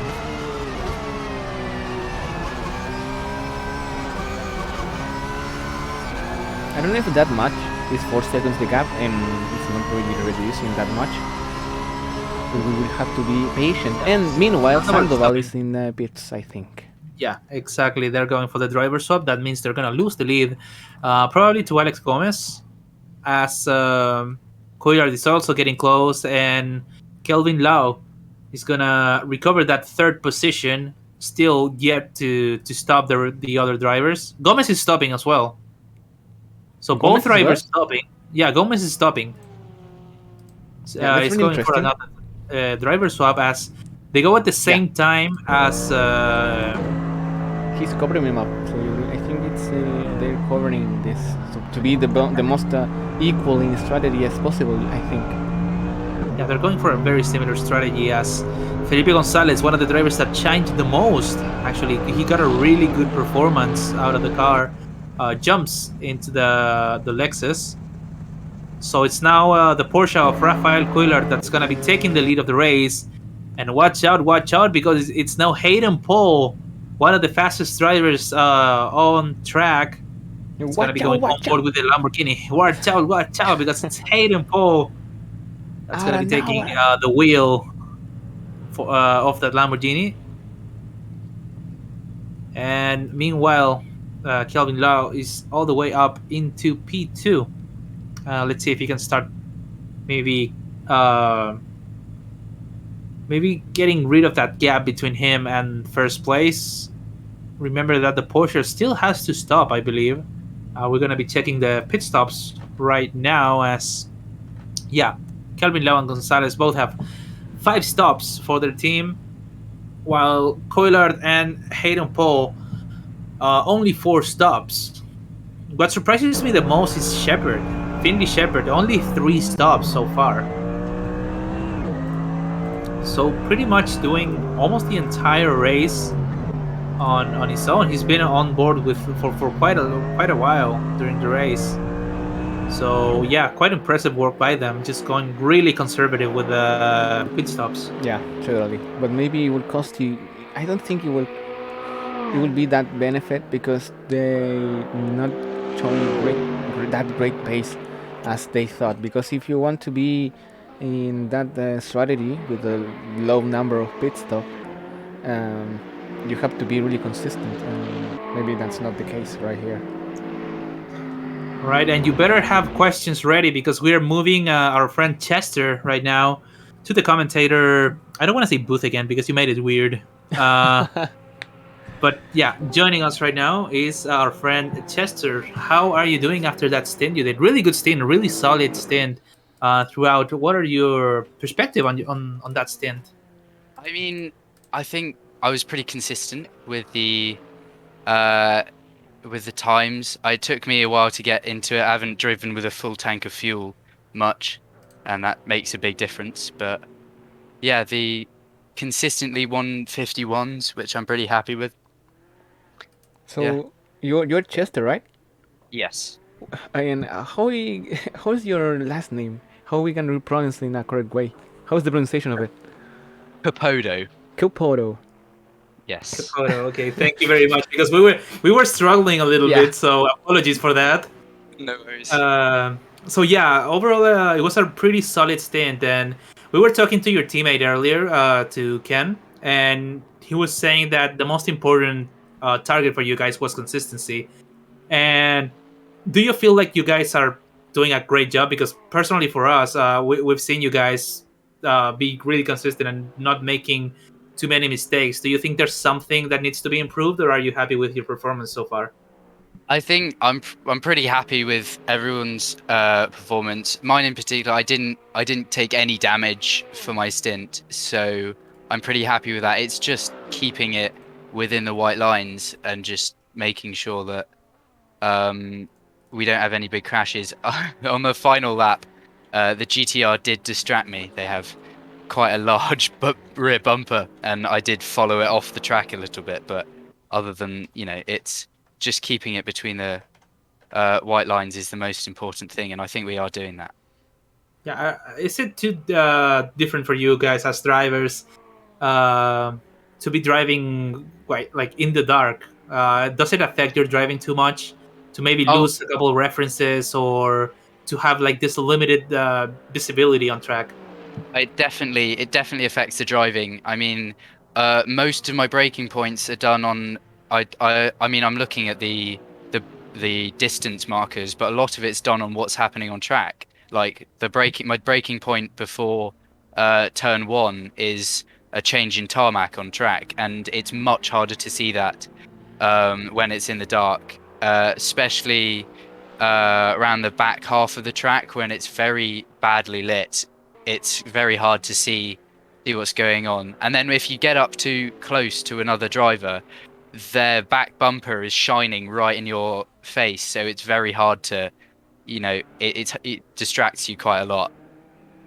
So visibility is the main issue, obviously in the startup conditions. Is the track temperature, is the car behavior any different to daytime, or are you managing it well? I think as long as you stay on the line with on the common racing line, it tends to be relatively normal. I don't think there's too much difference, although yeah, track temperatures dropping does towards midnight does give you a little bit more to think about. Do you have any questions, Rolly? Uh, Um, no, I don't know. no, I'm No, it's oh sorry, my bad. I was thinking that your voice sounds really familiar with Anthony Davidson is. So, yeah, and I think that we will see you in another stint in this race, or that was your first and last. That's my last. I think Ken's going to be on after this stint. So, and then that'll be the last stint. So we got one more after this one. No, it So was a it's just two more stints, and that's gonna be it for your team.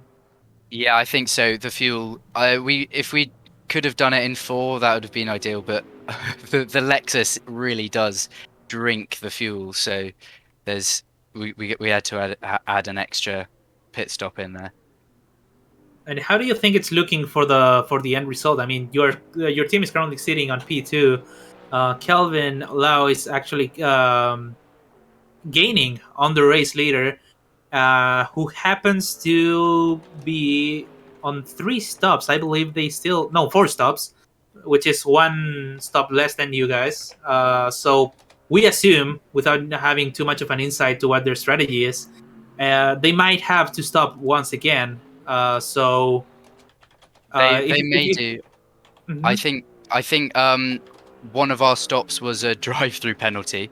I'm not sure entirely what their strategy is, but yeah, we were we've got plenty of room behind us, so I don't think we have too much pressure coming from behind. I think so. It's just yeah, looking towards. It's the Lamborghini in front of us, isn't it?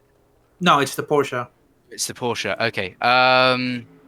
Yeah, I think we do have it, especially if we're gaining on the Porsche. So I think Yeah, there's a good chance we could get onto the top step of the podium.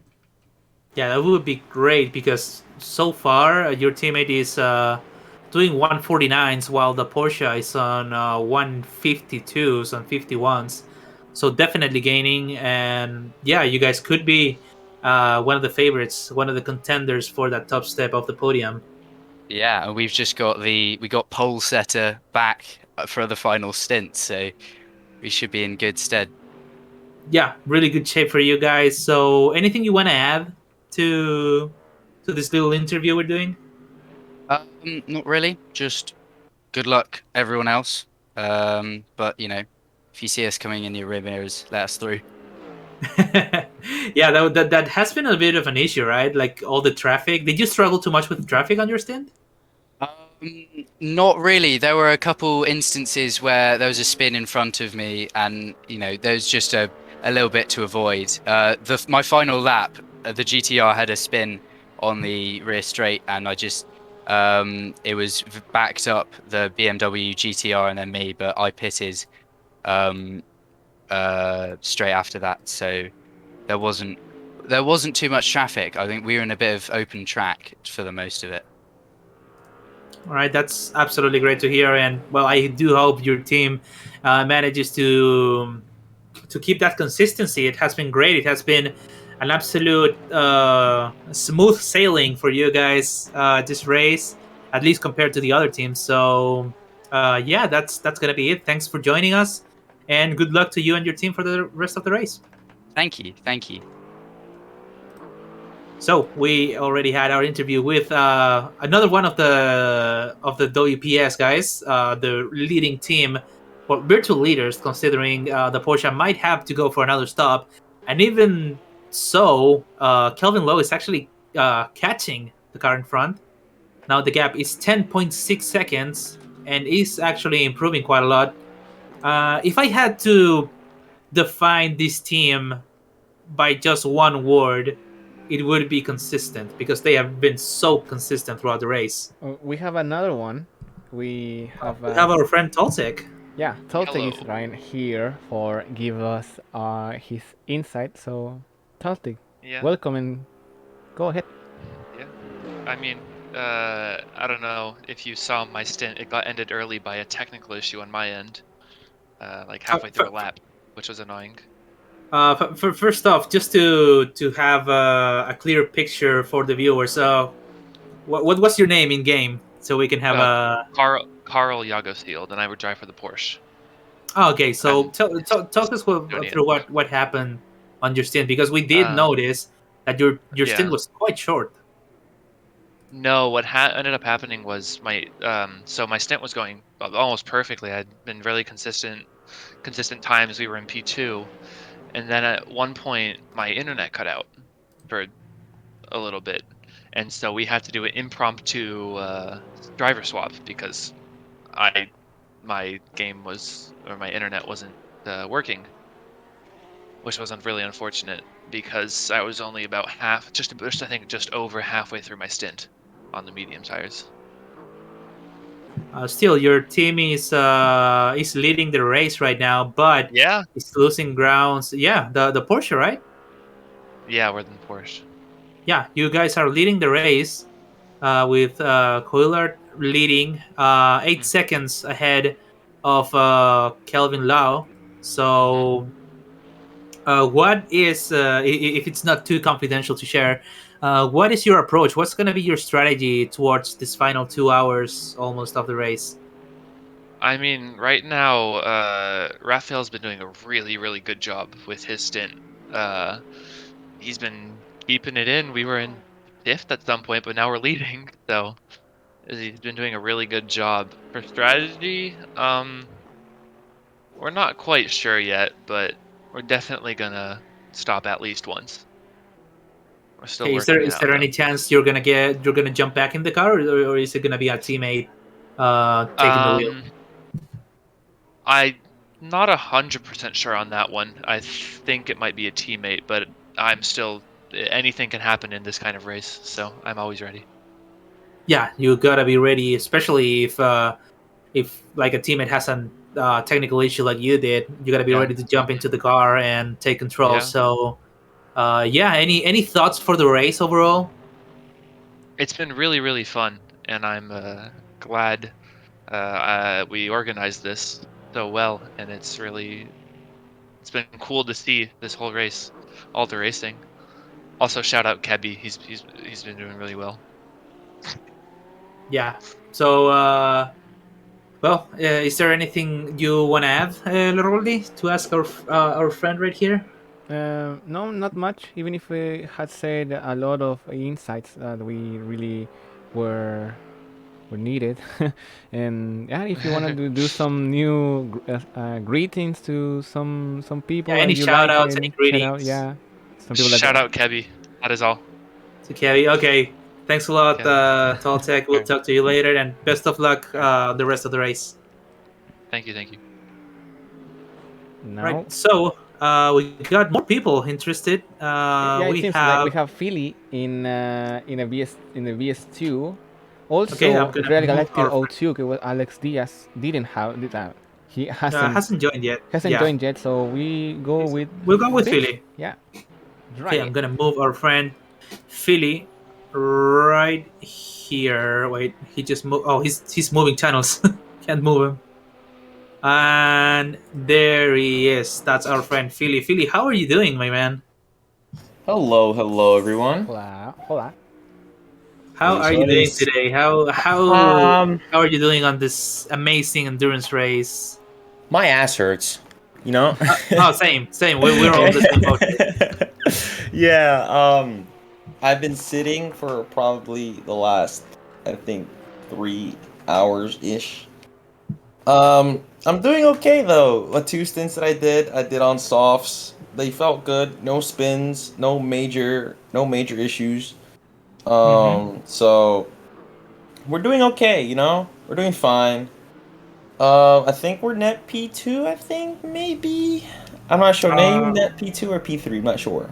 you guys are in P4 right now, Yeah, we're P4, but after like but everything, I yeah, think after like P3 or P2, I'm not entirely sure.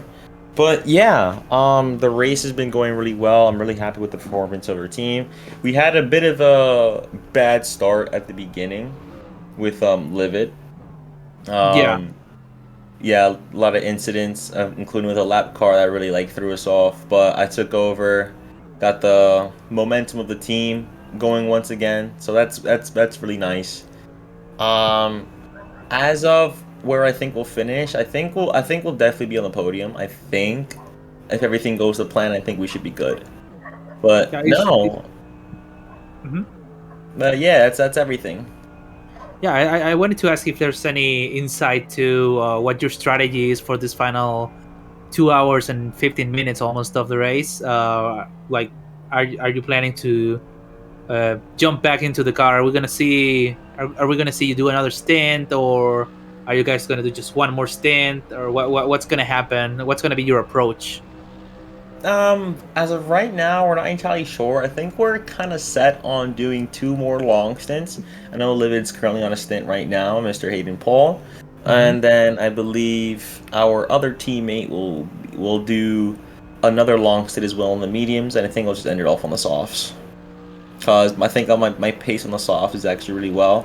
It's not the fastest, but I am consistent, so I think we'll Yeah, and it's just all about consistency. We yeah, were just yeah, talking yeah. about it before because there's a few drivers that have shown to be quite fast, but also making a lot of mistakes. So I'd say it's more important to just keep the car on track and try to be consistent because consistency is the formula to success in an endurance race.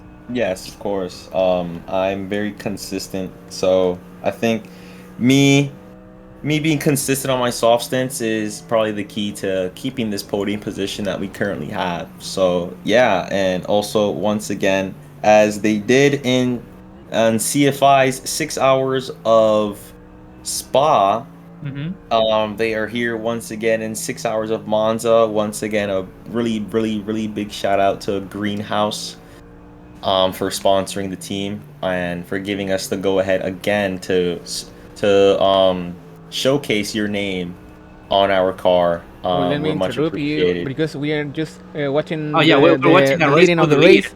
Yeah, Couliard wasn't able to maintain the gap with Kelvin Lau in the WPS racing team, and he's having a really bad time with the lappers right now. with traffic. Yeah, Yeah. with Yeah, I'm watching Porsche. it now. Oof, he The goes wide traffic in is Ascari wow. and he takes the inner line right now. They are Going wheel to really wheel side by right side. now.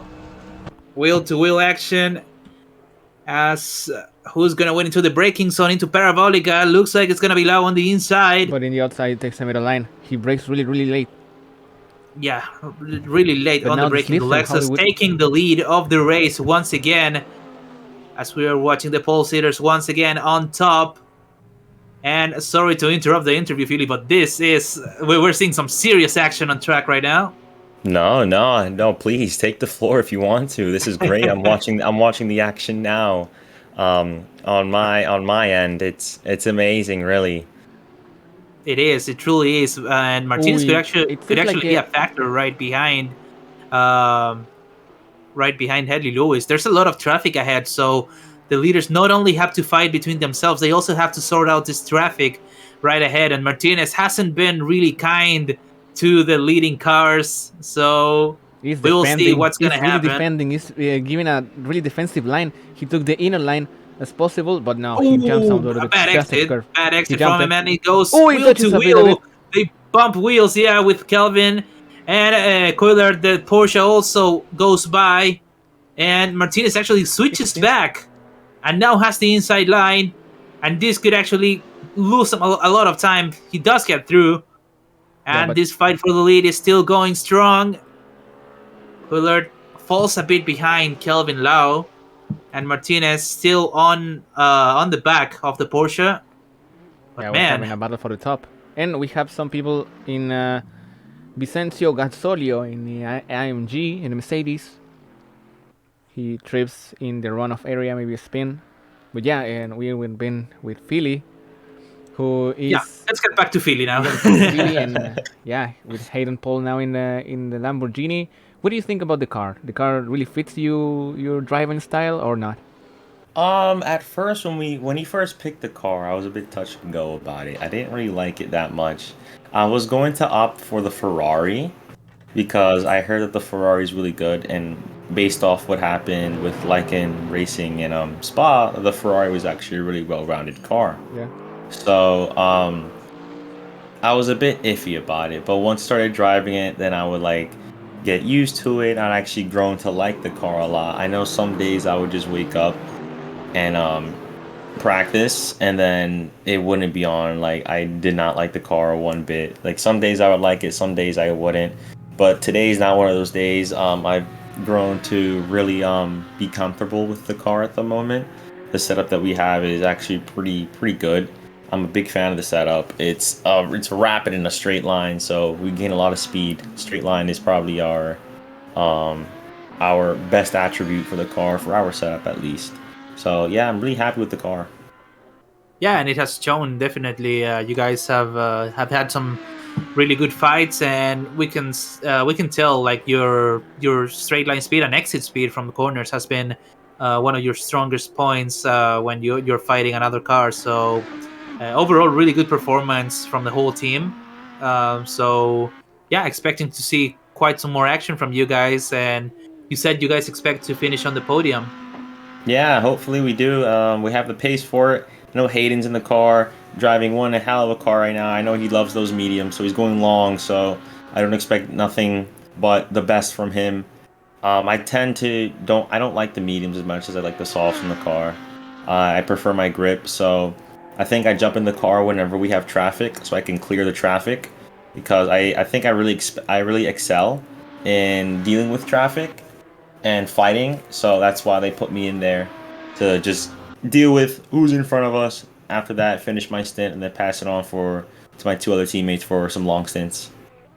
All right, that is absolutely great to hear. Great to know that you're feeling comfortable with the car. So yeah, best of luck to you and the team for the rest of the race, Philly.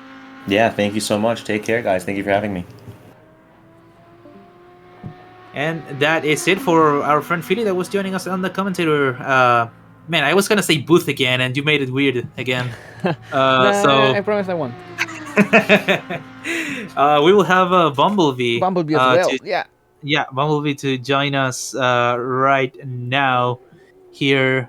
First of all, welcome, my friend, and could you please say what's your name in game, so we can have some clarity for the spectators. Of course. My name is Alan Baker. We were driving. Well, I'm part of the Slowpokes, and we were driving the AMG GT3. All right, welcome, Alan Baker. First off, how was your stint? can just What call are me your B. thoughts? Well, you can just call me B. It's fine. Okay. Well, the stint was all right. I had a couple of crashes in the beginning, but because I was the second out of the four of us. Our first guy, you guys may have seen crash a couple times. It goes by the name Montas Chernoskas. I don't know what kind of race he had earlier because I wasn't able to see it. But I had a couple of crashes in the beginning, but then the rest of it I managed to stay consistent. Had a game crash, which was annoying, but other than that, it went as smooth as possible, I guess.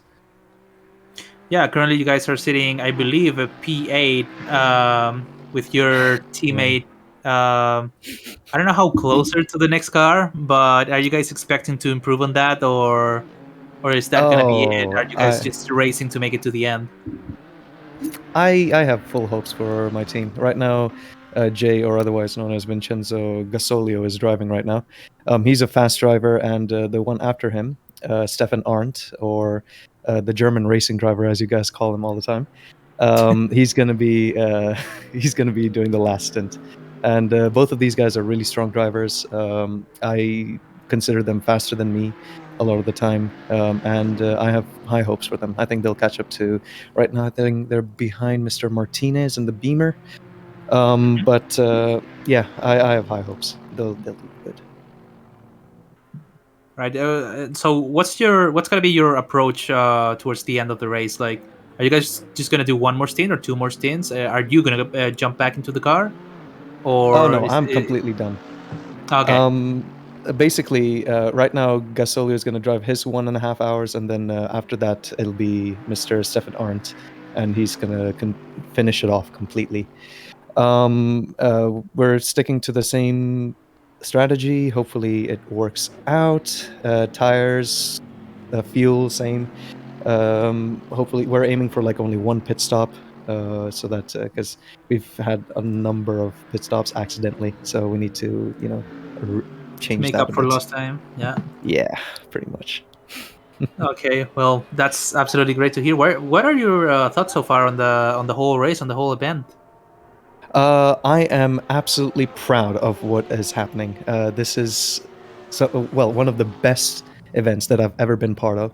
The best race that I've ever been part of, and it's all for a good cause. So, and the production quality that you guys have been doing with the commentating, with the stream, and everything is just phenomenal. I did not expect this high level of like it's like it's literally like having a TV on and putting it on a racing channel. Like that's how good the quality is, and I am absolutely flabbergasted by and blown away by how amazing the quality is. So I think you guys need to pat yourselves on the back, honestly, because this is absolutely amazing. I can see the hard work that has gone into it. As for the race is freaking fun. I don't know if I can swear here, but it's really really fun, and it's been absolute honor to drive. It's been an absolute honor to watch everyone race, and the different cars, the different liveries, like so much blood, sweat, and tears has been put into this lovely race and this whole event, and I am superbly I'm hoping another event like this happens in the future, honestly. Another 6 hours, or maybe, dare I say it, 12-hour race. I don't know. Oh yeah, absolutely. Well, yeah. I mean, I'm taken away by your words, really kind words. So, thank you so much for your words. And yeah, we really do hope this can keep going. Of course, this is all a special event for a great cause. So yeah, I'm just really happy to be taking part of it. I'm also happy to see so many people having fun and putting a lot of effort on the liveries, on the driving. I mean, 6 hours is a lot of time, especially. Um, Driving for some of the for some of the competitors. So yeah, it's great to see everyone having a good time. At the end of the day, it's just a special event. It's all for fun, and again, it's for a great cause. So thank you for your kind words, and best of luck for the rest of the race. Absolutely, thank you very much for having me here. And well, that is it for our interviews. Oh no, it's actually Galactic's going Galactic back. O2. Yeah. Finally, one of the Finally. first guys that wanted to join the interview is finally he gets his turn. So we're gonna move our friend Galactic right here. Galactic, first of all, welcome. Finally, you managed to join the interview. How are you doing today? How are you doing after your stints during the race? Uh, Not so well because I couldn't do a very long stint, only 4 minutes because I had a problem that the lights doesn't work well. Mm-hmm. But I was all the time being like the engineer of the two drivers. Right now, Matthias, that is Mm-hmm. in P7, Yes. and I don't know. We had a lot of problems. Like first, that one of our drivers don't want to put low pressures and we had to change drivers 20 minutes later on the beginning. Okay. Then with Matthias in the first stint, he only put 30 liters, and then he then he go again to the box and put the 110. And except this problem that we had, I think that we do a nice recover, being on P5 for I think the half or at least a quarter of the race. Mm-hmm. And well, now the problem that I had, and we still trying to recover and at least manage that P6 if we can get it. And Yeah, if we absolutely. Hmm. So, and oh, what is sorry. your? Oh, sorry to cut you off. Keep No, no, going. no, no, no, no, no. Sorry. I finished. Okay, so what is your strategy? What is your plan for the rest of the race? It's 2 hours remaining. So, are you guys gonna go for one more stint, or are you guys planning to maybe do more stints, or are you guys planning to go long with that medium tire with Martinez? What is your plan approaching the final third of the race? Our plan after all the problems that we had, it was to make these things be longer. I think that right now, I think that we are going to change drivers. I think Mm-hmm. so to let other drivers to drive a little bit more. Maybe I can drive a little bit. Yeah, I was gonna ask you if you're gonna jump back into the car. Are we gonna see you, um, maybe try to go, maybe try to cut the gap a little bit and fight for that Mm. P6? Now that you say this, I don't know what to do, but I think that we are going to change drivers, and I don't know, maybe drive a little bit and have that experience of drive at the night. Yeah, absolutely. Well, Mm. is there anything you wanna add, Leroldi? Anything you wanna ask to our friend here? At the moment, nothing. Like only that I can say is that I liking what is happening, like from the start to right now to the last part.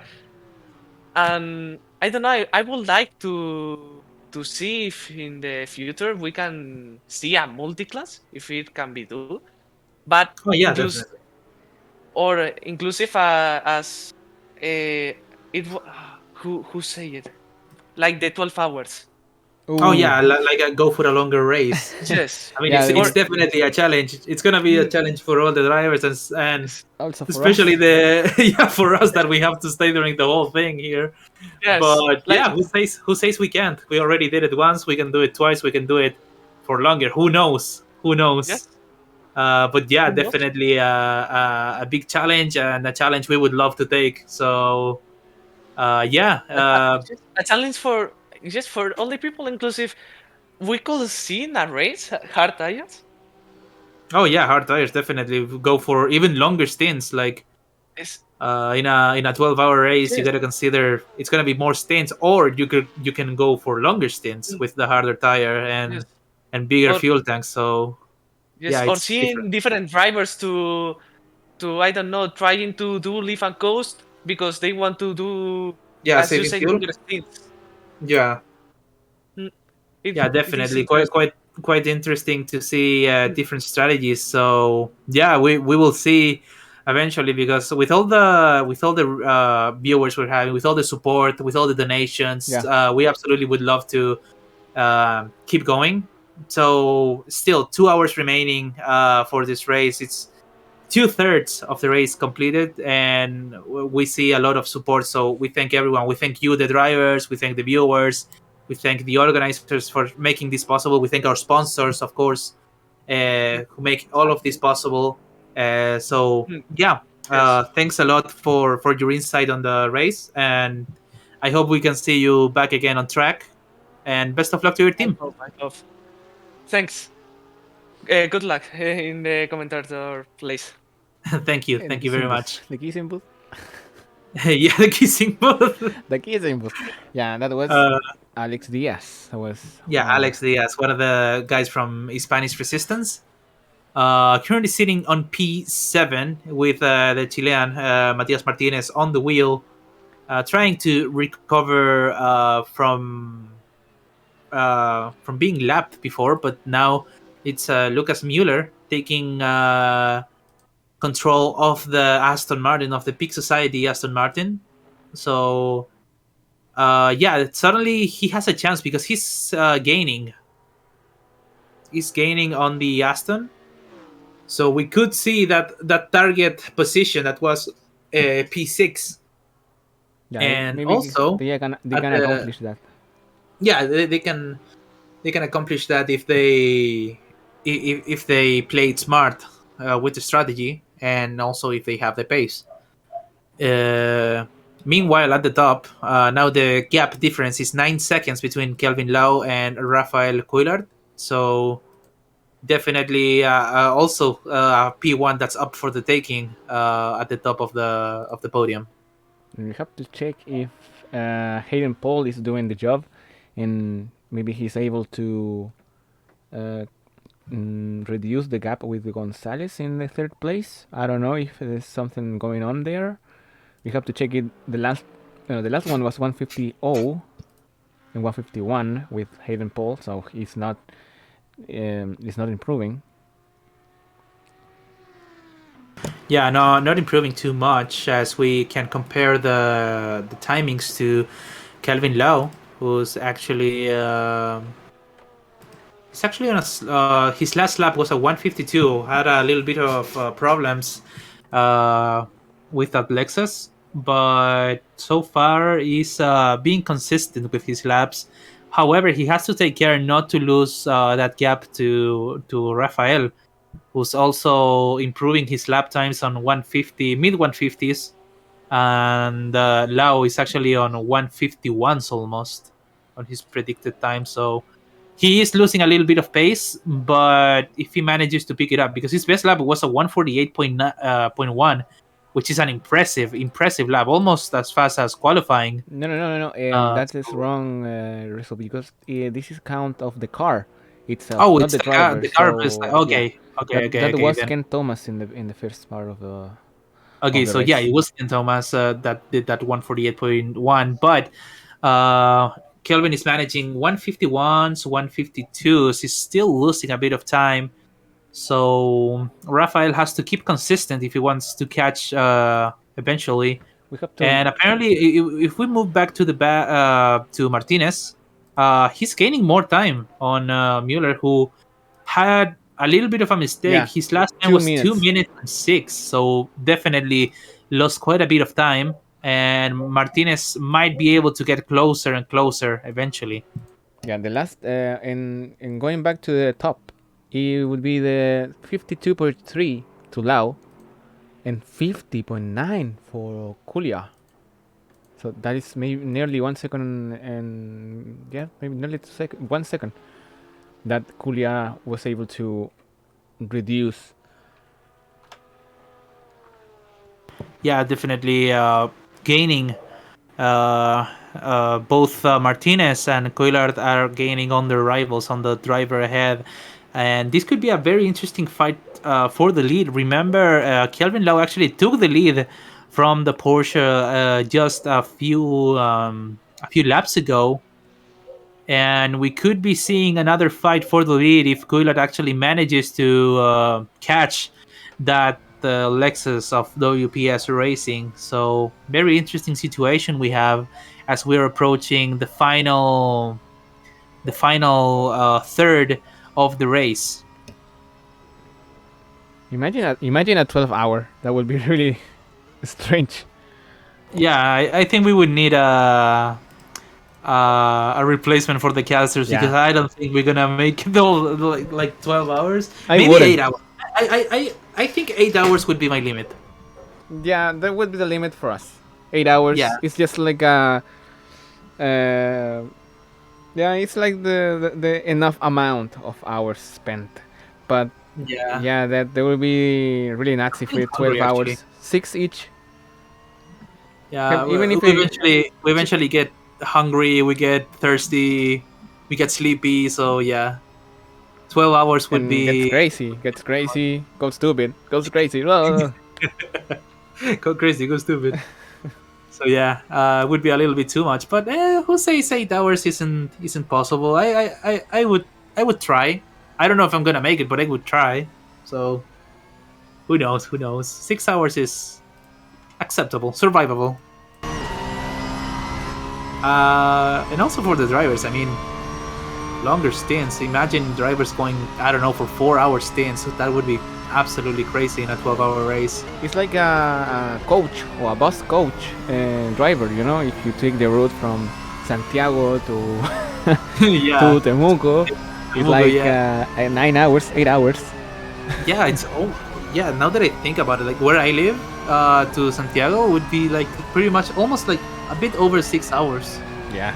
Yeah, it's pretty much that. It's like I'm commentating from the bus all the way just to Imagine. skip the travel. Really? We have trouble for Mueller. Trouble for Trouble Mueller. for- That Oh, that's just a very bad spun. news because Martinez is catching him up. Yeah, exactly. I was about to mention just on the exit of Ascari. Now Martinez is gonna get that gap, and we will see how long that gap is gonna be between Mueller and Martinez. 15. It's gone down almost 12 seconds of lost time for Mueller, and now it's gonna be 13 seconds, 13.2, 0.1, and he is catching him. That fight for P6 is pretty much alive. Yeah, totally. And we can see here, just really near to the front wheel, the names of the three drivers of Hispanic Resistance. The number 27, he is Matias Martinez, Alex Diaz, y Stanis Roma Goza. Really talented drivers who are really putting the flag of the Chilean and the Spaniard flag in Monza here, and he's catching in a very good manner. And we have to check if Mueller, how he really managed the pressure as well. Yeah, and let's switch our attention back to Rafael Coulthard. 3 seconds. It's 3.4 seconds. He's catching the race leader. And Kelvin Lau is not having a good time with the car. Still slower on each lap.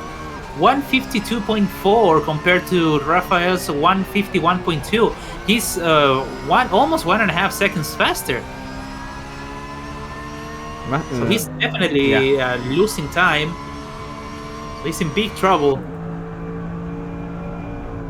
If he keeps losing that gap, maybe the tire wear could be an issue because Rafael is on the mediums and Lau is on soft. Maybe they both have been out for too long, and maybe the tire wear is being too much of a factor right now. Yeah, it seems like it is. It seems like it is definitely because it would be one of the maybe the issues. They have to stop maybe in more occasions than the Porsche 911 right now because as they said, Ken Thomas told us, he's really thirsty, that Lexus.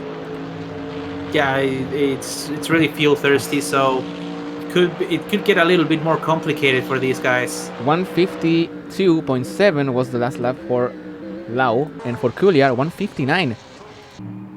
Oof, 150.9. That's a really big difference. That's almost 2 seconds a lap. So if this keeps going like it is, we could see a move for the lead of the race on the next lap. Yeah, it seems like it is.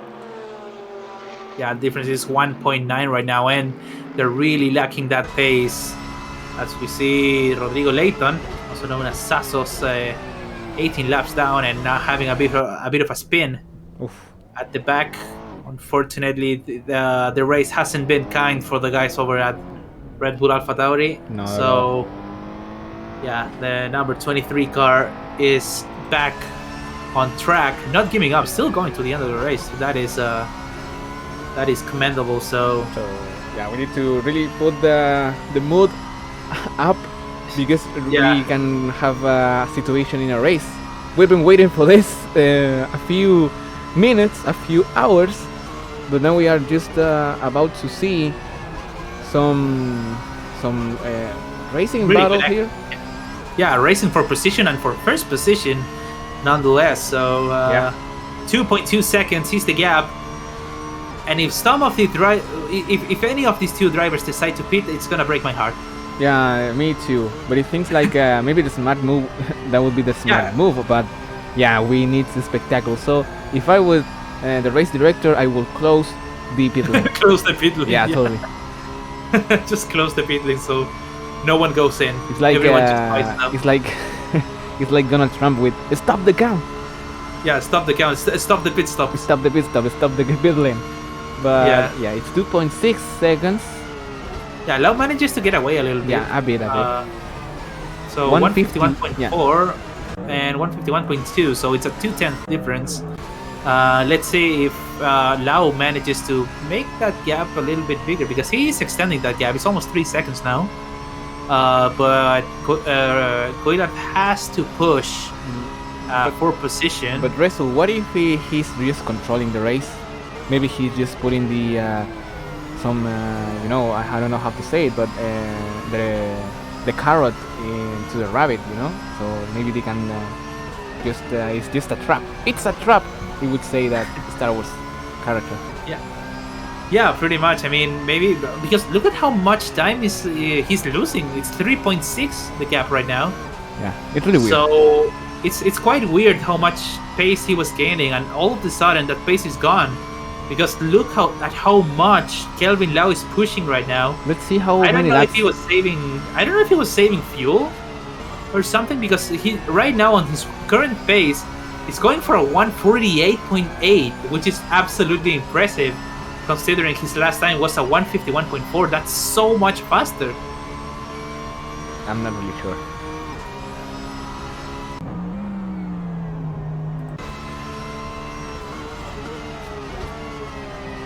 So we're seeing the race leader Kelvin Lau. 5 seconds the difference right now.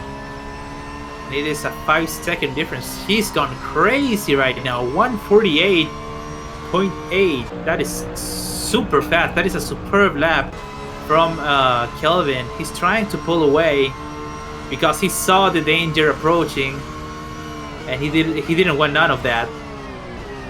So Rafael has to be a little bit more patient as we approach. We're 15 minutes away from the final quarter of the race. Man, time goes so fast. We gotta check on the bets later. Remember, we have a unofficial betting to predict how long the race will go. Yeah, it seems So- like How about we close the bets at the 1 hour and 30 minutes? Let's close the bets there. But if you wanna predict how long the race is gonna go, comment on chat. Comment on chat if you think like how many laps we will do. It's currently 133 laps. So say how laps you think. How many laps do you think we will have? And then you get bragging rights. Nothing else. yeah, it will be really close. It will be really, really close at the end, maybe. But yeah, I don't think that anyone will have the right number. Maybe we're gonna approach to it, but I'm not sure if we will have nearly 180 or 75 even. That was my bet. My bet was 175, and I think that it won't it won't reach that number. I think, or maybe We'll yes. have to wait and see. I don't know. I mean, it's hard to say. It's hard to say. Let's just focus on the racing. We'll Yeah. cross that bridge when we get there. As we see Rafael already losing even more time to Kelvin. It's almost 8 seconds. It's like his pace just Kelvin Lau's pace just absolutely skyrocketed out of nowhere. So he's getting a lot of pace, holding on to that P1.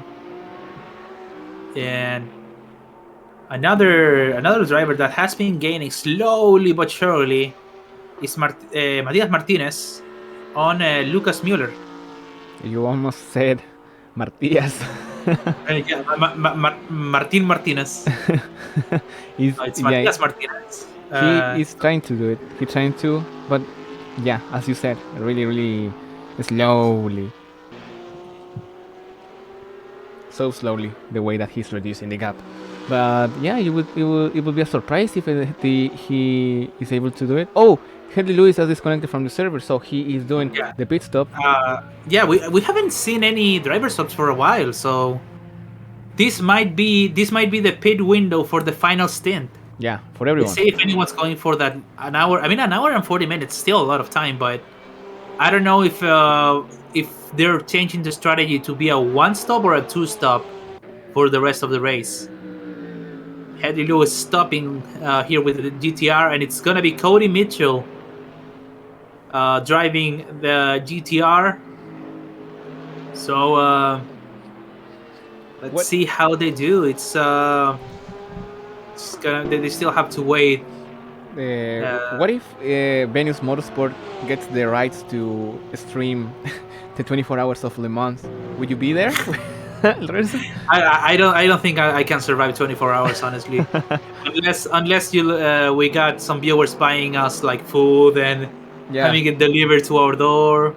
Yeah, I need to survive off of something. I have a bottle of water right next to me, a really big bottle of water that I got because I knew I drink a lot of water. Like I drink easily like 2 or 3 liters a day, so it's healthy, but it's annoying sometimes that I get so thirsty and I need to be drinking my water. Like I'm carrying bottles of water everywhere I go. Every time I go out, I'm carrying 2 bottles of water on my bag. Dude, let me see. You are literally saying a really good habit, a healthy habit, and I start saying a few hours ago that I ate junk food poison, and I just get food poison last night. So we're really different, huh? I also eat a lot of junk food. I don't want to make it seem like I'm a healthy guy. I'm not a healthy guy. I just drink a lot of water. That's it. I eat my fair share of pizzas and stuff. So okay. It's I'm a big fan of pizzas, honestly.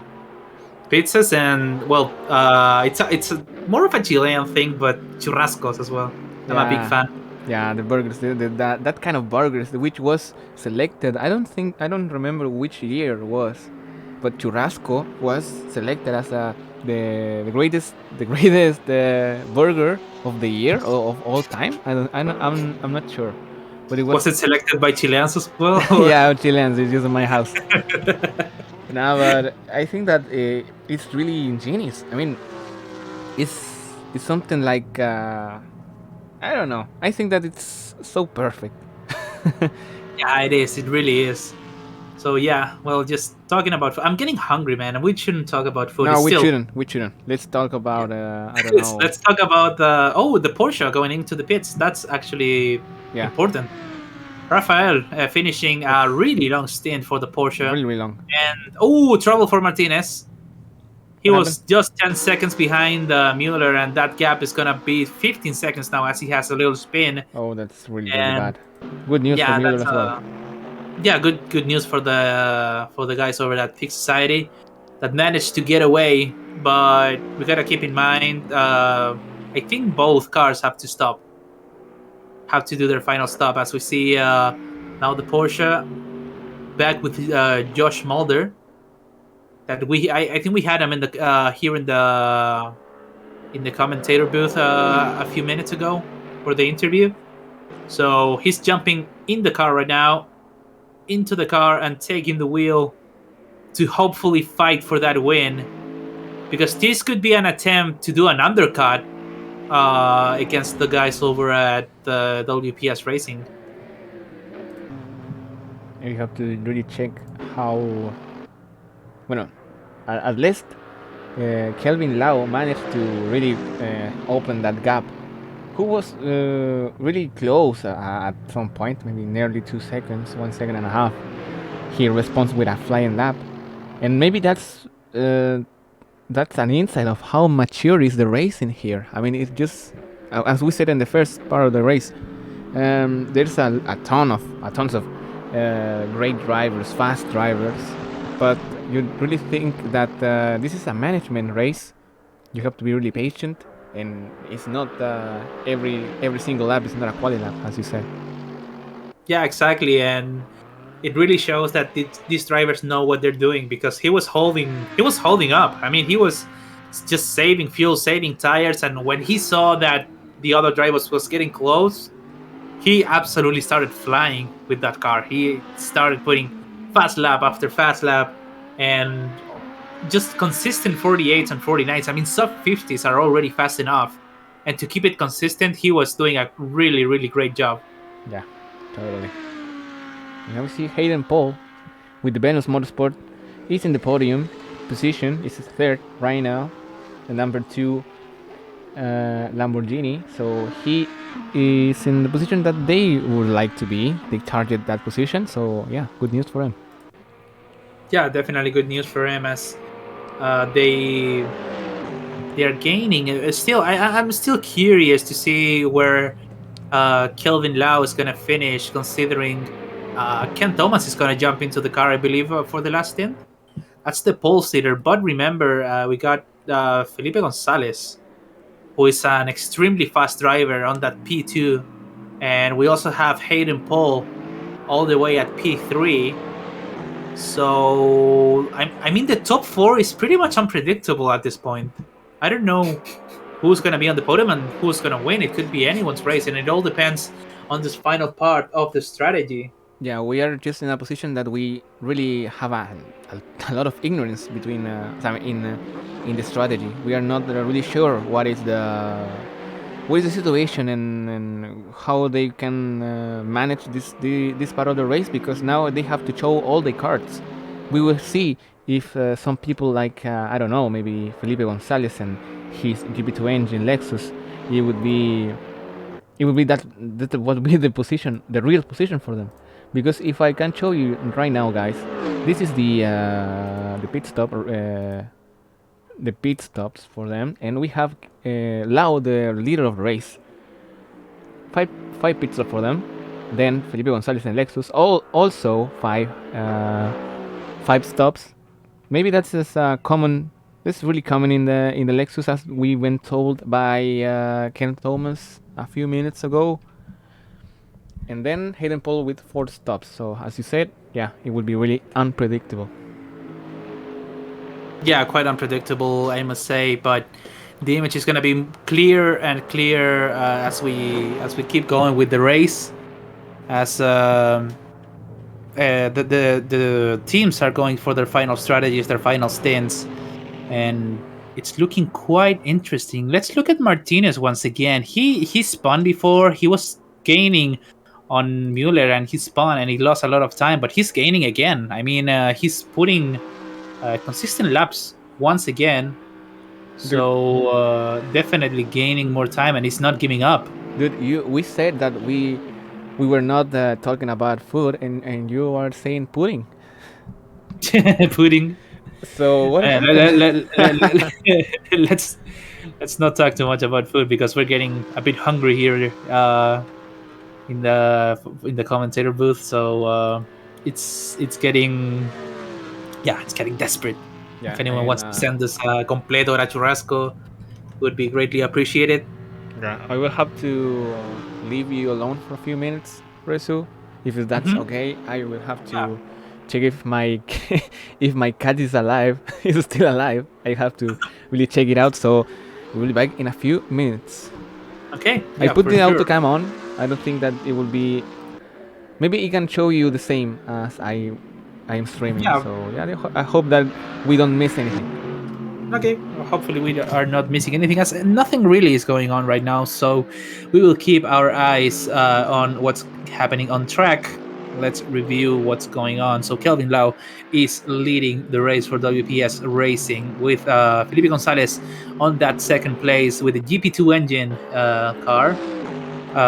On third place, the final step of the podium, we have Hayden Paul for Venus Motorsport, the organizers of this amazing charity event. And down on P4, we got Josh Mulder on board with the Porsche. So to give you guys a perspective, all of the top 4 teams have stopped 5 times except for Venus Motorsport. Hayden Paul, the only driver, the only team that only has stopped 4 times. So we will see how that strategy plays out for them, considering we still have 1 hour and almost 30 minutes of racing left. So yeah, it's gonna be great to watch, as there's not really many fights going on right now. Martinez is getting closer to Mueller. Mueller making perhaps a little bit of a mistake on that last lap with a 154.6 lap time. Big mistake there. That's going to cost him a few seconds, as Martinez is keeping it consistent with 50s and 51s. So great performance so far from all of the drivers. So yeah, it's absolutely amazing to see these drivers go through this big event. And we cannot change the drivers, as Leroldi is actually checking on his cat. So we have Autocam on. Eventually we will focus on each driver that we can. So yeah, it's been great so far, and I really do hope you guys are having fun as well here in chat, still keeping that consistent above 30 viewers.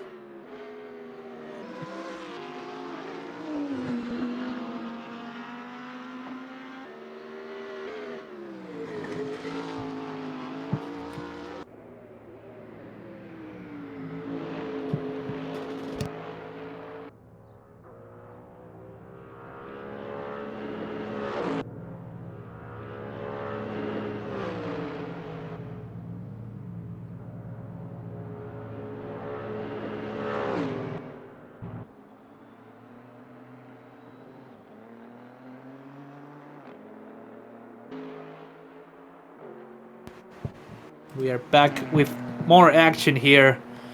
Adios Martinez getting closer and closer to Lucas Mueller.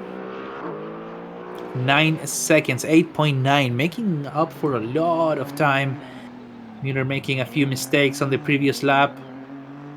So definitely it's going to be looking to push if he doesn't want to get caught by the BMW on the main straight, both of them on the main straight, while Mueller is going into turn 1. So yeah, a lot of action to be seen. That battle for P6 is going to be on for the rest of the race. A little bit of a mistake from Martinez on turn 1, going a little bit wide on the after the chicane, loses 8/10 approximately, but still the battle's still on. And it's looking really good for his Spanish resistance, the number 27 BMW, because they're still gaining despite that little mistake. They're still gaining on their rivals.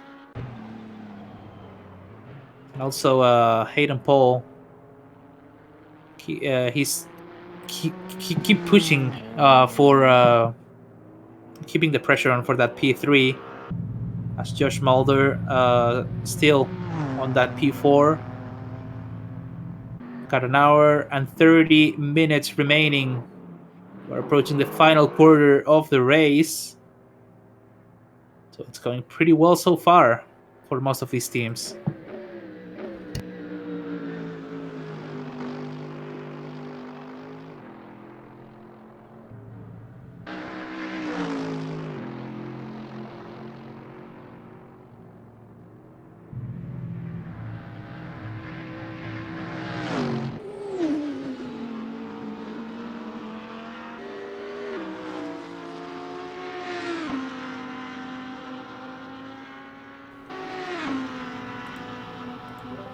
I'm back.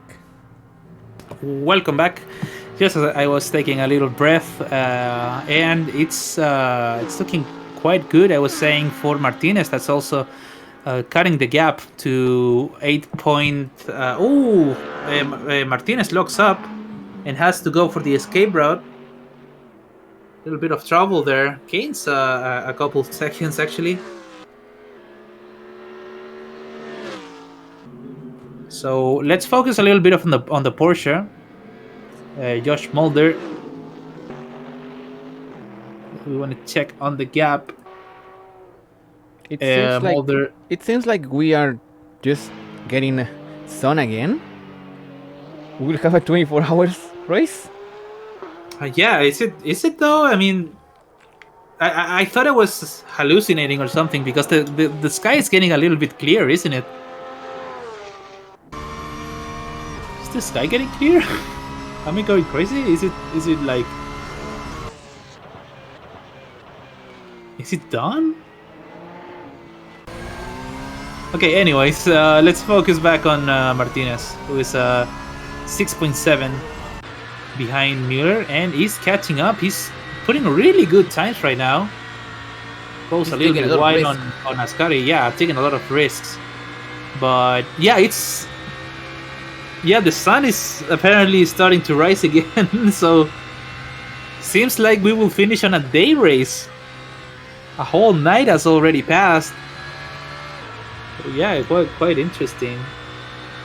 Okay, so it is a 24-hour because the time is on a 4-time multiplier. So yep, we are gonna finish on a day race. And Mueller just made a little bit of a mistake, so he loses that position to Martinez. Oh no, he didn't make a mistake. He actually pitted.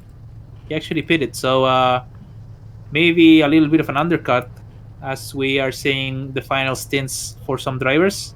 Also, Gasolio making a stop for the slowpoke AMG guys, and Stefan Arndt joining in to make up for lost time. So Martinez moves up to P6 because Mueller had to stop. Apparently, I don't know if it's for fuel or for a tire change. I'm not But sure, it was really short, so he continued.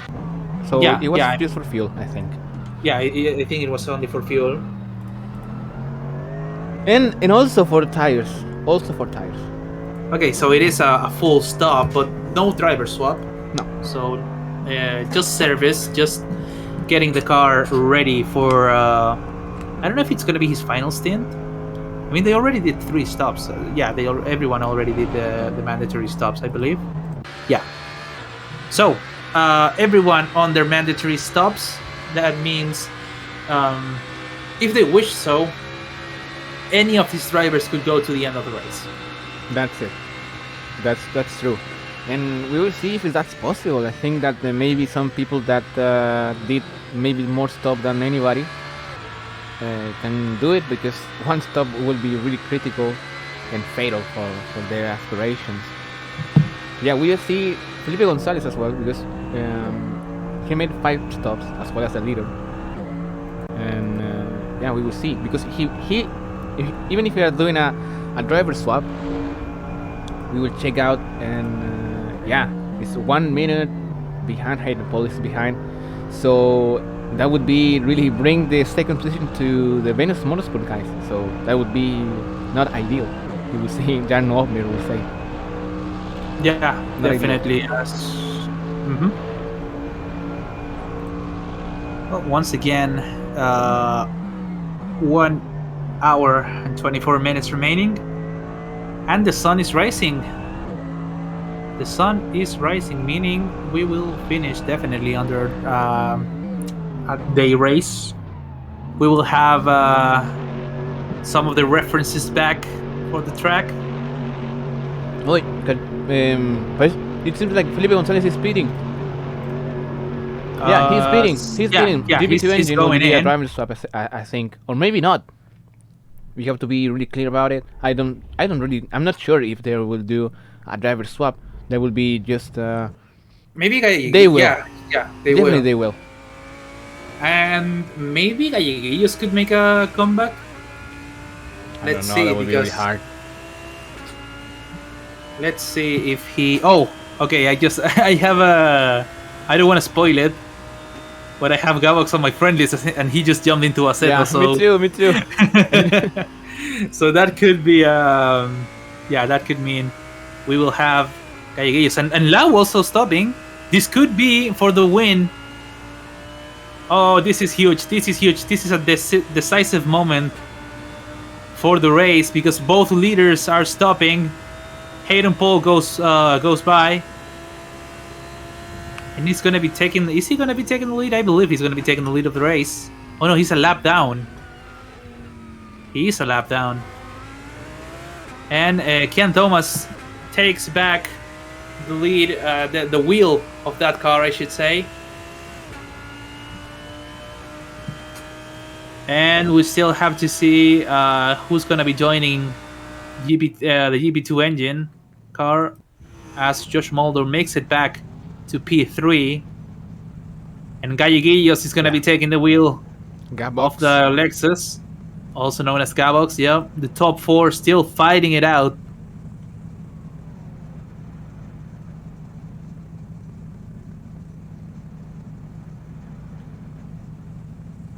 And Hayden still the only driver that would have to stop. All the other drivers already swapping. I believe Mulder could stop again, but he might be able to make it to the end of the race as it stands. So Hayden Paul has to push as hard as he can to make a difference. As we see Galleguillos going back on track. GP2 engine driver. It seems like Ken Thomas is 2 minutes and a half, I think. That's the margin. That's the timeline. That's the timeline at the end. We will see Hayden Paul is able to do it. He's able to take the lead. He is, yeah. And Thomas is coming out of the pit lane. So that's going to be a big advantage for Hayden Paul, who just took the lead of the race. Still, the virtual leader still is Ken Thomas, I believe, as Hayden Paul still has to stop. He still has, you think? I mean, I'm not sure, actually. I believe so. I mean, he's been out for a while, unless he only stops for fuel or for a tire change. So, we will see. We will see. As Ken Thomas is out on track, the pole sitter currently on P2. And right behind, 20 seconds behind, is Josh Mulder. Also, Galleguillos trying to make up for lost time. 1 hour and 20 minutes left on this race. Let's see what this driver... Muller and Martinez. It's really, really close to him. Oh, yeah, they're actually fighting for that position. Big lockup. Oh, that's a big moment for Martinez, apparently. Some contact between the drivers, I believe, because he lost a lot of time, a lot of smoke coming out from those wheels. I don't know if that was contact. And apparently that was an overcut from Martinez, but that battle with Muller is not going too well, and there's a lap car between them. It's Leighton. Leighton that has been driving for a while. He's been driving for a couple of hours, hasn't he? That would be nuts, but I think that it's the... maybe that's right. Maybe that's right. Yeah, as he's getting light flashes, he might want to move out of the way because he's in the way of Martinez. Let's see if he moves out. He's not. Apparently not. Oh no, he is. Okay. He's moving out of the way for Martinez. And Martinez is now gonna be chasing down Lucas Muller.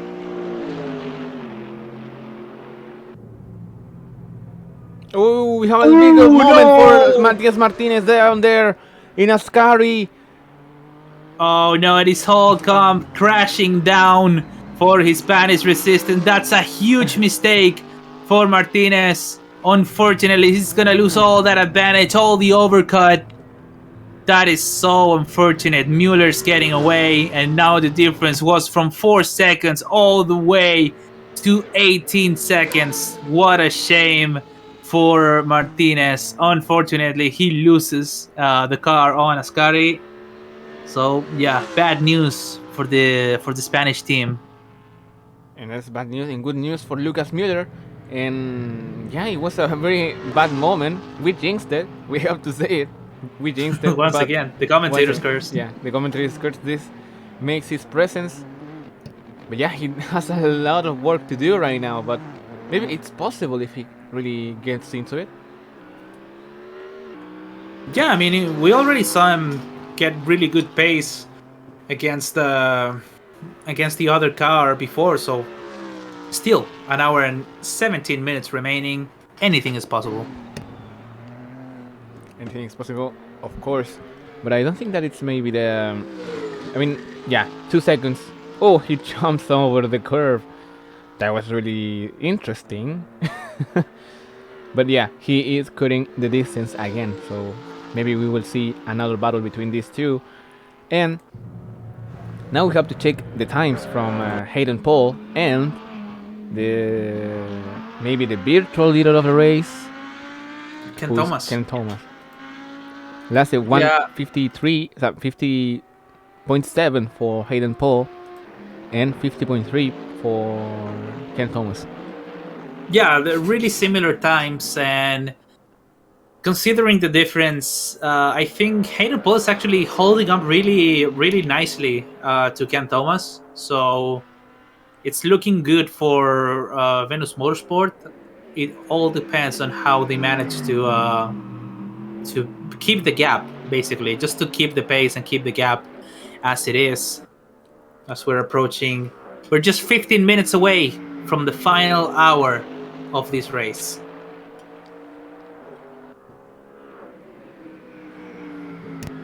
Meanwhile, Matias Martinez is maybe. I don't think that is correct, but he did the fastest lap. I'm not sure. No, it's not. I'm not. It's not sure because the fastest lap here is a 148.1 from. Yeah, it's From Ken Thomas himself. 148.1. Yeah, Ken Thomas in the first stint. Yeah, on the first 10. It's surprising he got that fastest lap really early on the race, Yeah. considering the car was absolutely topped with fuel. So yeah, quite impressive fastest lap. Let's see if he can manage to match that pace at the end of the race. Maybe the conditions on track were a little bit better, but still a really, really good lap from Ken Thomas. Let's see if he can pick up the pace to maybe fight for that P1.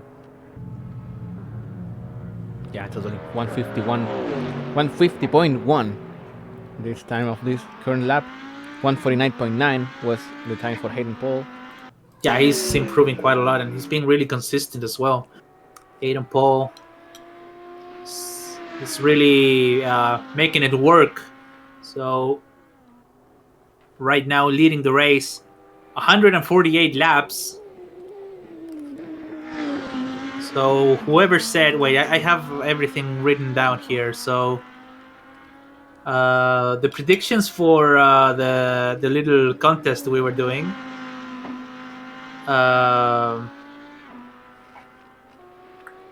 Is okay. Sneaky said 187 laps. I said 179.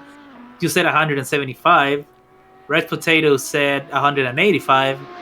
Bumblebee said 192, and R. Berkey said 194. So we're getting close, guys. We're getting close. Let's review the pit stops for everyone. Remember that Hayden Paul, the only driver, the only team, sorry, to only make 4 stops so far. So we still don't know if Hayden Paul is going to stop eventually or not. Yeah, I think that And maybe Ken maybe Thomas on 6 stops, Mulder on 5 stops, Calleguillos on 6 stops, Mitchell on 7 stops, Mueller on 6 stops, Martinez 9 stops, and the bottom 2 on 10 stops. And just as we say that, Hayden Paul is making a pit stop right now, so this should be the final stop for Venus Motorsport. Definitely. It seems like it is. It seems like it will be the last one, and Ken Thomas retains the lead again. And well, we will see what they can do. I mean, I think that the last thing will be the most important. They have to bring it home, even if the victory or the podium or the position. For example, Gabriel Galleguillos has his 4th position. Yeah, Mulder goes past. So it's all gonna be a fight now with Galleguillos at P3. So it's definitely going to be an interesting fight between Galleguillos and Noah Miller. Same with Josh Mulder and Ken Thomas, because they are fighting the lead of the race. So, two interesting fights going on, as Martinez is also gaining on Mueller once again, but he has to start pushing a little bit more if he wants to catch him. Yeah, totally. I think that now the main challenge for them it's really to catch him up, but we will see how the Lexus managed the pace. When they were in trouble, they were really capable of put the pressure on and make the lap times that they needed. So yeah, it was a really they show us how was the straight of that Lexus and that drivers also. Yeah, definitely. I mean, Miller is about to come out of the pits as he's almost on 2 minutes stop, and Galleguillos goes through. That means it's gonna be quite the advantage for them. Galleguillos all the way on P3. Guys on Venus Motorsport have a little bit of a complication because they said they wanted to finish on the podium, but they're currently sitting P4 and well behind Galleguillos. It's all the way at less than one. That's true. That's true. In really behind. Yeah, that's almost a 40-second, 50-second difference. So that's more than half a lap. And Galleguillos, I believe, is fast enough to keep that line and finish P3 for GP2 engine.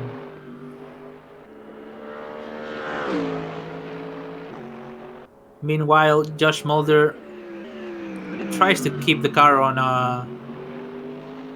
track on that P2, trying to push a little bit, but Ken Thomas is too fast. I mean, he's pushing a lot, so the pole sitter, race leader, is keeping the car on track, which is absolutely what they need to do to win this race.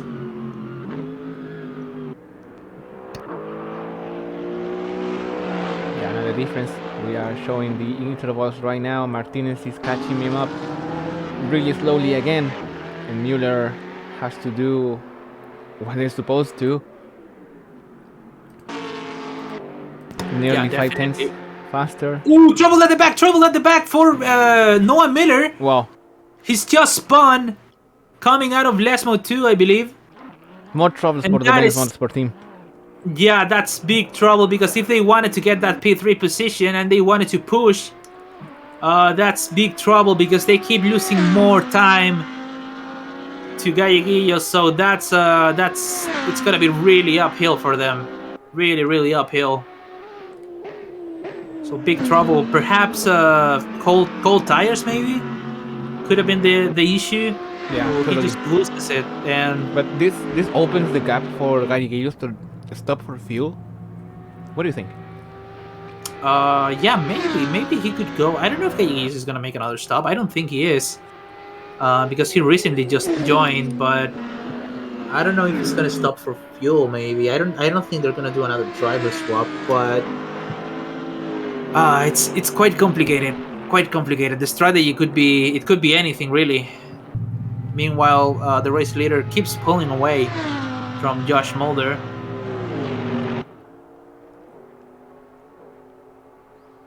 So the Marinette Motorsports guys are falling behind the leader.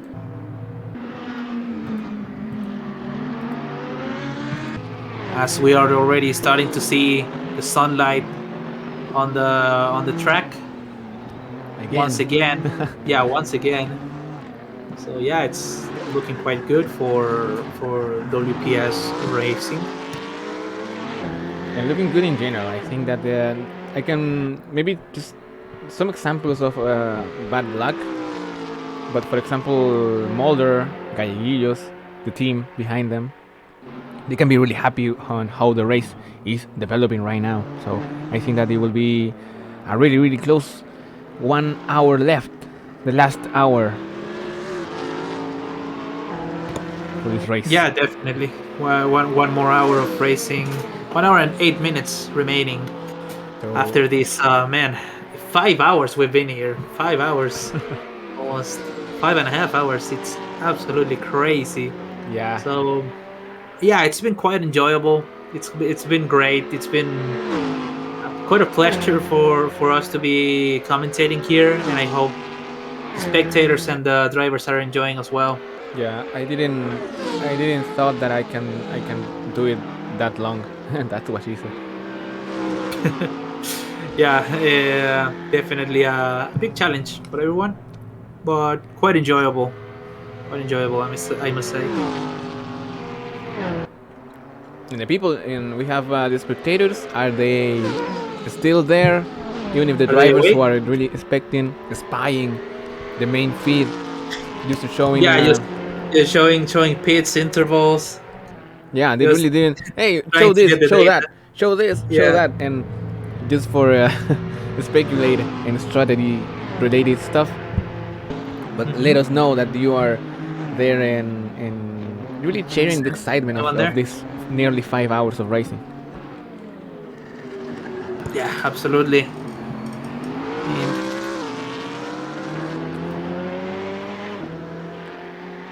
13 seconds is the gap between Martinez and Mueller. It would be really, really the same. Let's see how was the last lap. 150.5 for Mueller and 151.8 for Martinez. So he took maybe a bit of a risk that cost him a bit of time as well. So that would be not ideal for them.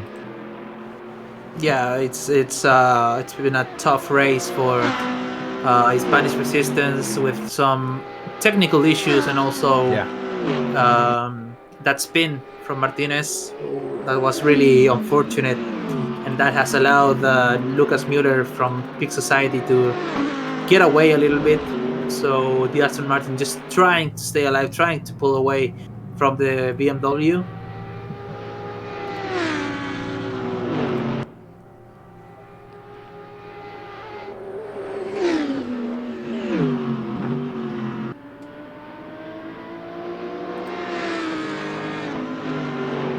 How many laps have Mulder? Yes, how many? Yeah, they just want to spy the stuff. You don't have not have a good memory, guys. Yeah, we will have an insight, a brief insight about it. There was the pit stop. There's the laps, so you can take your own conclusions. Everyone just using the commentator feed for telemetry. Imagine if they did this, I don't know, like in Formula One. Yeah, Imagine if they if they just watched the live broadcast to see what the other teams were doing. It's going crazy. yeah. I didn't know that the Sky Sports that have this contact with the team managers. When I listened to it for the first time, I was, dude, how this just that clear. I mean, if I was Christian Horner, for example, if I was him, and I wouldn't even talk a word to main feed. Oh, no, Miller lost it in the Lesmo too. I was just showing it to you, and that was not a great news for the Venus Motorsport again.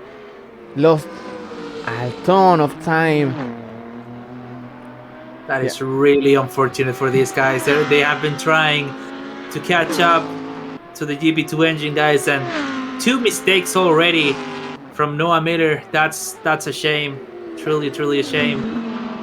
They're losing more and more time, and the difference is huge right now for these drivers.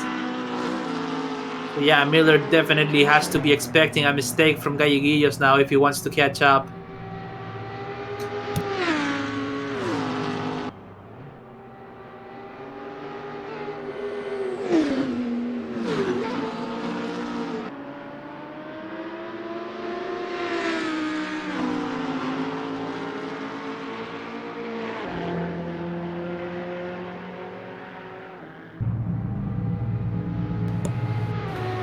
Also, Martinez trying to get past Miller. Actually, Noah Miller was recovering from that mistake early on. Martinez still 13 seconds behind Lucas Mueller. Mueller keeping a really consistent pace so far. Martinez just a tiny bit faster, but both drivers on a very similar pace, which means Mueller is actually holding on to that position really, really well, really consistent throughout. Oh, and a mistake for Martinez. That's unfortunate. That is really unfortunate. He has a little moment there, and he spins, loses even more seconds, and now the difference is going to be 19.7 seconds for Martinez.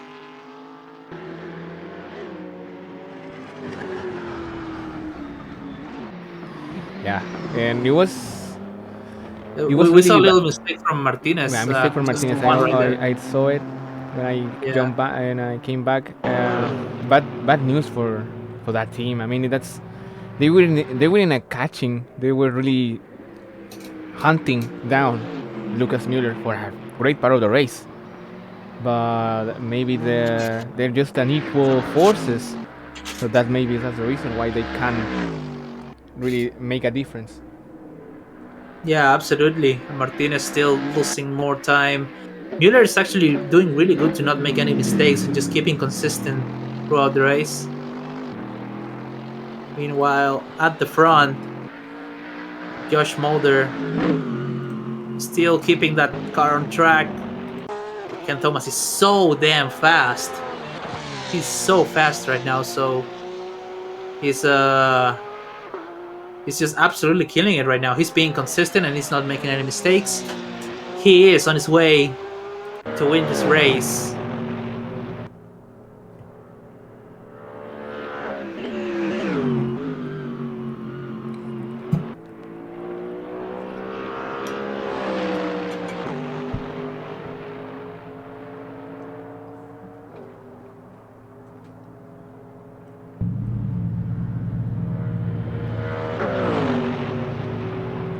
So we're approaching lap 156 of this race.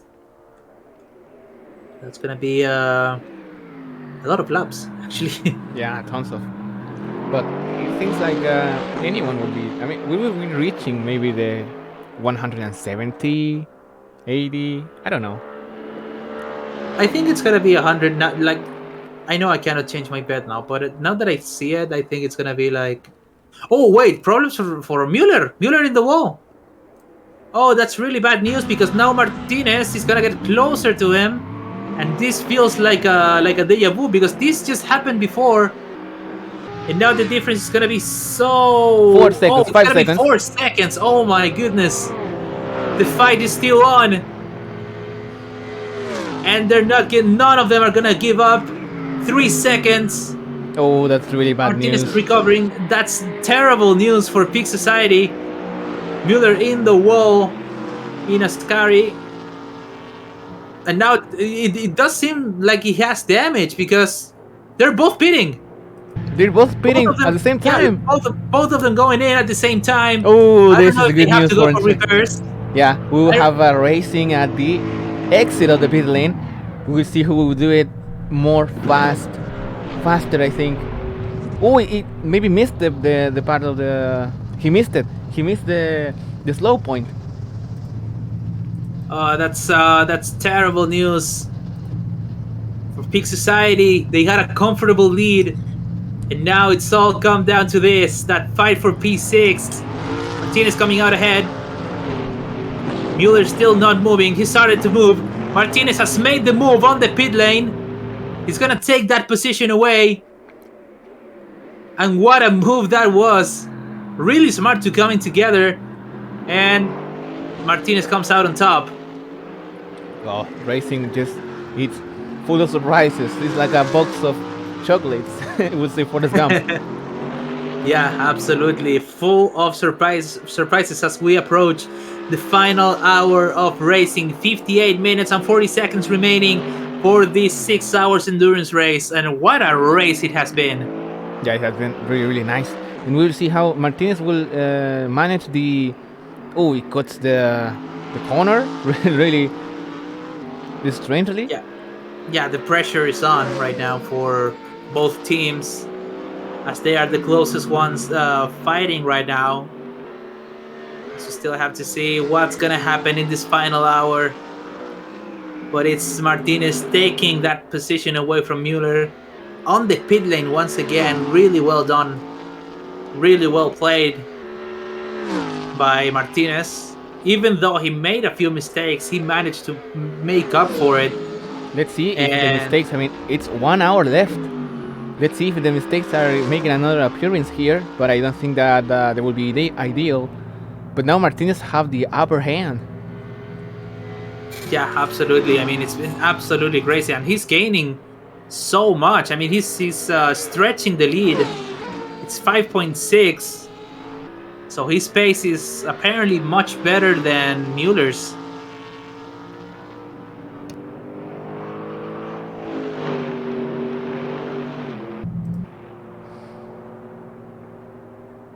So right now it's 5.6 seconds. Maybe it just maybe I don't think that Mueller was in the pace to maintain the gap. They will show you. I think they will show you the opposite. But yeah, it was the closest battle, and it seems like it's settled up. Yeah, absolutely. Yes, let's see who's going faster over each lap. So the prediction is Mueller's actually might be going a little bit faster. So it's not over yet. It's not over until it's over. So we will have to wait and see if Mueller manages to catch up again to Martinez. As Ken Thomas still leading, still making up for really, really good time. He's creating a big gap between P1 and P2, so it's all about not making mistakes, like we have said throughout the whole race. Galleguillos comfortably on P3. Miller unfortunately made two big mistakes, which are going to cost them the possibility of getting that third position, that final step of the podium. Yeah, it's still a lot to play for in this final hour of the 6 hours of Monza.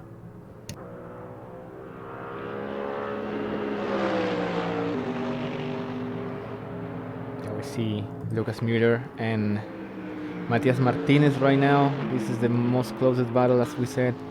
And we'll see if maybe the first and second sector is Mueller's best part of the lap.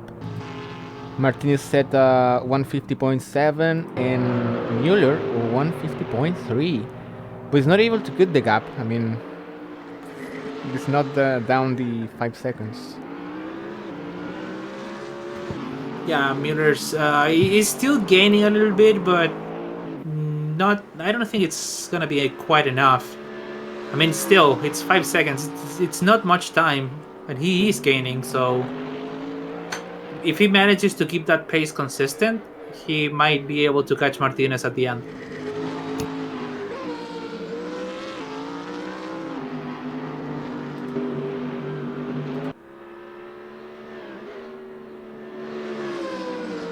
Yeah, it's 4.5 right now. Yeah, he's definitely catching a lot of pace, so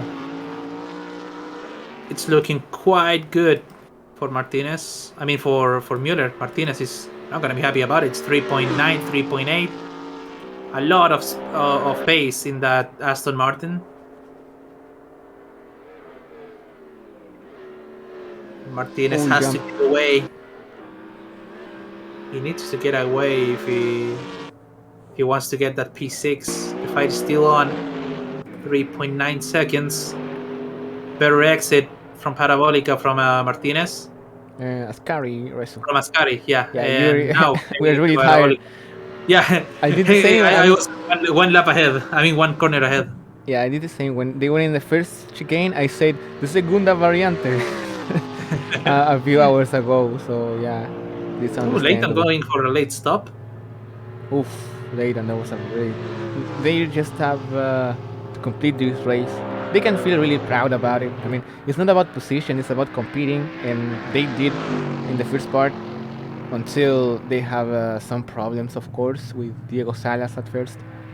but he Yeah, was yeah, they had some issues yeah. at the beginning, so it's a shame they couldn't really recover from that. But still, it's a good effort, and it's really good to see them still competing to the end of the race. So it's always great to watch. Yeah, totally great to watch.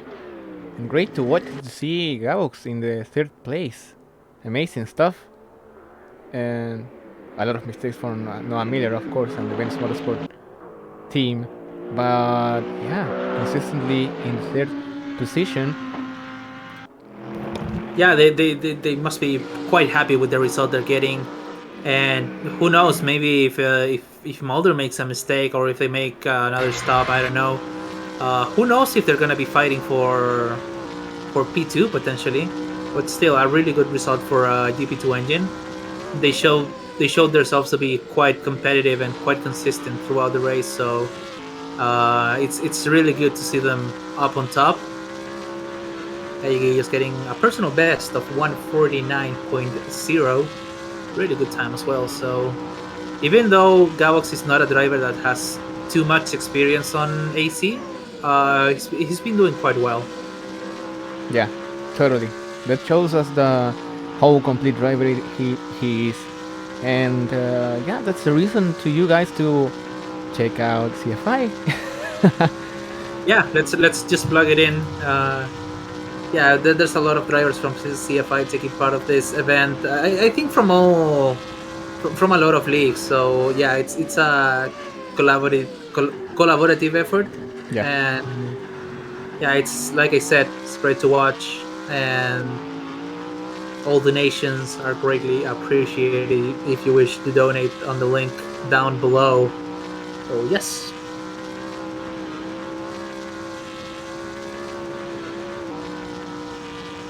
Now we're on board in the back of the Matias Martinez BMW. We're really watching how Lucas Miller cuts really shy, in a very shy way, the distance. And it seems like he goes wide in the Segunda Variante because he did a mistake who cost him nearly a second. Yeah, that's a second loss, so Martinez can maybe be a little bit more confident as we see some trouble for Stefan Arndt at the back, all the way at the back. Manages to And there goes rejoin. Mulder. Yeah, there goes Mulder lapping the Mercedes AMG from the slowpoke guys. I gotta say, it's a really cool livery. The Mercedes, it's a really nice livery. I love the pink.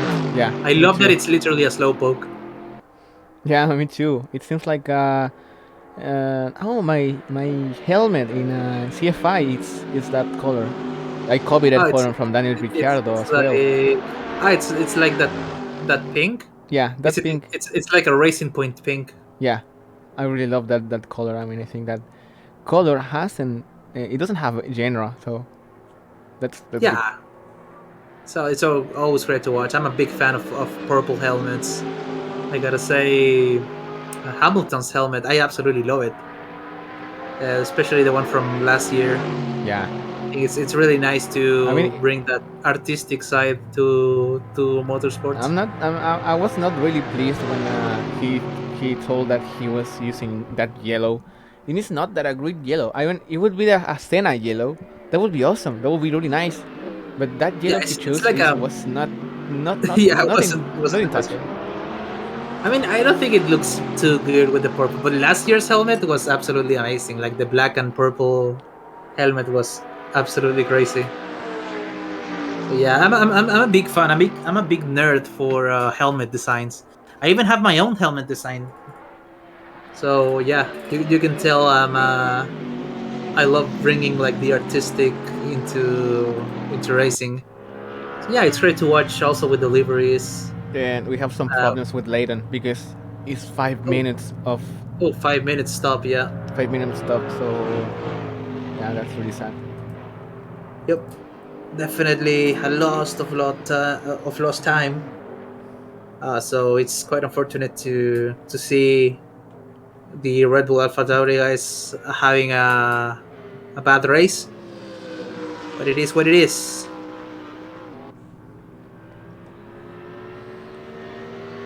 We see Lucas Mueller right now on board with the Aston Martin, still trying to find some pace to catch Martinez, but not being very lucky, if I must say. Not really gaining that much time on him. No, not that much. It seems like in the main straight it's gaining some maybe sense, but I don't think that it would matter.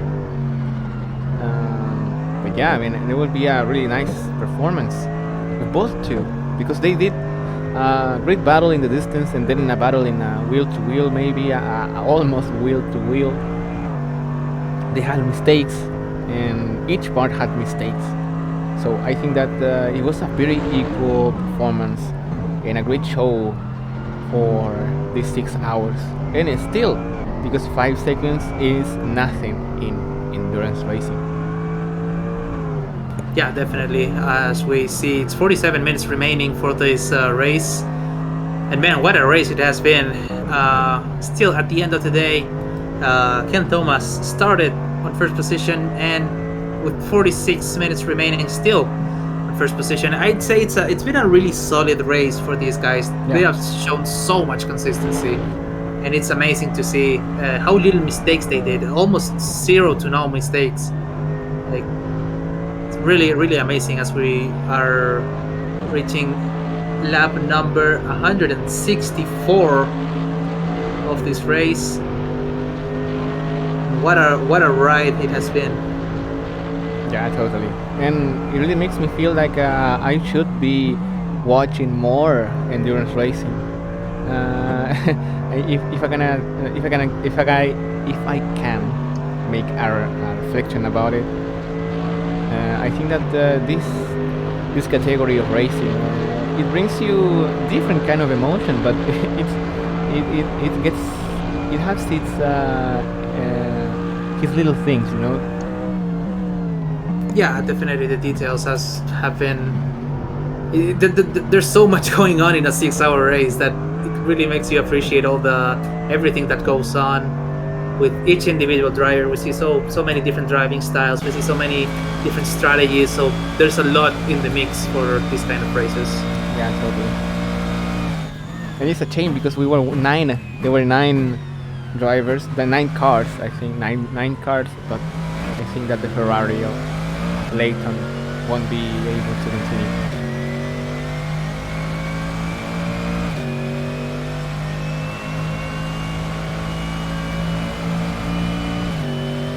So we see Lucas Mueller still trying to catch Matias Martinez. But still, they're both on very similar pace. So Oh, and we've seen that the snowflake of Arndt is trying to unlap himself from Mulder, and yeah, they go really close there. yeah, a little bit of contact, and he's still pushing it. Still they trying took- to unlap himself, and that is gonna be trouble for the guys over at Porsche. Josh Mulder struggling a little bit to get past that Mercedes as they're getting quite close to each other. These local guys are not making this easy for one of the leaders. They go through Ascari, and they're still quite close, and Arndt is not letting him through. No. I mean, Mulder tricks a really hard way to the Segunda Variante. He took the. I don't think that he was jumped on the sausage curve, and he took a really bad line in the exit. So obviously, the Mercedes was able to, pass him, and he's Getting alongside, he might try to dive bomb. He might try to dive bomb, and he's absolutely going for it. Is he gonna get it? Yes, he is. Let's see the exit speed. Is he gonna? Yes, he absolutely is. Really good exit speed, and Josh Mulder gets away from that back marker that was making life a little bit too hard for him. Goes for the dive bomb and executes it perfectly. Yeah, but this situation was created by the Porsche himself, because he took a really bad line and he took it already. He took it already again. He took it again in the Segunda Variante turn. It's a really complicated chicane. It's a really hard one because of the high jump of the sausage curve. It's really really high, and it seems like Arndt has it's a great pace, but it's really really Yeah. far behind from Lucas Miller. So that's a change.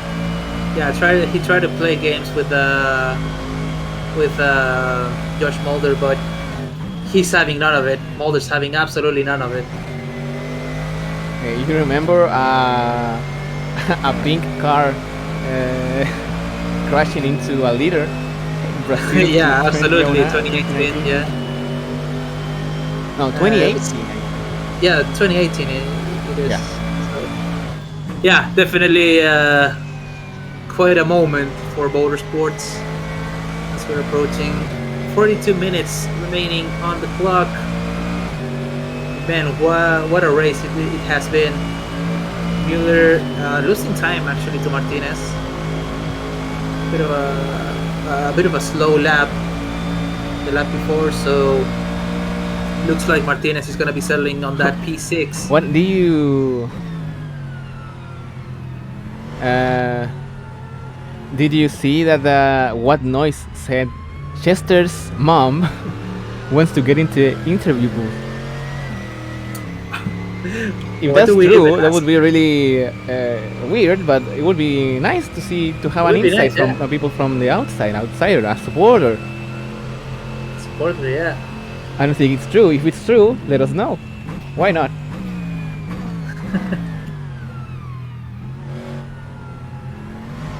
Yeah, we will have some confirmation. If we can have some inside confirmation from that. it's maybe a would problem with be- Steven Art. It's going really, really slow.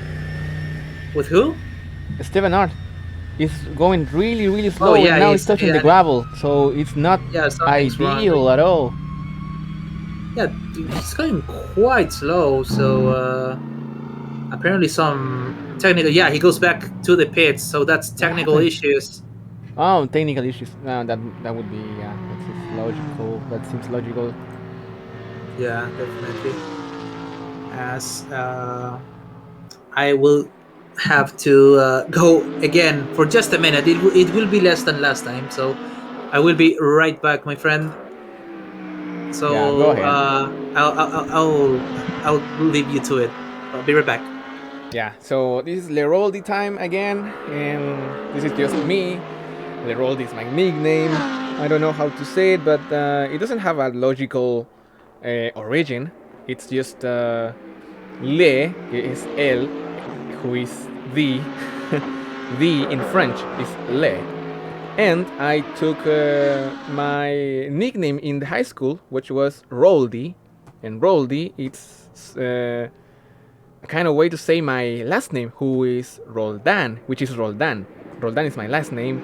And people called me Roldy, and yeah, it sounds great, it sounds good.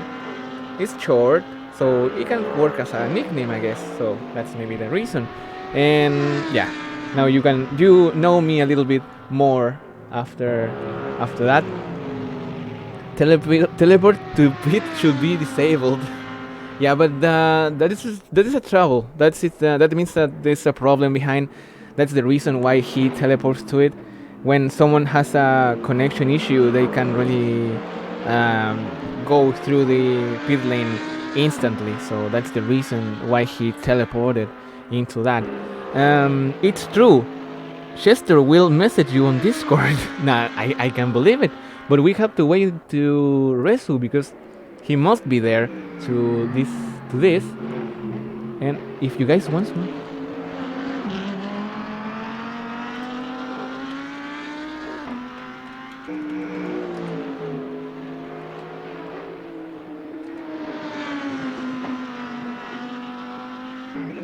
So we are doing the invitations to the people who is watching to participate in this donation. I mean, you have to click below.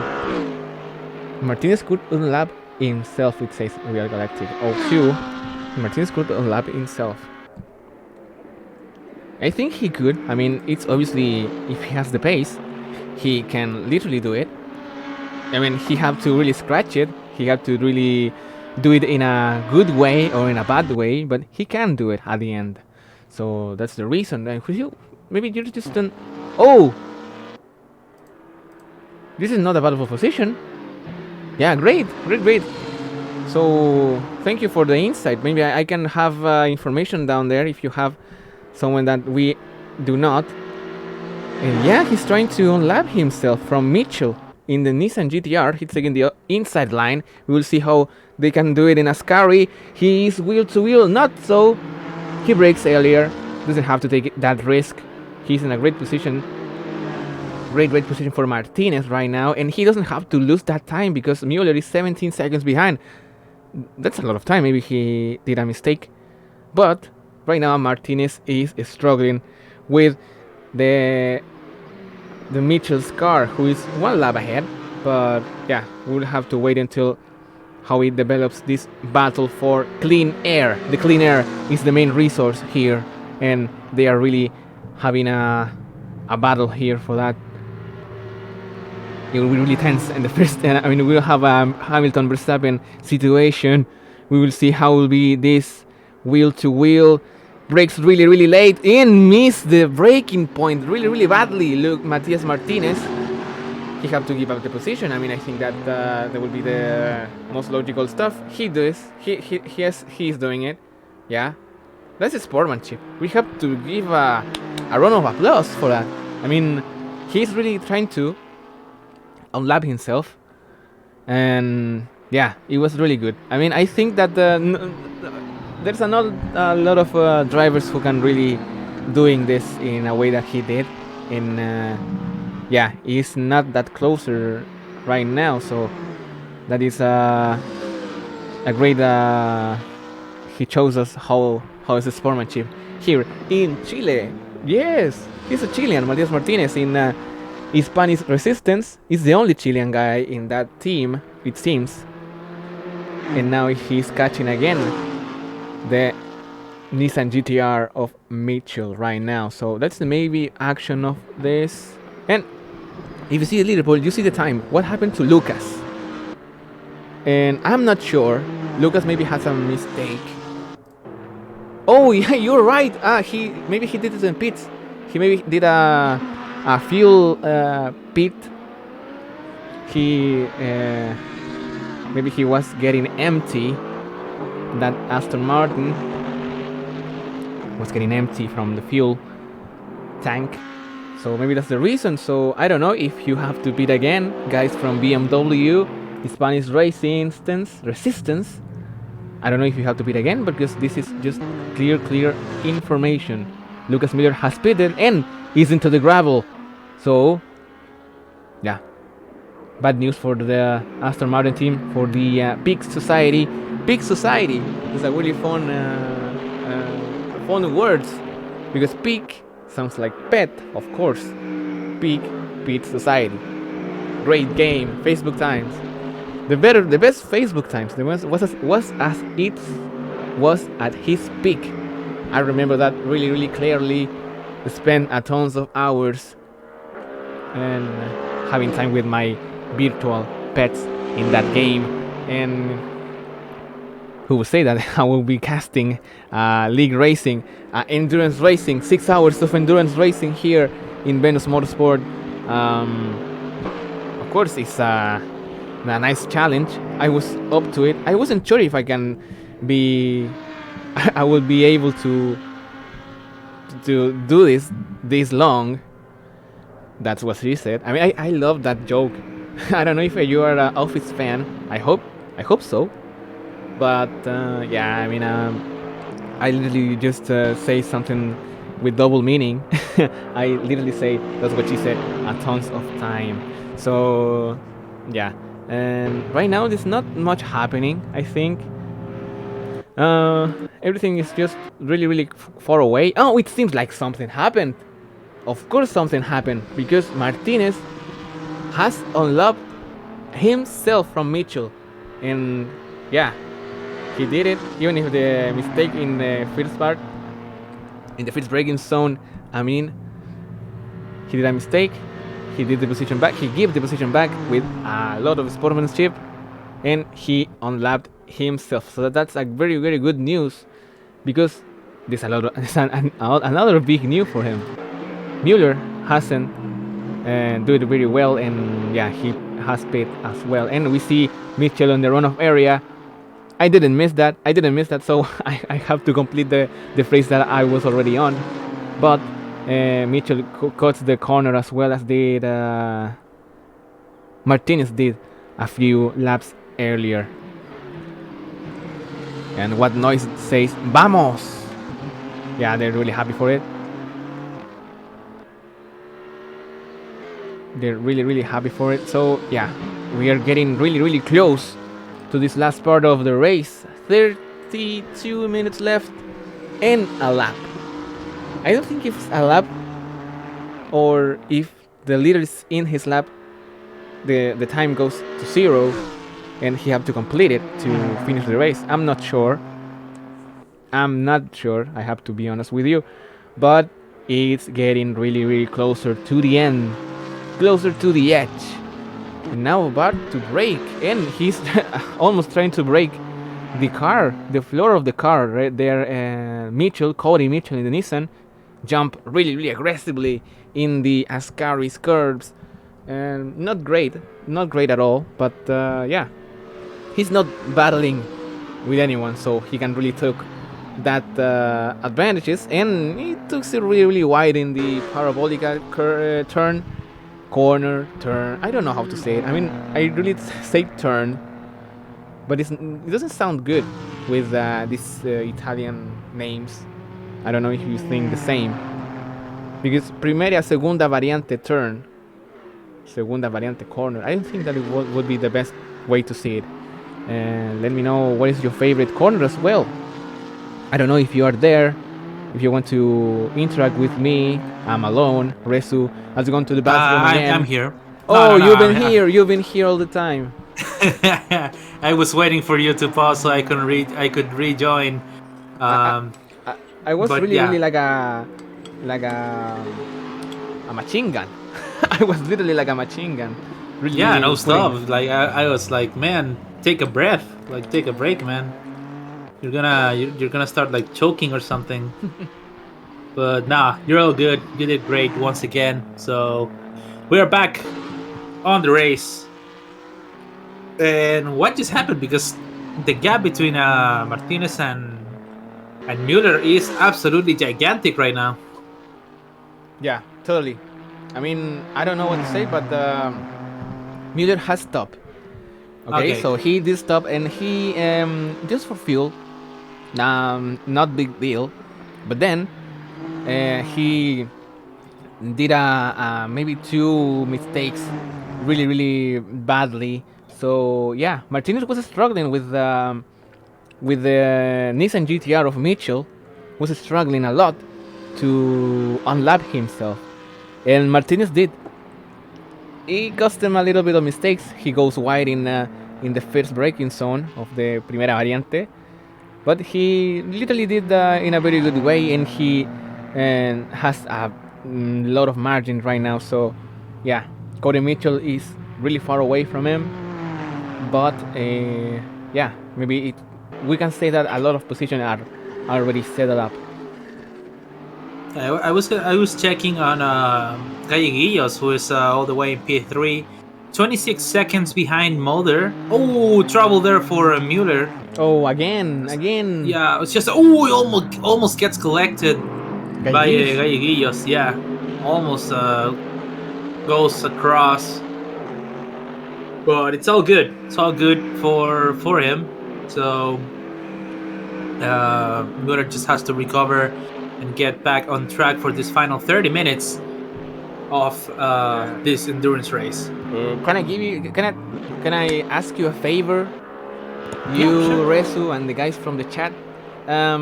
We have lost the qualifying session from F1, so I don't want to be spoiled. You know, I don't want to be spoiled. So if you have some insight, some information from it, please don't tell me. I wanna watch it by myself after the race. So that's just a little favor for me. Yeah, in this yeah, for case. sure. Yeah, no, I haven't watched it either, so I don't want to get spoiled as well. Yeah. So Okay, so yeah, we are not talking about F1 here. This is just yeah, Assetto Corsa GT3 stuff related. absolutely. But yeah, going back into the race, I mean, I want to keep my eye on Galleguillos because he's Yeah, doing a really good 25 stint, seconds. and yeah, I mean he's 25 seconds away. And Mueller's stop. Mueller, after the mistake, he is doing. We will see how many stops have done this team. Okay, so Oof. let's get creative. Okay, let's get creative. Okay. If Galleguillos starts cutting 1 second per lap, or almost 1 second per lap, he would catch Mulder right at the end of the race. How exciting would that be? That would be crazy, right? Yeah, we have to be But- really checking out the last lap every single time that they cross the line.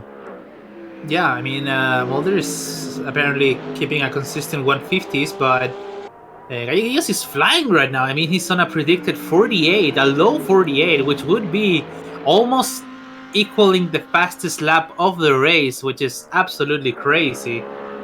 So who knows? Who knows? 26 minutes remaining with 47 seconds, and the gap between these two is 24.5. So let's see if Galleguillos can find the pace, because P2 is on the line right here. Yeah, Peter's on the line, and he will have the Noah Miller's Lamborghini in his way to the second qualifier, to second position. It's a lot of time to count. I don't think that it's able to, but yeah, we have to wait. We have to really check the lap time, and we'll see. Yeah, I mean, he's putting up an amazing lap right there. Galleguillos with a 48.2. That's impressive. And a 50.3, 2 seconds. Oh, is seconds this he got- actually happening? If this is happening, then it's gonna be absolutely crazy, because Galleguillos could be on the fight for P2 right at the end of this race. We hope so. Really, it's not biased. It's not because we're also no. Chilean, but not biased at all. But man, wouldn't it be nice to have a fight right at the end of Yeah, this that race? would be really nice for the spectacle. I mean, it was for entertainment. I will be really happy if that occurs to really close this event in a really high way. This event that is for a great cause as well, so you can have the donation button down below, so you can make a donation for this cause of the Ukraine relief Fund. Yeah, the Ukraine Relief Fund, helping the people over at Ukraine. Also, we take the opportunity to thank our sponsors, Twitch, Spotify, Greenhouse Software, and Remax Reality, who are making this event possible and also donating to this great cause, bringing the motorsport and the sim racing community together for such an honorable occasion.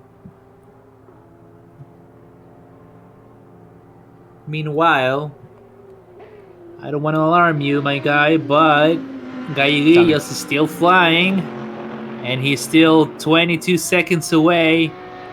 Mulder has managed to improve a little bit. His last lap was a 49.8, but Galleguillos is he's still going 1 second quicker. I mean, he 48.4. just got 48.4. He's still going quicker, and who knows? This could be absolutely crazy, but he has traffic. Galleguillos has traffic right ahead of him, and it's the guy in P4. It's Noah Miller for Venus Motorsport. So it could all depend on this back market. If he gets out of the way, that could help Galleguillos catch the Porsche of Josh Mulder. If not, that could be trouble, because he's gonna start losing time behind that car. Oh yeah, it cuts a lot of distance in the braking zone. Maybe he's really confident about it. No, Miller isn't. So maybe we will see Galleguillos going ahead. of him. He's getting super close. Let's see if he makes the move. A really good exit, moves across. Is he gonna go for it? Is he getting out of the way? Yes, he is. Apparently, he is. So that's gonna be a free position. He still loses some time. He loses 2 seconds almost. No, almost a full second, but still going out on a really good lap. Gallegos loses barely any time with that back marker, so it's looking quite good. It's starting to look quite good for him. Yeah. Meanwhile, Mulder has to pick up the pace. 21 seconds. A 50.1. We'll have to see who will be the time of Galleguillos right now. It's gonna be a 48.9 or maybe a 49.0. We will see. Really good exit from Parabolica, and it's actually a 48.7, I think. No, 48.8. Really good time still, despite being held up a little bit. And time is running out. 22 minutes remaining with 20 seconds on the clock, and the difference between Gallegos and Mulder is 20.9. He has to cut a second a lap to catch that P2. Imagine a mistake from Mulder. That would be really hard for him because they will be Gallegos in the back of his car. It would be not nice to see. But my goodness, it's gonna be so crazy. It's gonna be. I have a feeling the ending to this race is gonna be absolutely crazy. As we see Gallegos actually still flying on the 48s. Quite amazing to see him perform that well. And now, this could mean trouble. This could be trouble for Mulder because the race leader, Ken Thomas, is right behind them. And he's about to get lapped. And if he fights this position, he's going to start losing time. If he lets him through, he also is going to lose time. So what do you do now if you're Josh Mulder? Nah, take it conservative and just do it and let it flow. Let it be. Oh, he spins! He spins! Mulder has just spun! This is absolutely heartbreaking for him! In Parabolica. Mulder! Yeah, he just spun and he's going to lose so much time to Gallegos, and now the dream is real, the dream is alive, because Gallegos is catching up. Just at the end of the race, Mulder spins, and now the difference 9 is seconds. 9 seconds. And he has 20 minutes to work with, and a difference of 9 seconds between them. Dude, right now the pressure is bigger because obviously the mistake gives us the possibility of Gallegos to take that second position, but he was controlling in a very nice way. Maybe he was really playing conservative. As I said, play conservative was the smart move, but he took the risk in Parabolica, and let's see if he doesn't take another one. Yeah, this is absolutely huge. He has to fly right now. Josh Mulder has to fly, has to go has to go pedal to the metal, full throttle if he wants to get away. Because now Gallegos is catching. He's catching up 8.4 seconds.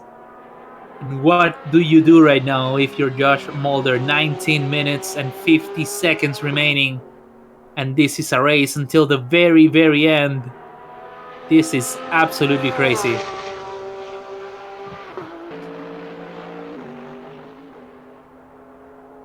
It will be really close. Let's see if really can catch him up. 7 seconds right now. 7 seconds and 2/10. He's gaining so much time in Ascari. 6.9, 6.8. He's so fast right now.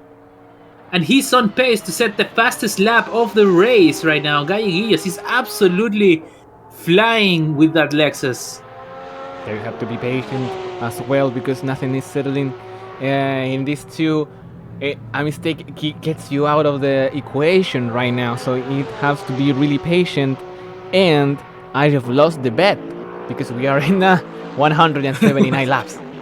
Oh no, I'm gonna lose it as well because I said 179. You said 75, I said 79. Well, that's a shame, but I think we have bigger troubles right now because Gallegos is absolutely demolishing those lap times. So that is so impressive from him. 6.7. Mulder doing anything he can. He goes He's a little on bit a- wide. He goes a little bit wide en segunda variante. Yeah, the pressure is on. The pressure is absolutely on for him. And Gallegos is absolutely flying. He cuts 1 second on a single corner. That is disgusting. Gallegos, what are you doing, my friend? So fast, and that's exactly what we were talking about. This guy knows when he has to push, and he's absolutely pushing right now. Yeah. Mulder trying to get away, trying to work with what little time he has left. 17 minutes until the checkered flag. And Gallegos is not gonna give up, but he has to keep it consistent. He is a consistent driver. But when imagine when he is in the tail of the Porsche. Yeah, what because would you do? I was gonna say one thing is catching and another thing is overtaking. So he can definitely catch the Porsche, but what about the fight though? What about the overtake? Because Mulder's not gonna make it easy. He's fighting for that P2. He's not gonna let him through. Yeah, he definitely not gonna let that then gift and leave the position really easily. He has to really fight for it because 5 hours and a half for this. It means a lot, because it's part of your work and your teammates. A lot of pressure down there in both sides because Gallegos has a really nice stint at the first part of the race, and then Felipe Martinez did the same. So, o González, creo que es González. Yeah, Felipe González. Absolutely. Or Martinez. Yeah, but his teammate did a great job putting the car in a great mood as well. So Gallegos now has to really be the put the last part of the I don't know how to say it. When you put that fruit on the cake, the little detail of the presentation of the cherry on top. Yeah. 2 seconds now is the difference, so it will be really close. It's gonna be more than 50 minutes that Mulder's gonna have to defend that position. That spin could cost him the race, so it's gonna be a difficult time for him. And apparently, Gavox just set the fastest lap of the race with a 48.0 on the last lap. We haven't even noticed. Yeah, we didn't notice before. That's the fastest lap of the race. For Gallegos, absolutely impeccable job he's doing. And the gap is now 1.3. Yeah, right now the last... It will be 150.8 for Mulder. Gallegos, 48. It all comes down to this. 48.7 the last time for Gallegos. Mulder on a 50.8. He's struggling for pace. Gallegos absolutely flying. And he is gonna go for it any moment now. 14 minutes and 45 seconds remain. Mulder under pressure. He's under 200 meters of an ocean. He must be feeling the pressure right now. Under pressure. He's really under pressure right now. Absolutely under pressure. The question is, when is he gonna crack? Is he gonna crack under pressure, or is he gonna be able to defend, keep the head down, keep a cool head until the very end? Difference is a second right now. 14 minutes remaining. What do you think right now? If you're Mulder, what do you think? What do you do? Yeah, it will be really hard. It's hard. Oh, for look at the anyone. exit! Oh, Look at the the exit exit in from Ascari. Ascari! Yeah, half a second. This is absolutely unbelievable. Is he gonna go for it right now? I'm not sure if he will be. Not sure. He's getting a really good slipstream though. And Parabolica will be the key, and it will be the key, and is the key for Gallegos, and have a very good exit to the main straight, and 2.5 tenths will be enough. What do you think? It could be very well, but he gets a better exit. Yeah, the slipstream is Mulder not there. it's not the best. Yeah. Yeah, As but the he's trying to braking get zone. I mean, closer he's and gaining a lot of the closer. braking. Yeah, he is definitely Oof. gaining, but we know this guy. We know Gavox. He's a smart guy. He's Yeah. gonna wait for it. He's gonna slowly pressure him into a mistake, and if not, he's gonna wait until the final minutes to make the move. Mulder Yeah, is it's under really big close, but pressure. the braking zone it's the key. But in the main straight, he has to be a really good exit. He jumps on the curve, jumps in the second one again. Yeah, a bit of a mistake, but still manages to keep. I don't think it was a right mistake. behind. I mean, it's just part of the how the Lexus maintains the balance in a very good way. He has a very soft suspension, and then again with a good. Ooh, Oh my I don't know how to goodness. describe it, but My he heart saves dropped. it in a very nice way. I think Oh, everyone's heart just absolutely dropped at that moment. And dude. this helps Mulder get away for just a second. But look at how much he gains in Ascari. It's absolutely ridiculous. It's so ridiculous at this point. Then I was But just the fight so scary because he was literally just save it twice. They save it to the right Yeah. and then save it to the left again. Dude, it was just nuts from Gabox right now. Yeah, it's going absolutely nuts. 11 minutes and 43 seconds remain. What a way to end these 6 hours, Resu. What a way. Man, I can't thank these guys enough for this amazing race. 6 hours that are gonna conclude in the most exciting battle of the whole race. For P2 nonetheless. Galleguillos and Josh Mulder, both drivers who have stepped up phenomenally for their side. So who's it gonna be? Mulder on the defense, Galleguillos on the offense. Still a whole second between them. But that gap is extending and then cutting. It is absolutely crazy how much time he gains on each corner, on Yeah, each each corner. on each chicane. Yeah, it That's seems the strong point. Yeah, it seems like it's a strong point as well. Yeah, but in the main straight, I think that maybe it's part of the hope that the Porsche's team has now. And then Mulder just lost it. Mulder just lost it! Under pressure, he lost it. That second position. This is absolutely amazing. He succumbs under the pressure. We were just mentioning it before. He didn't hold up. Galleguillos goes on to second place. And Mulder, what a shame. He loses it on the final 10 minutes of the race. He was defending so well. He was getting away on the straights. And now, under pressure, he loses the car on the exit of Lesmo 2. Dude, And man, that's heartbreaking. Dude, it was That is really heartbreaking. heartbreaking at all because he was really was so close to maintain the gap. But I don't know. I was just saying that in the main straight was his main skill of the car. He was just maybe the hope for the team. That was the hope for the team, but yeah, it was a human error there. It was a human mistake.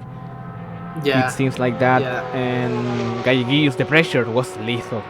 Totally lethal. Yeah, absolutely. I mean, he hasn't stopped flying ever since. He can now like take a breather. I don't know. He can maybe lift a little bit, maybe not risk it. All he has to do right now is just make it to the end. Because man, what a fight that was, and what an ending to such a legendary race and at such a legendary track, and for such a good cause. This has been, man, such a good race. I can't stress this enough. This is absolutely amazing to watch. And you gotta give props to Mulder as well. They worked amazingly with the whole strategy throughout the race. They had the pace. He managed to defend from a Galleguillos who was going 1 second faster per lap. And he managed to hold them up for what, like 4 laps, 5 laps? So that was really impressive from him as well. As he unfortunately succumbs under the pressure of Galleguillos. but it was a really good fight. So I don't know. I'd say it's a team effort throughout the whole race, and everyone did their part from Marionette Motorsports and also from the EP2 engine. Both teams stepped up, and yeah, it was a great fight between competitors. It was really great. Heartbreaking, but that's racing. I would say that Daniel Kvyat is Yeah, racing. just hard racing. It's but really hard racing, and we love to see it. That's Yeah. just pure racing, putting pressure, keeping it clean, and it was entertaining It's until like, the very last the very last minutes. it's So, like yeah, it's like return to the basics. It's yeah, really good. pretty much. Yeah, with a Pretty clip change, much. but we can see that they can be in a good position, third position for Mulder, for the Porsche team. Nice. Yeah, they're Nice gonna job, make it to the podium after all. nonetheless. I mean, it's a credit what it's where it's due, because they did such a good job just keeping the car on track. Same. What can we say about Thomas? No, he absolutely dominated the race. His team did a really good performance. I don't think I saw any major mistakes from WPS Racing. I mean, they did such a good race. The only tiny little details, but at the end of the day, it's what we mentioned at the very beginning, right? Yeah. Like the team that was gonna make the least mistakes is probably the one that's gonna win, and we said it and it happened. So But it's a mixed up. I mean, you can see that the consistency, not making mistakes, but they are fast. They were really fast today. So yeah, we can really shout out to them, because it's just a great manner of winning. Because some people win because of maybe the opponents goes out, or maybe just because they have maybe a different strategy and not correct one. But today they had everything under control. So yeah, as you said, totally dominance. yeah, total dominance, especially from WPS Racing. Just such clean racing, knowing how to lap cars, knowing how to fight whenever the cars don't want to get lapped. So yeah, really clean racing from everyone, and I guess at the end of the day gets the job done. Mulder still down in P3, defending. So yeah, really good race overall from everyone. Martinez also making a good recovery against Lucas Mueller. Yeah. Against the Big Society guys, also pushing a bit for the mistakes. So a great performance from most of the teams, honestly. Everyone doing a great job with their stints, and even though there were technical issues during the race, everyone managed to recover quite nicely. So it's great to watch. Yeah, totally great to watch. It was nice to see how the different drivers gets along with obviously the elimination again, because we have nighttime in this race. It's day again. It's daytime again. We can see the sun, but we had nighttime, and it was really difficult. As we said when we had the interview in the middle part of the race, the driver said that it really changed a lot of things in the driving style and stuff. So yeah, it was really nice to see how they can manage that changes in the track and changes in the situation of the race, because sometimes they will have to play conservative, sometimes they have to push. Guy is pushed, and yeah, literally he pushed away, and the position from Mulder. But yeah, it was clean racing overall, and we can be really pleased to have presence this. Yeah, it's like I said, it's great to watch throughout the whole race. It was such a clean race. It was such pure racing, like you said. You couldn't have said it better. It's just clean racing, pure racing, and we love to see it as we're approaching the final 4 minutes of this race. And man, it was so enjoyable, so great to cast. It didn't even feel like it was 6 hours, honestly. Yeah, that's good. That's good to hear. It doesn't seem like a 6 hours, but that's the magic of racing again. even the 24 hours of Le Mans gets it's not enough for some people because there's a tons of action that you get you enjoy it that much that it gets really fast the time. The time really passed really fast. I don't think there's Yeah, a said it well, absolutely. but I think that is understandable. Yeah, we get the point. So once again, we just want to say thank you for everyone. To sponsors, of course. To the sponsors, of course. Of course, To yeah. make it I mean, possible. our sponsors, our organizers, of course, Twitch, Spotify, Greenhouse Software, and Remax Reality that made this possible and offered their support to us for this great cause. To everyone watching, to the organizers, and to the drivers, it was such a great race. And even though both of us have a bit of a broken English, I hope you guys enjoyed Yeah. listening to us going crazy about cars going around. So yeah, you guys are absolutely have been amazing throughout the whole thing. I mean, chat has been active and we have been having a lot of talks. We had some interviews with some drivers, so I'm just really happy. I'm super happy, and I really hope you guys enjoyed it as well. And also, yeah, we have to, as you said, a really strange English from our part. I already cursed the one because, yeah, maybe some words a little can bit of a be- funny accent from us. yeah, and can be really misunderstood. Some words, I know that, but yeah, we can really try in our best, and we see that it really pays off because we can really bring you the emotions of the racing that the drivers really did a great job racing there and having clean racing and doesn't have that kind of incidents that can be more. You can really talk about it in a negative way. It was just Yeah. pure racing and it stays on track and it doesn't have a second part or a second emotion. Yeah, absolutely. It's been, like I said, I don't want to repeat myself too much, but it's been absolutely amazing, and it's been an honor for me to take part of such a noble cause and such an enjoyable race. I mean, my throat's gonna hurt tomorrow, but I'm happy. I'm happy. I had the opportunity to take part of this as we are watching Ken Thomas. Let's focus on the leading car going into the main straight to see for 2 more laps the main straight as we go into the final lap of the 6 hours of Monza. And what a race it has been. 189 laps, if I'm correct. Yeah, 108 laps, So- 189 laps, and you have to say thanks a lot to the people who are really doing their compliments. Alexa, a great fan of ours. I'm really glad there's so many known faces here, like people Yeah. from CFI and friends of ours and people that we don't even know that are saying, "Oh man, great commentary." It really motivates us. So yeah, you guys have Yeah, been the great, leader is in the like I final said. lap. Alexa Yeah, told yeah, us. this- Yeah, she's really active in this. She's really has a falcon eye.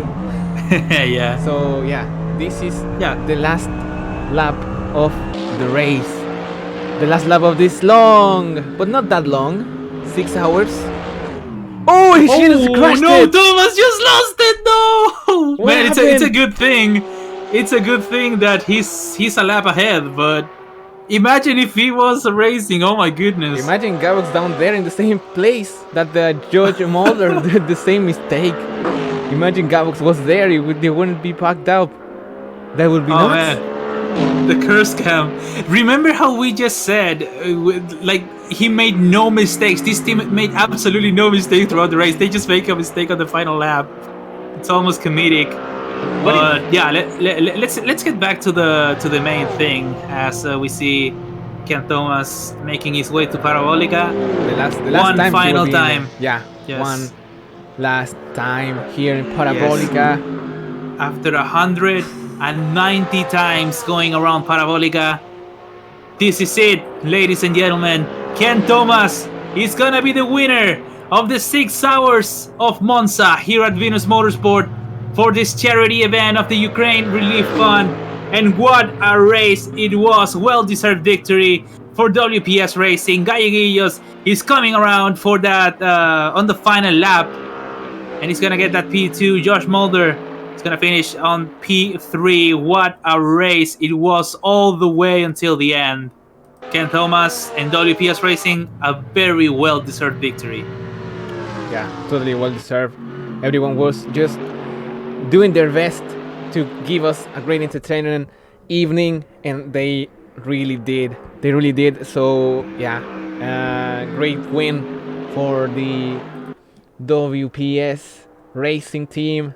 The 95 would be really pleased of this. Wait. Galleguillos is out of fuel. Galleguillos is out of fuel. He's going slow. What is happening? No, that's Oh no way! He's gonna lose that second place. Oh What no, is that's happening? absolute heartbreak. We No. thought it was over. We This is thought it true? was over. Oh no, they haven't gone through the checkered flag yet. Yeah, but he He's wasn't. still fighting. He wasn't one lap ahead behind. You're.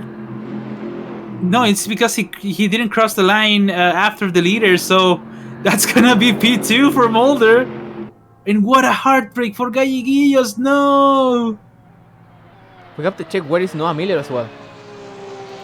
Noah Miller is one. No, he's already through. He already saw the checkered flag. But what a shame. Galleguillos, after fighting all the way, has run out of fuel. And it's gonna be Josh Mulder that's gonna get that P2. They get that revenge at the very last lap. And the other Lexus can really push him like Lightning McQueen did. Yeah, he will. Yeah, he is. It will be like Lightning McQueen in Cars 1. Oh, this is absolutely great to watch. What is All the happening? way until the very end. Galleguillos gave us an amazing race, but he miscalculated the fuel just by one lap.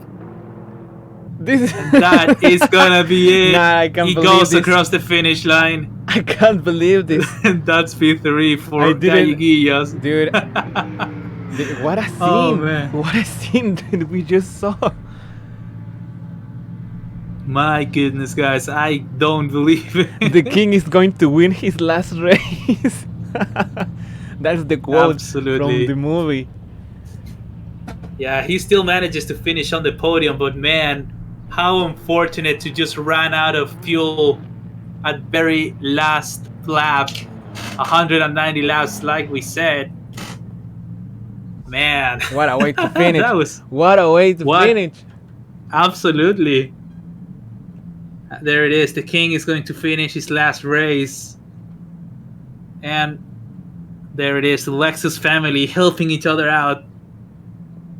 And that's going to be the final result. Ken Thomas is going to win the 6 hours of Monza. Josh Mulder absolutely manages to clinch that second place at the very last lap after third place finisher Galleguillos just runs out of fuel. Really unfortunate. And it's going to be Noah Miller once again. The Venus Motorsport guys down in P4. And the GTR guys, the GTR 46 guys on board with Cody Mitchell going to finish P5.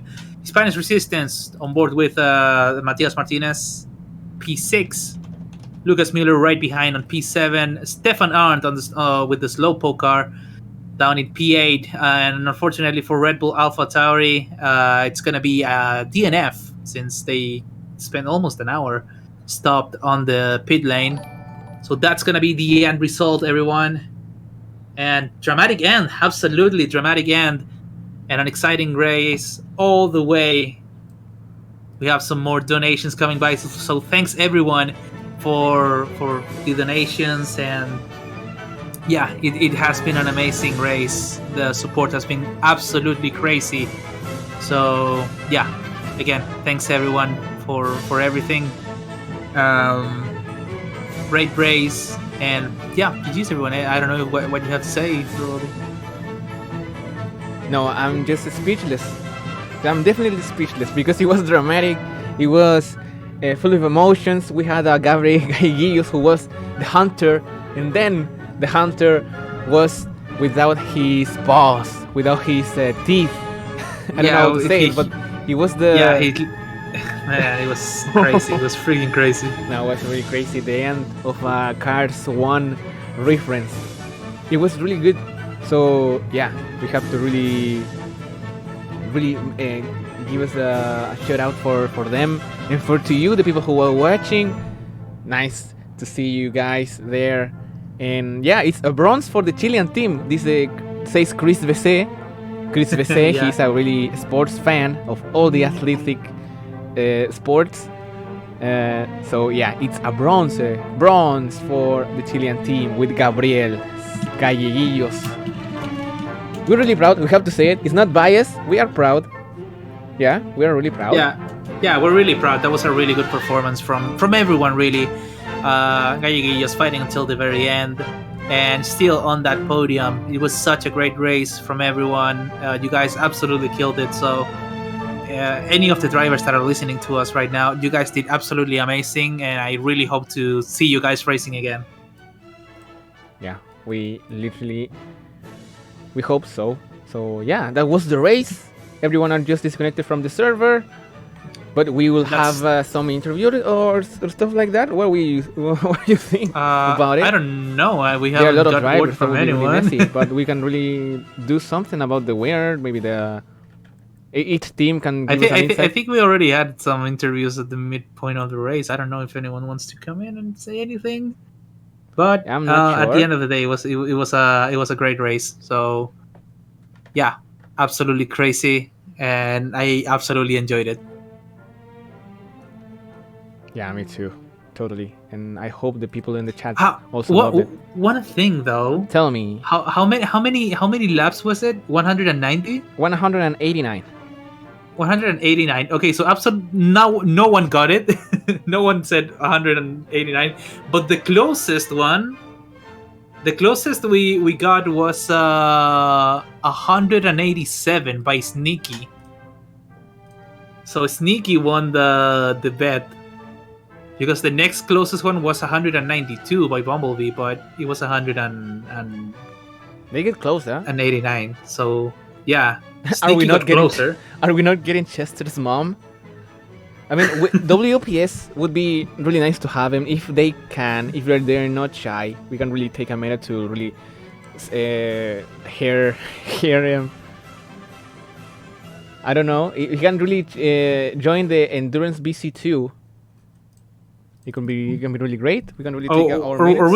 we can maybe go on the general voice chat so everyone can have a word before we go. Yeah, but it will be a mess. But yeah, if you Wait, I will go ahead and tell the guys I'm going, and then I'll move you if it's necessary. Yeah, that would be Okay. nice. So here, just me with us, not that's not with you. For the moment, I hope that it will be really messy around there in the paddock. The paddock will be really nuts. Everyone just sharing some beers and stuff like that. Maybe not, maybe yes. I don't know. We'll be happy. Okay. Here we are in the voice chat with absolutely everyone. I mean, not everyone, but most of the drivers. So if you guys want to say anything, go absolutely crazy. Give us your thoughts or just talk over one another. We don't care. Lex is It's all- overpowered. Yeah, literally. The drivers, we're Lex so is good at so driving. overpowered. It's all, 2019 all car. us. It was all the, 2019 car. We're driving 2016. the drivers are We're insane. driving 2011. See, It's like a 10-year gap. I am finished with Ed, everyone else crashed the car. Class I winner. thought so. Class winner. Class winner, yeah. We won Good out of race, the everyone, though. GT3s. Out of the GT3 cars, we won. Yeah, we won out of the GT3 cars. All right, guys. Fuck's Well, sake. I think that's good. That's gonna be it. We So, didn't bring an LMP1 car to the race. thank you guys. Thank you guys for everything. I think that's gonna be it for the stream. Yeah, so but you can thank be you a- guys for do a everything. shout out. Really Thank good you guys race. for commenting. And thank you everyone who will Thank watch you the so stream much. as well. Yeah, no, it was great. Thank you. Shout out to everyone who Thank you for the donated. stream. Yes, Yeah, of course, for such a good cause. We love you, Thank you, guys. Okay, wait. Love I you have a too. question. I have a question for the people running the Lexuses. Yes, Yeah. sure. Go Did ahead. you guys ever touch the mediums? No. No, We don't because have an option. mediums. We don't have the option. Oh, what the fuck? Oh my That's And okay, I think that's gonna be it. Yeah, we really caught it in the best in the best moment. So Yeah. we have to just say goodbye. Everyone just chilling. Yeah, everyone just chilling there on voice chat. So I think that's gonna be it for us as well. Yeah. So yeah, great race, man. What can I say? It's been a great race. It's been so enjoyable. And once again, thank you for being here in the commentary booth with me. Thanks to the organizers. Thanks to Twitch, Spotify, Greenhouse, and Remax for making this possible. And thanks for the donations. Absolutely everything. So yeah, I hope we can do this again. I hope we get the opportunity. And we'll see you guys on the next one. Yeah, we'll see you guys in the next one. This is all for today, at least. And yeah, we'll see you in the next one. And check out the Discord server of Venus Motorsport. Drive to Spin. It's the sign. And so yeah, we have to say goodbye. It's time to 6 hours and 50 minutes of streaming. Tons of time, but it was really a great and a pleasure to share it with you guys. So yeah, nice to see it. Yeah, Bye bye. absolute Chris pleasure. VC, legs of your gear. See ya. Everyone, you we love you soon. guys. Thank you all, and we'll Yeah. see you